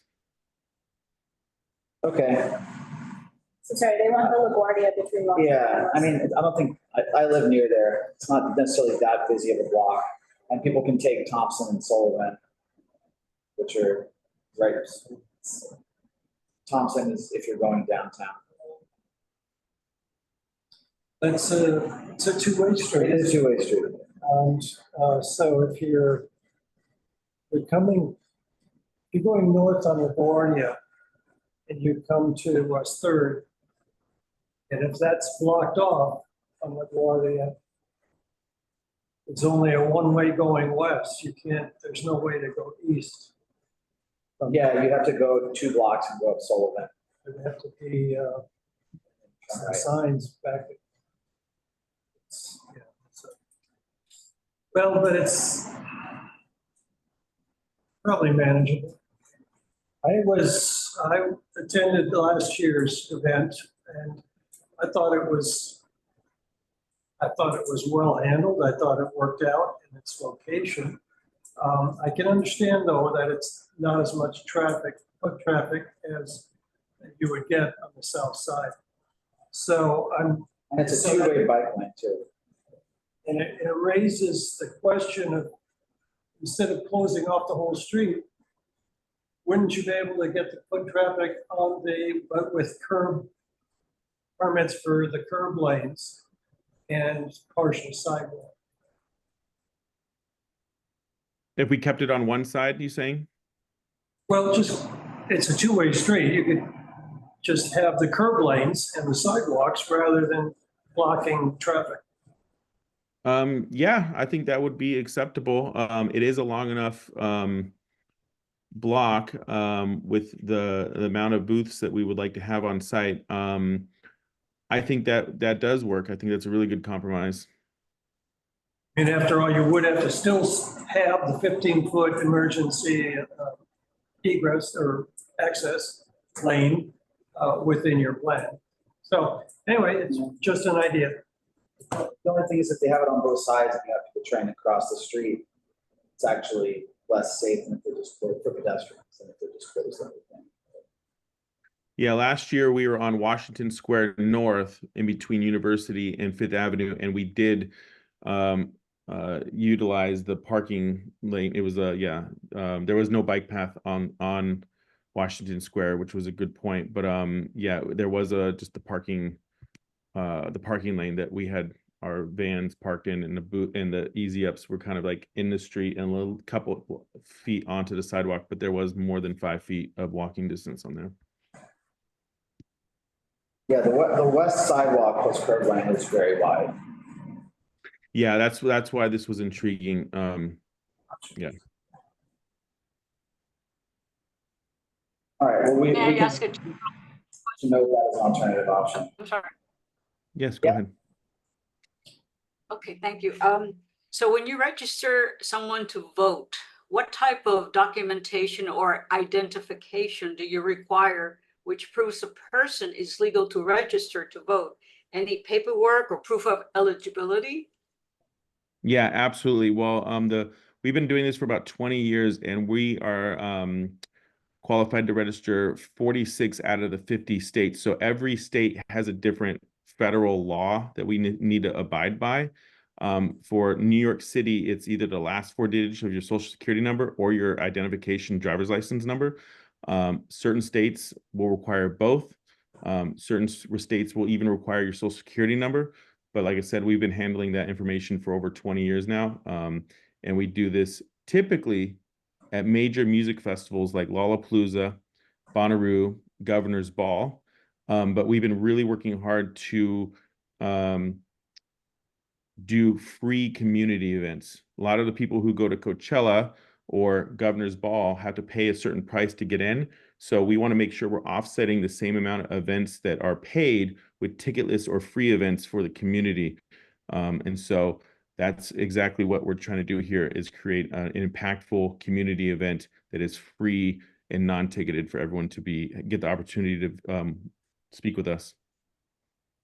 And here in New York City, there is an option if someone doesn't feel comfortable with giving their ID that they can register to vote. But the first time they go to the polls, they'll have to show their ID as well as proof of address when they go to vote.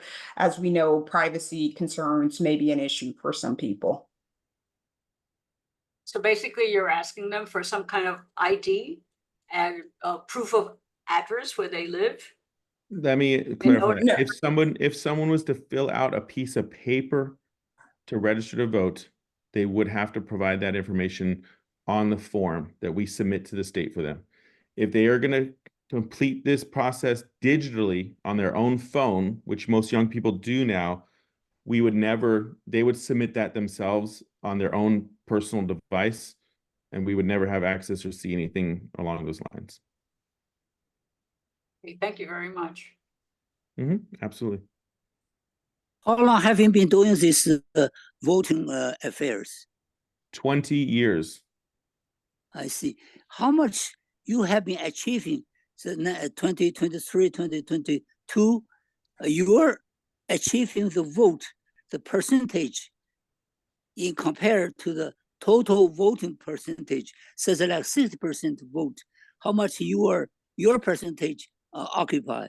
You have been achieved. How many? 10%? Me personally? Yeah, no, it's your agency. So your group. Currently, we're just short of 1.5 million new voters. That's how do you compare the total vote? 10%, 5%? Well, just to give you a very, in 2020, we registered, 400,000 new voters. So 2020 was our largest year, and specifically around NYU, we work directly with NYU, and they did a survey. And like I said, we've been doing this for a long time, but in 2018, the student voting rate in the 2018 midterm was around 30%, 32% of students at NYU were voting in a midterm election. And in 2022, it was 64%. So we've seen an increase of young people at NYU getting civically engaged. And we love partnering with that school because we can offer volunteer opportunities to all these students who can come hang out with us and, make their voice heard. Thank you. Thank you. Thanks for attending. One more thing I forgot to ask you before. So regarding the identification, are the people that are registered to vote, are they U.S. citizens? You have to be a U.S. citizen, and you have to be over 18 years of age to register to vote federally in the United States. Certain states, very few, will allow what they call pre-registration. California, for an example, will let you register to vote at 16 years of age, and your paperwork stays on file so that in case your birthday happens to be on election day, you will not get denied at the polls. Your paperwork will be processed immediately on the day of your birth when you turn 18. So we do offer pre-registration for select states that allow that. Yeah, in New York, we do pre-registration for 16 and 17-year-olds as well. So we start early so they don't have to worry about going to the DMV to update their voter registration. All right, thank you. Okay. Thanks. Thanks so much. Have a great night. Have a good night. Thank you. All right, the last one we have on here is the Il Buco pig roast. September 22nd. that one of the attendees?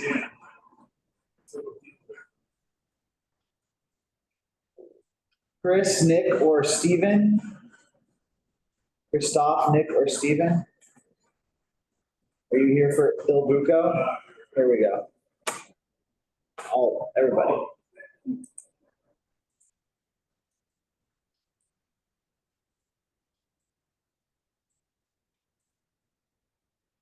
Okay. Steven should be jumping on in just a moment. My name is Thomas, actually. I'm with the Il Buco team, but Steven is the GM of the Il Buco. He should be hopping right on. There he comes. Great. You guys survived the first 4 hours of the meeting with us. Thank you. We made it through with you guys, yes. We really appreciate you letting us go. Thank you guys for sticking around. I know we're late and we don't want to take up any more of your time because I know that we're the last ones to go.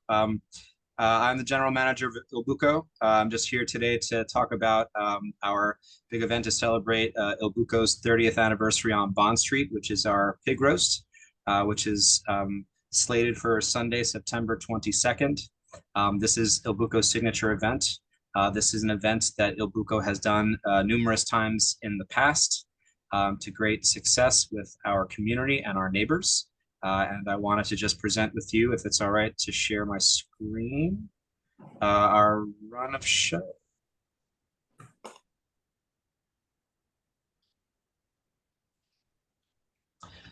So the event we're looking to do is on the 22nd of September. We have been in coordination with the Sabo office with Don Tolson and Shanique Meacham. We've also been in contact with the FDNY as far as what's needed for them. The advantages that we have is that Bond Street is already classified as a full street closure. We are a participant in the Open Streets program, and Il Buco is actually the permit holder for the Open Streets program on Bond Street. We have a lot of experience in operating a full street closure on Bond Street as we do that, weather permitting, 7 nights a week from April through November. And we've been doing that for the last 3 years. This is our 4th year as the permit holder for the Open Streets program on Bond. The only difference with this is that we are looking to host our pig roast and cook our pigs outdoors. We would be looking to close the street off for the full street closure starting at midnight on Sunday, September 22nd. Our chef, Roger Martinez, who's been with Il Buco for 10 years and has experience doing pig roasts in the past, his team would begin roasting the pigs on Bond Street at 2 a.m.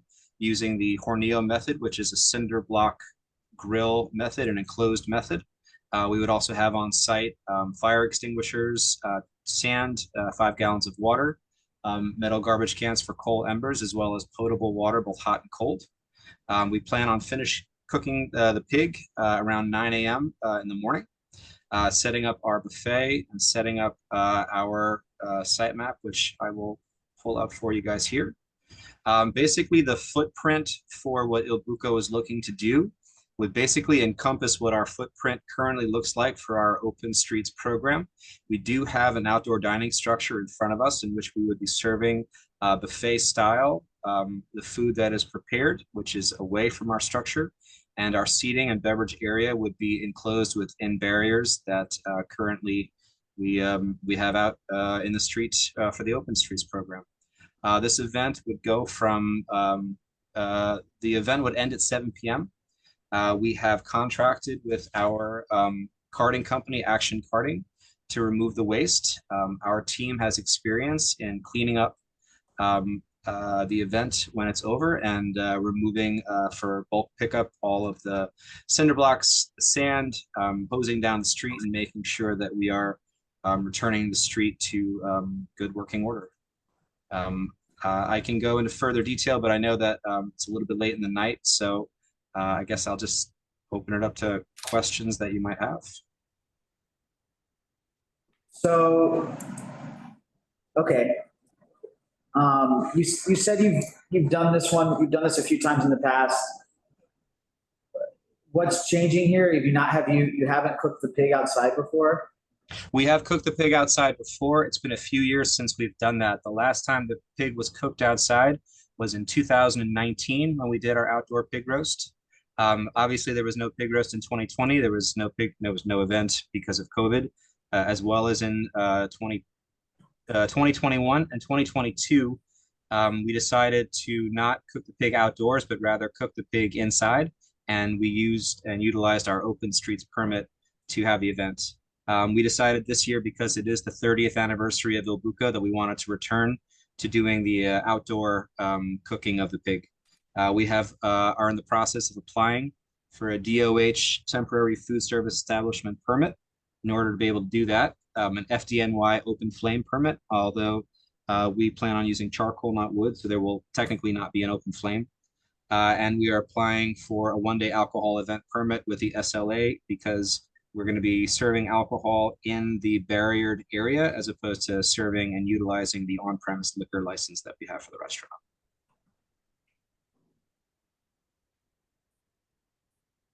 Okay. And then how does it work with attendees? Is this like, are people buying tickets ahead of time or? It is a ticketed event. We will be selling tickets in advance as well as tickets the day of. Basically, if you don't have a ticket, you don't get food. My staff who's been working at the restaurant has, I have front of house people that have been here for over 10 years, 15 years that have experience doing the event. And I have back of house that's been here for quite a while with experience for the event as well.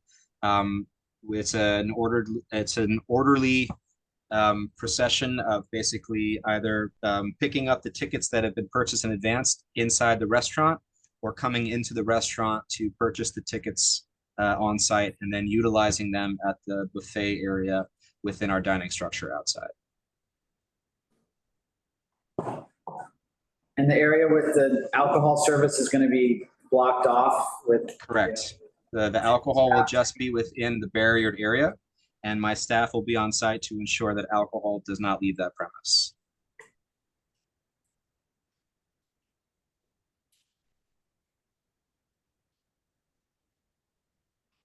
Have you started doing outreach to the block to let them know that this outdoor roast is coming back? We have contacted our fellow businesses on the block that go in on the Open Streets program with us. There are two other food establishments on the block, Fish Cheeks and Jack's on Bond, who are good partners with us for the Open Streets program.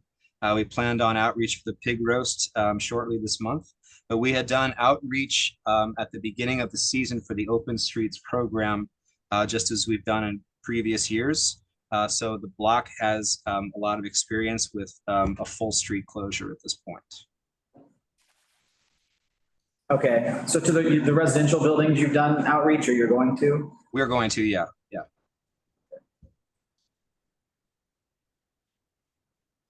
Will, may I ask a question, please? Sure.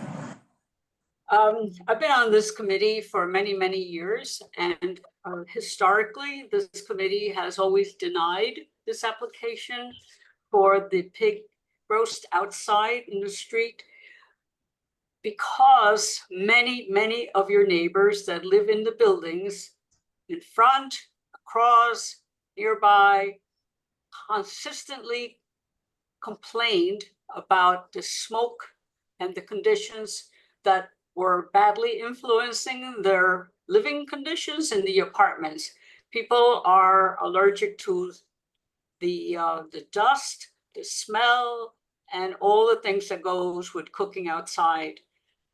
I think, from my memory, is that when this stopped, I think people were very happy that you weren't doing it outside, using the street to pollute the air in those residents' apartments, which was very concerning for us. A lot of people have health issues, asthma, and many other things that really is detrimental for them to have the smoke. So how are you going to control that situation by having this situation happen in front of people's windows? It's my understanding that in the past, they had done a true open flame in which there was charcoal and wood used, and they had basically a larger bonfire in which there was a lot of smoke emanating.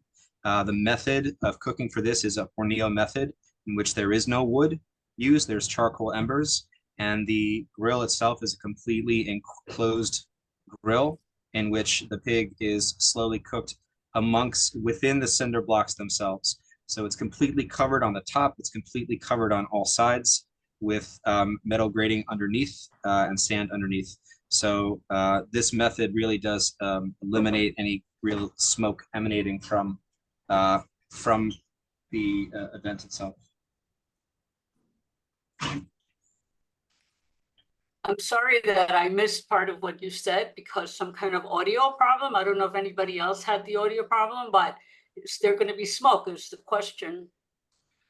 Our cooking method within an enclosed cinder block grill, which is different than the previous methods in which there was a larger open flame and bonfire on the street, should cut down on the smoke. It should not be, it's a method in which smoke should not be emanating. So basically the heat from the cinder blocks themselves are what roast the pig. It's not an open flame. There's no wood used at this point. It's just charcoal that lays underneath. What's the name of that method you said? It's called the horneo, Hornillo. So it's a coal oven at this point. So we're calling it a pig roast, but in the past they used a mixture of wood and charcoal, which gave the flame, which gave the smoke. And in this instance, moving forward, we are eliminating wood from this because we do not want an actual flame. We do not want smoke to emanate. So basically it's a method of using the charcoal to heat the cinder blocks themselves. And within that heating, it's roasting the pig. It's cooking the pig, if you will. Have you reached out to the neighbors and are they on board with this roast pig outside again? We planned on outreach this month to let them know and to invite them to celebrate with us for the anniversary. It would have been better, in my opinion, if you had reached out to them so you could report to us tonight that you already have the community on board with your decision.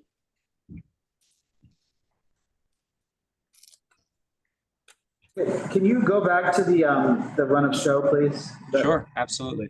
Let me take you to the run of show for the cooking method as well. So this is really how we plan on setting it up. We plan on closing the street off at midnight and at 2 a.m. starting the process of cooking the pigs. At all times will there be chefs on site. 2 chefs and our pig purveyors will be on site overseeing the grill and the cooking process. At all times, one of the chefs on site will have their food handler's license. They have over 15 years experience cooking pigs by this method.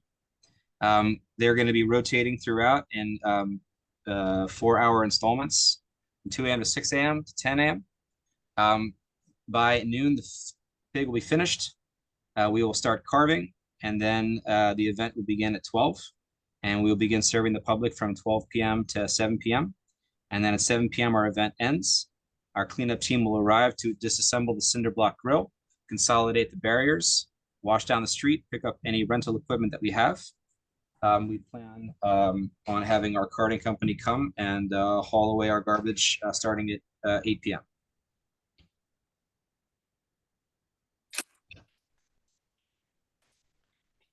How much are the tickets going to cost? We are looking at a price for an adult plate for the roast for $60, vegetarian plate being $35, children at $25. Desserts are included with that, and the beverage ticket, each ticket for beverage is $18. We have partnered, our sponsor for this is Sky High Farms. It's a nonprofit farm in upstate New York that donates food and donates produce from their farms to feed those that are in need, who are homeless, but that live in food deserts or are deprived.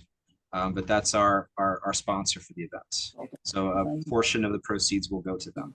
Can you tell us what portion it is and how much they will get? We're looking at a 15% donation to Sky High Farms for participating with us. They also plan on providing with us some of the produce for the event. Which you pay for? Yes. Okay. sorry, can you just go back up one more time? I'm just trying to make sure I fully understand the scheduling. So you're Sure. building, when are you building the oven? What's the time? We're building it at midnight. So once we close off the block at midnight, we start building the oven. The goal is to be able to start cooking by 1 a.m., but if it's at the latest, the process for cooking the pigs will be 2 a.m. And what do you anticipate the noise from building the oven being? Minimal to none. This is just a matter of assembling the cinder blocks themselves and setting up the oven and getting the pig going. But as far as noise, we're keeping that to a minimum on the block. We want to be very respectful of our neighbors. This event itself will also have no noise, no music, no speakers, nothing like that.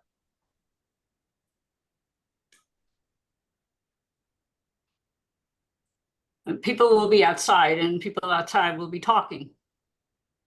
So there is some kind of noise because it will be crowded and there'll be a lot of people, I think. We only plan on having about 4 people on site overnight to cook the pig. So the bulk Yeah, I'm of the talking staff. about once the event is happening, there'll be noise from the people that are eating outside, right? Yeah, I mean, it's meant to be a celebration. So it's a daytime event that's a celebration of our anniversary. Okay. Questions? Anything else? All right. Thank you. Much appreciated, guys. Thanks for sticking with us. Thank you so very much. Appreciate it. All right, bye. Bye-bye. Thank you. Anyone else on? I think that's everybody. All right. Go back, let's go through them.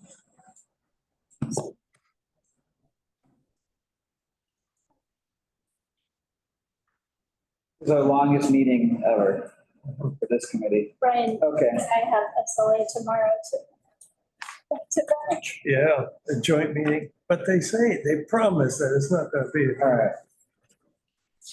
Better. Tony Malloy, any thoughts on that one? Yeah. Seems like a pretty standard food truck. We just need to note the move location. Nope. They moved it to the second location. Any other notes on that one? Well, I guess the community benefit is just get some free cookies or something. And it's a promo. Yeah. It's a standard promo.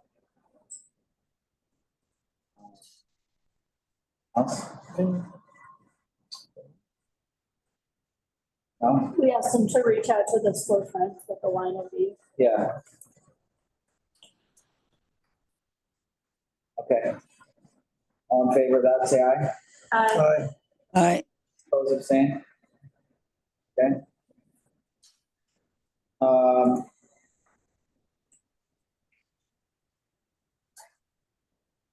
Auntie Anne's.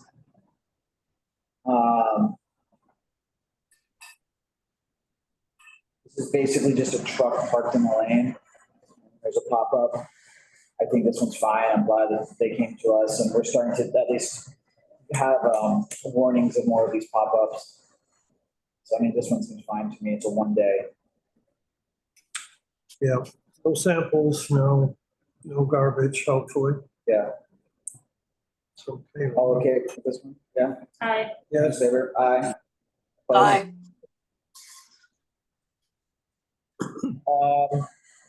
So there's 3 different of these ice cream lines. I think the locations are very problematic, at least 2 of the 3. Especially the Perry Street one.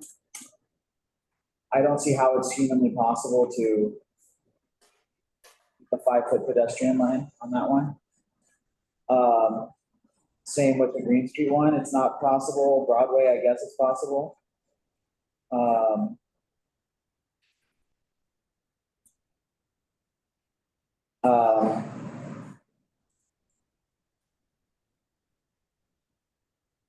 I would just say, I think for Broadway, I'm fine with, it's a standard food truck. I think the other two, I would note that like in concept, the activation seems fine, but we don't see a way at this location to keep a 5-foot pedestrian walk path. And just note that to safeguard. So I think maybe we just say like, approved provided they can either use the curb lane and or move to a different location where there's possible to have a 5-foot pedestrian crossing. I really think the Perry locations are problems. I don't think it makes sense to approve it at that location. I just don't see how they can physically do it. Where's like the map that shows the sidewalk ways? I'm not sure there is one. I feel like Go out and there measure. is. Carter like knows it. Or would people want to do for like the Green Street and Perry Street one where it seems like there's actual egress issues? Should we do deny unless or just say approved provided?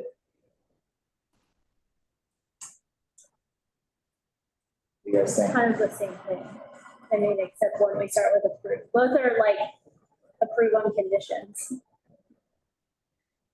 Yeah. Happy with either. Yeah, I'd be okay with the approval with conditions. Okay. So it's going to be approved for Broadway and approved conditions for the other two. Are we all in favor of that? All in favor, say aye. Aye.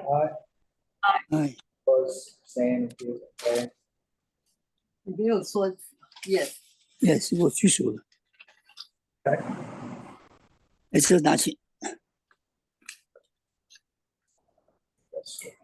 Right away. I'm just noting that the condition is the pedestrian right away.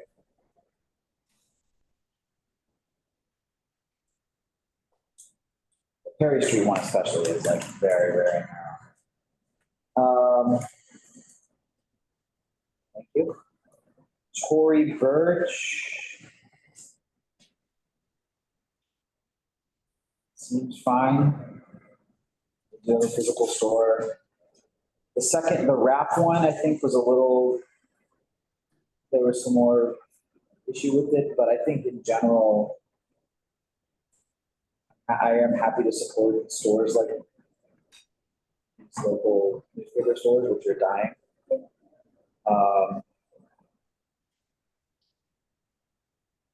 I agree that specific one has been problematic, but I also understand like this one has pretty So why don't, obtrusive. yeah. So why don't we approve like noting that there've been issues in the past and just. The wrap one. Yeah, and what we can have a second therefore that basically saying we encourage them to take every measure given what's happened in the past to reduce, to prevent, crowding around. That would do it, because from what I understood of how they explained it, is because they're not going to be giving away the iced coffee at that location, that should reduce the traffic. Yeah. Tremendously. And it sounds like in the past, it's part of it has been inside the store that's spilled out. Yeah, so I think maybe it's an approve with an additional, therefore, just mentioning, we recognize it's not the same person, but we resolve, that we ask that they take special care to prevent, crowding on that. All in favor of that? Aye. Aye. Excuse? Opposed? Aye. Abstain? Aye. Okay.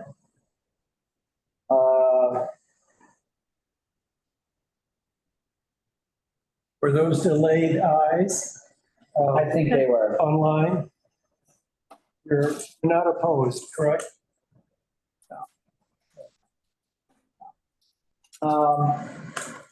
Okay, I think the Kate Spade thing is fine, just with the note that, they need to move it down the street to allow for daylighting, right? Yeah. So all in favor of that, say aye. Aye. I have to recuse. Okay. Aye. Anyone opposed, abstain? Okay.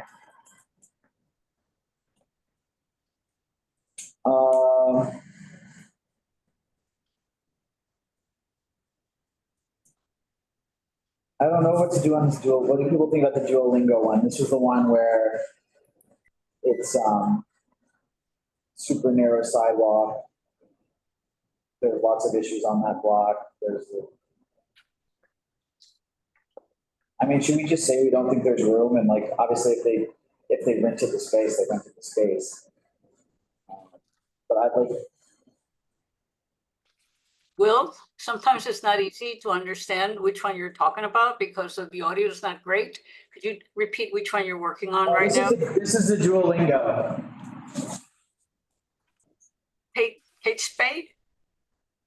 After that. No. Sampling event, ice cream? No, Duolingo. Oh, Duolingo. Okay, sorry. Thank you.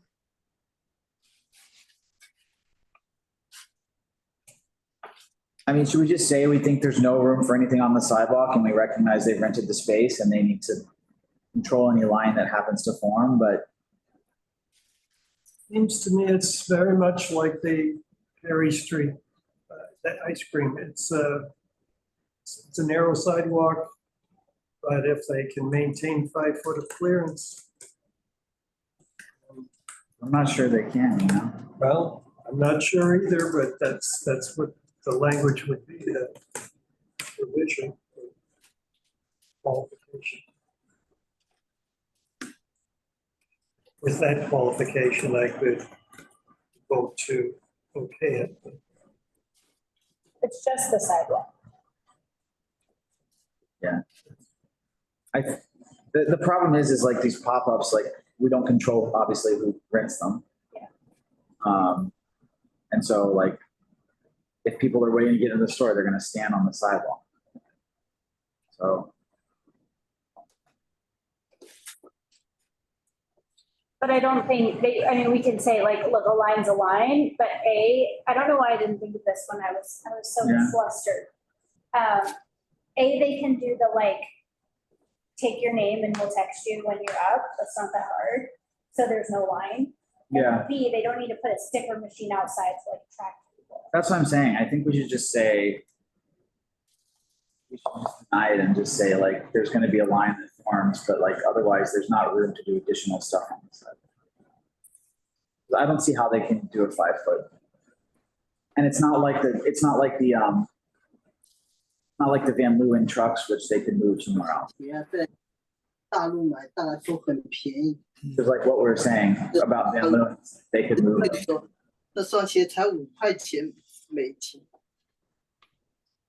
What do you think? Well, as they were presenting, I was thinking, where's the appeal for a line? I mean, this is a language app. I was also thinking. Who's it going to be coming? Well, maybe there won't be a line then. Maybe it's not an issue. Well, I'm not knowledgeable enough to predict it, certainly. But it certainly raised the question in my mind. There's no free giveaway. There's water available if people want it, but that's nothing, right? People who are gonna have lines try and tell us they're not, and people who are not gonna have lines try and tell us they are. What if we just said like, You never know.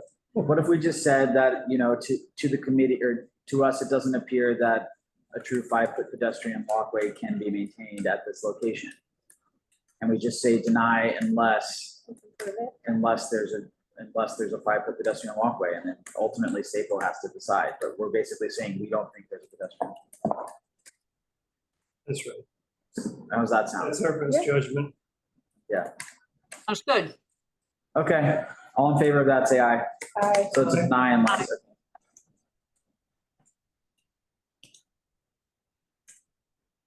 Will? Yeah. I hate to take you back to 817 sampling ice cream on Broadway. Can you hear me? You're fading in and out a bit. I think there's On something wrong. 817, I would like,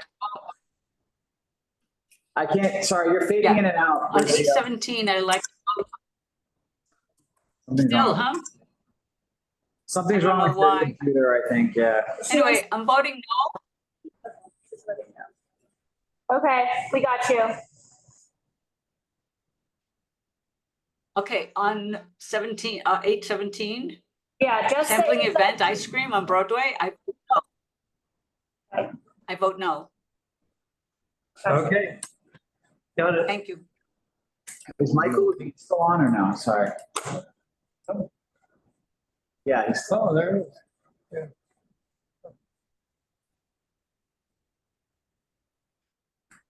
Okay.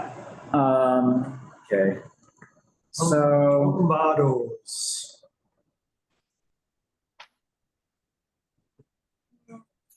Well, are we even voting on this one, or are they like going back to SAPO?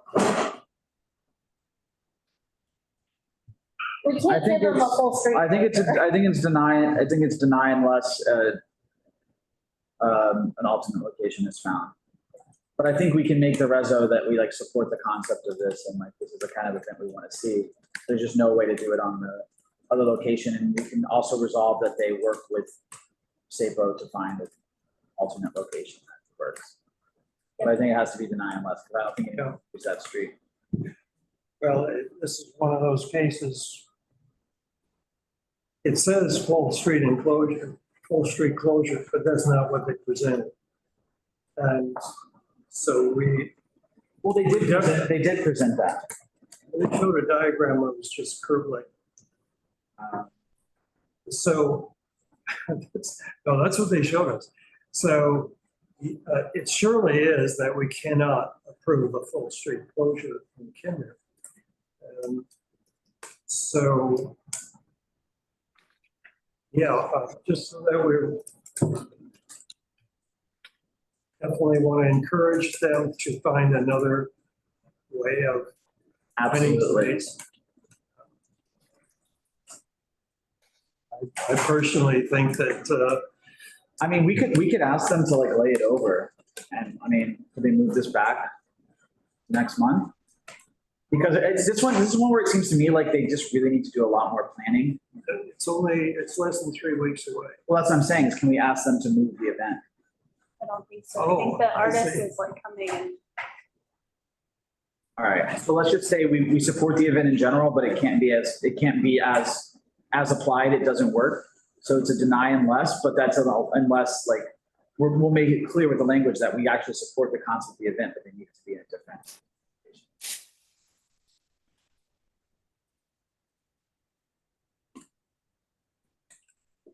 And actually, you know, I kind of, sorry to go back, but I think maybe on those two ice cream ones, we should actually, if we're doing deny unless for stuff, we should just make those deny unless also, because again, it's the pedestrian right of way issue. Most people disagree. I think however we do it consistently. Yeah. On ones where we don't Because think there's room, we have to do it. If we're doing that for the Duolingo one, we should do it for the other two ice cream events, the ones where we didn't think there's a 5-foot right of way. And we can say deny unless they can either stay in the curb lane or move to another Yeah, location or yeah. prove that they. And can that's just take the us 5 basically foot. saying, as presented, we see no way of maintaining the 5-foot pedestrian. You okay with that? Same outcome. To me, it's the same, but so I'm not opposed to changing the language. All right. Are you okay with that, Rocio? She voted no. Well, she voted no on the Broadway. No on Broadway. No on Broadway. Deny unless. Are you okay with deny unless on the other two? Yes. Okay.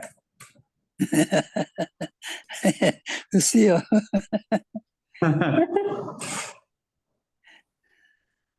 Okay. Rebel, Lucia. Okay, where were we? Tomatoes, now we're on tomatoes are good. daily drills. Oh, but did we vote? No, we did, yeah. Sorry, all in favor of the deny unless on Tomatoes, say aye. Aye. Aye. Opposed, abstain, recuse. Cool. So is Michael not a voting? seems to be on mute. I don't know if he's here. So I'm just gonna mark left early unless he comes back. No. So sorry, I gotta change that one vote to 4-1, not 5-1. Where's Rocio? Okay. So how do we feel about this? This is your favorite one. Oh my God. Daily Oh, drills? we did Matilda Jerf. It was great. I'm like, Matilda Jerf has killed our neighborhood twice now. I mean, to me, I think we take a stand on this kind of thing. This is like, this is going beyond like a single food truck for a single day. This is 4 days over a holiday of like multiple block takeover. To me, that's a different level, right? Nolita's like 6 blocks. They have like half of Nolita on Labor Day weekend for 4 days. I think at some, like, obviously SAPO's told us that, oh, we're not going to deny stuff just because it's commercial. But I think we do need to call out for them when something is excessive. Well, can we say we deny this because of its like extreme impact on the community? But like, I'm not saying they can't have a pop-up, do the line thing, just text. They don't need. No, exactly. It's saying like, we understand SAPO by rule is supposed to, not discriminate based on if something's commercial, but they can discriminate on like the time and size and. Yeah. This is a major community impediment. To me, this is a deny. Yeah, it's just like out of hand. And like, honestly, there's other ones that have happened at like Petrosino Square, which if we'd known about them, that we learned about afterwards, we probably would have said the same thing. Like the pop-ups that always happen there on Petrosino Square that cause issues. And the 2 founders are like, I know who they are. They are like influencers that people are gonna show up for. They tried to like downplay it, but I'm not buying it. Which one are you doing right now, Will? Daily Drills pop-up. This is the one that was 4 days over Labor Day, 3 complete curb lane closures on 3 blocks. It's like, it's next level impact for a commercial event. That's why I think we wanted to deny it. I agree. Okay, let's do it. All right, all in favor of that, say aye. Aye. Opposed, say. Okay. Cool. Broadway Village Fair, Rocio, this is your favorite. No. I'm not gonna vote to deny this one, but I know you want to, but these things are not gonna stop and. I know that. It's a matter of principle. To me, it's not that big of a thing of an impact, and I do live right by Broadway and it's never really bothered me that much, but. The traffic doesn't bother you, huh? I live Broadway 9th between Broadway and University, so I'm right there. So I'm okay with it, but what do you guys think? The traffic is not so bad? The traffic is not so bad, Will? No, it's not. It's not. I don't know. I'd rather be on Broadway than University. Yeah, I agree. Like, I can't think of a better place. I'd much rather be on Broadway than University. And actually, it's like makes Broadway a little bit nicer because it's one of the few times I actually walk up Broadway. I try to avoid that stretch of Broadway. And I always go up University, but it's actually not so bad when it's fully closed because then I can just walk in the middle. I vote yes. All right. So 4-1 approve? Yes. Yes. Okay. All right, well, you changed my mind. What can I say? All right, unanimous. The problem is, Rocio, right now, there's so many scaffolds on the sidewalk and it's really bad underneath those really dirty, bad conditions. And if I can walk in the middle of the street, it's actually nicer. All right, I changed my vote just because you. Thank you. Thank you. Thank you. Makes my walk to Union Square better. Okay. Breitling block party. I know, Brian, you might have had some issues with this. I'm actually okay with it because it's only 2 hours. Of the generator. But the actual event's only 2 hours. But Yeah, the streets close all day, yes. Right, streets close all day, but the event and the generator and whatever else. So I'm okay. I mean, they do have a physical presence in the neighborhood. It is commercial. I don't, It is open to the to me, public. it seems very well planned and they've been working with the bid. So I think it'll be okay. I mean, usually the meatpacking bid's on top of it. Does anyone feel I'm differently? okay with that one. I'm okay with that one. All right. All in favor? Aye. Yes. Oppose, abstain, recuse? Okay. Kinder Scott, I'm generally fine with. They've done this, the same promoter's done this double decker thing, and it's always generally been fine. I think the location is fine. I don't really have an issue. Just say emphasize the ambient music, Emphasize what? the ambient music. Okay, Yeah, after all, it is I don't an like it open open double bus, decker bus. okay. I said, well, no to move, they moved the location and then ambient music. They moved to the curb Oh, lane. they moved, where they move it to? The curb lane on Yeah. 14th. Oh, yeah. Yeah, I think that's just fine. South curb lane. But just, it's not in the thing. Yeah. So, okay. So we'll note the move and we'll note the ambient music. Just saying that they agreed to keep it down, essentially? Yeah. All right. All in favor of that, say aye. Aye. Oppose, abstain, recuse? Okay. Great elephant migration. This one sounds really cool. Well, if I find, now, game show 2. Oh, it's on our sorry. list, but they didn't show. Yes, I think that's a no-show deny. Yeah, all in favor of that? Aye. Aye. Yeah, that, oppose, abstain, recuse? Okay. I mean, that one's definitely not happening if the migration is happening. All right, migration, I think this sounds really fascinating. It is. So all in favor of that one, say, anyone against that one? No?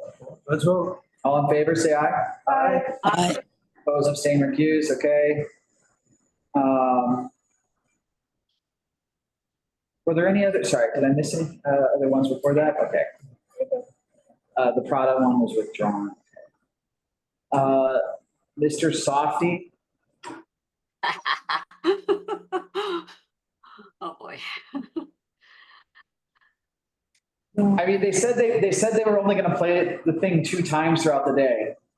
That's not that bad, I guess. I know it's an annoying noise. So I think, I'm okay with that one because I it's think if we on know that they the agree, curb lane. It's not the street close.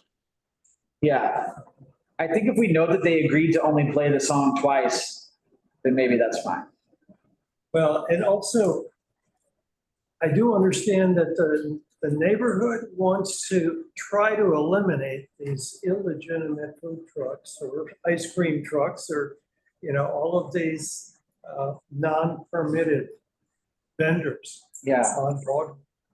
But I don't think we do it by not allowing the permitted ones. Yeah. that have a- Yeah, I mean, I think, exactly, but I think we've had in resolutions in the past, and we continue to have that we continue to think that, this block is oversaturated with these trucks, because it is.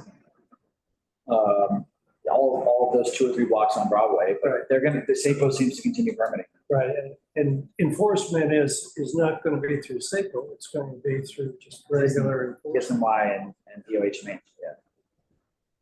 All right, so all in favor of that, say aye. Aye. Aye. Aye. Just a note to limit to 2 songs a Yeah. day. Well, that's in the whereas. Aye. All right, the UGG was a no-show, so all in favor of denying, say aye. Aye. Aye. Oppose, abstain, recuse. Okay. Plant Passenger, I think it seems pretty cool. He's not really affiliated with the pop-up. I'm okay with that if others are. I'm confused at like how he gets around the no standing, the hydrant and the subway. entrance. He goes further down from. Yes, we need to note that. He's gonna do it in front of, I think, 72 Spring now. Yeah, I believe that's right, he agreed to move it. So all in favor of approving the move location, say aye. Aye. Aye. Oppose, abstain, recuse? Okay. Aye.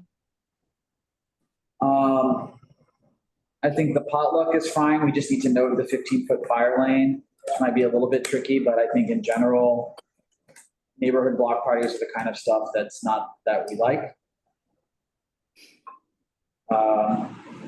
All in favor of that, say aye. Aye. Aye. Oppose, abstain, recuse. I'll note the 15-foot fire lane requirement, which SAPO will know, of course. Okay. Maria Nyla hair care. I guess it's fine. It's another one of these. I think, again, we note the saturation of things on this block, but SAPO seems to continue approving them. Any other specific issues with this one? This is less because at least they just walk by and grab it. Yeah, it's grab and go. There's no trash. All right. All in favor, say aye. Aye. Aye. Those abstain, recuse. Okay. Village trip. It's definitely a massive undertaking to close that street. But I guess it is the kind of event that generally it's an artistic event at least. So I don't know what if, I think we need to make sure that they are very well coordinated with NYPD and all the businesses in the area. They have a little bit of time, but not a. That's right. They have not. I like what he said, that he contacted all the businesses, and I'm sorry, I don't think I was contacted. Right.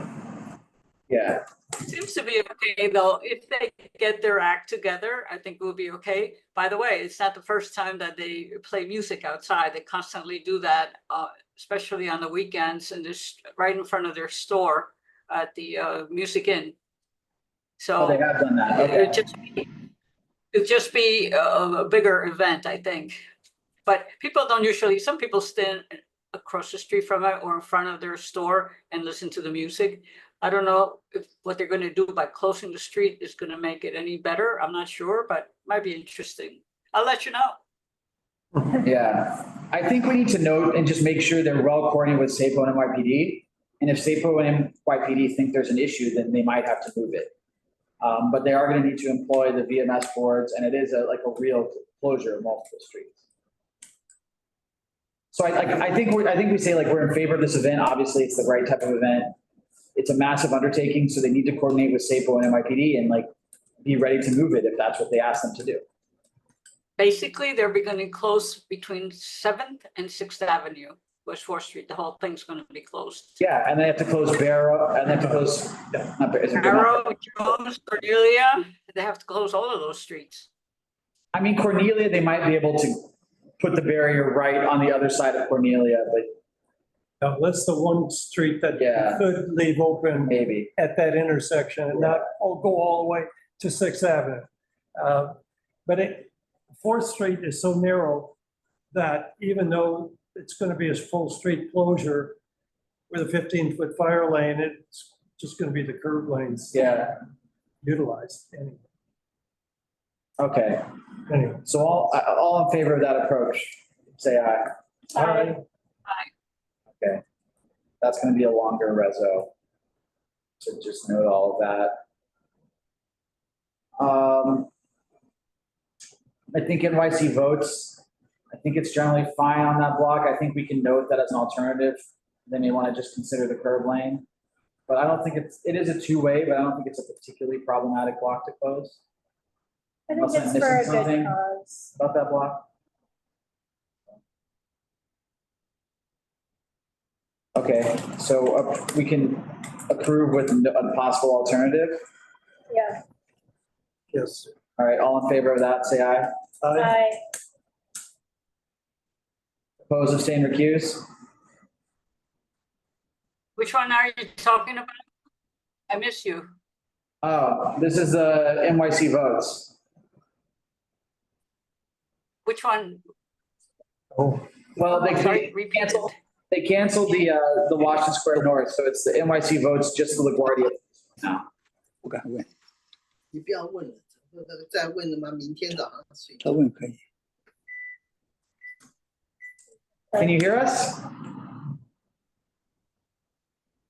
Yes, now I can. Sometimes it comes in and out. I don't know if it's my Okay. internet or whatever. Okay, so we're just saying they can't, the NYC votes, they canceled the Washington Square one, it's just the LaGuardia Place. Okay. And we're saying approve with a possible alternative, which would be just doing a curb lane closure. Okay, I'm all right with it. Okay, so that's unanimous, and then the last one's Obuco. I am definitely troubled by cooking in the street all night. I am not a chef, so I don't know if this cooking method actually prevents smoke.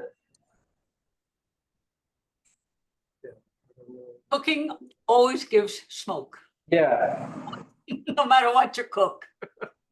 I mean, to me, like, I wouldn't want a bunch of people out cooking a pig on my block at midnight, all night cooking. Let me tell you something, exactly. The people that used to come out to, as I said before, to speak against this were a lot of people who claimed that they had health issues, that the smoke was going, that their clothes were smelling for days and days. They had to take all the clothes to dry clean to get the smoke out, the smell of the smoke out. And it was, so nobody was happy with that, except for the restaurant that was, making a killing, which, that's business, right? But I remember that so many people, I'm surprised that nobody spoke against it, I guess because it's so late at night now. So everybody probably went to bed already. So start cooking at 1 o'clock in the morning. Don't tell me that it doesn't make noise. Of course it's going to make some noise. To me, that seems very disruptive. I have to go with the residents of this, even though they did not come to speak. I remember them always coming to speak, the people that live in those buildings. Most of them are very older buildings. And I hate to say it because I like to vote for businesses. I'm in business. I like to vote. But I think this cooking outside for me is where the line is drawn. I think they should keep the cooking in their kitchen and just like everybody else does. So I will be voting against this one because of the cooking outside. Well, what if we just did deny unless and say that we find the cooking outside to be very problematic? So deny unless they choose to do what they've done the last 3 years and cook the pig inside. That's right. Looking out, I don't know. I don't want to they're not guilty until proven innocent in my mind. If they say there's no smoke, they want to do it in the street and they did it before COVID and they've improved the process, I'd like to give them a shot. They're not going to do themselves any favors pissing off all their neighbors. They've been there forever. I wonder if we should be swayed by the fact that it's a 30th anniversary event. I guess you could celebrate next year the 31st anniversary event, right? Just because it's an even number doesn't really carry it. There's a reason why they decided to bring the cooking inside, okay? There was a reason. Yeah. Yeah, it's problematic. I think we should not go along with this for many reasons, but mostly for the overall effect on the residential neighbors, whether it's the noise, the smoke, just the closing. I don't know. I guess the street closure isn't a problem because they do that every week. I mean, I would have less of an issue with outdoor cooking even during the day. To me, just to be out all night cooking something that's going to generate possible smoke. I would do deny unless, but people are welcome to vote differently. Deny unless they cook inside, but they want to do it outside. So this is what they presented us. They didn't give us the option to. What are we voting on here? The full street closure they have, right? Well, but they have the open streets, but they need a separate SAPO permit to to do like an actual activation on the open street beyond Just for the. passive open 这 street. 主席跟男的先换掉。是的，就是这病。 This is going to be a different event than just the open street. Yeah. I mean, yeah, I think we can say like, look, we understand they've been there for 30 years. We still want them to have the event. We're still fine with it. We just have, this is like really problematic, the fact that you're going to be cooking something in the street that could be creating smoke and noise throughout the entire night. And so I'm against cooking outside because sanitary and health reason. All right, I'm with you. Let's deny what's take inside. Well, I think if we go back to our previous stipulations that we had in many years now, they've been doing it for so many years. I think that we always voted against this for that reason. Yeah, I mean, that was before I joined, so I should go back and do some research, but anyway. Okay, so we're all doing the die unless? Okay. Cool. Any opposed, abstain, recuse? Okay. Renewals, are we all okay? We've heard Gennaro, we didn't hear Gennaro this year. We've heard them so many times. It's always the same. It's always a million issues. It always is gonna happen. I do think. It's always the paint, the paint that's gonna melt away, the paint that's gonna not go away. I think we'll do the walk. We'll make sure we get invited to the walkthrough and everything as per usual. But it's always the same problematic stuff every year, and I don't think that's gonna change, so. Yeah, it's the garbage, it's the noise, it's the, anyway. But I think, you know, the organization's been around for 98 years, okay? So. Yeah, I mean, we've always talked about we're not gonna have an impact on whether that event happens. I'd really like them to get a more like, I feel like it's becoming kind of like classic, like fair. Like you go to the state fair, it's like the same booths. I would love to see them get more like local vendors who are selling local stuff. Yeah. It feels like it's the same thing over and over. I think that's the problem with every street fair now. Well, Rocio's been around, she's probably seen it since you've been on the committee for so long.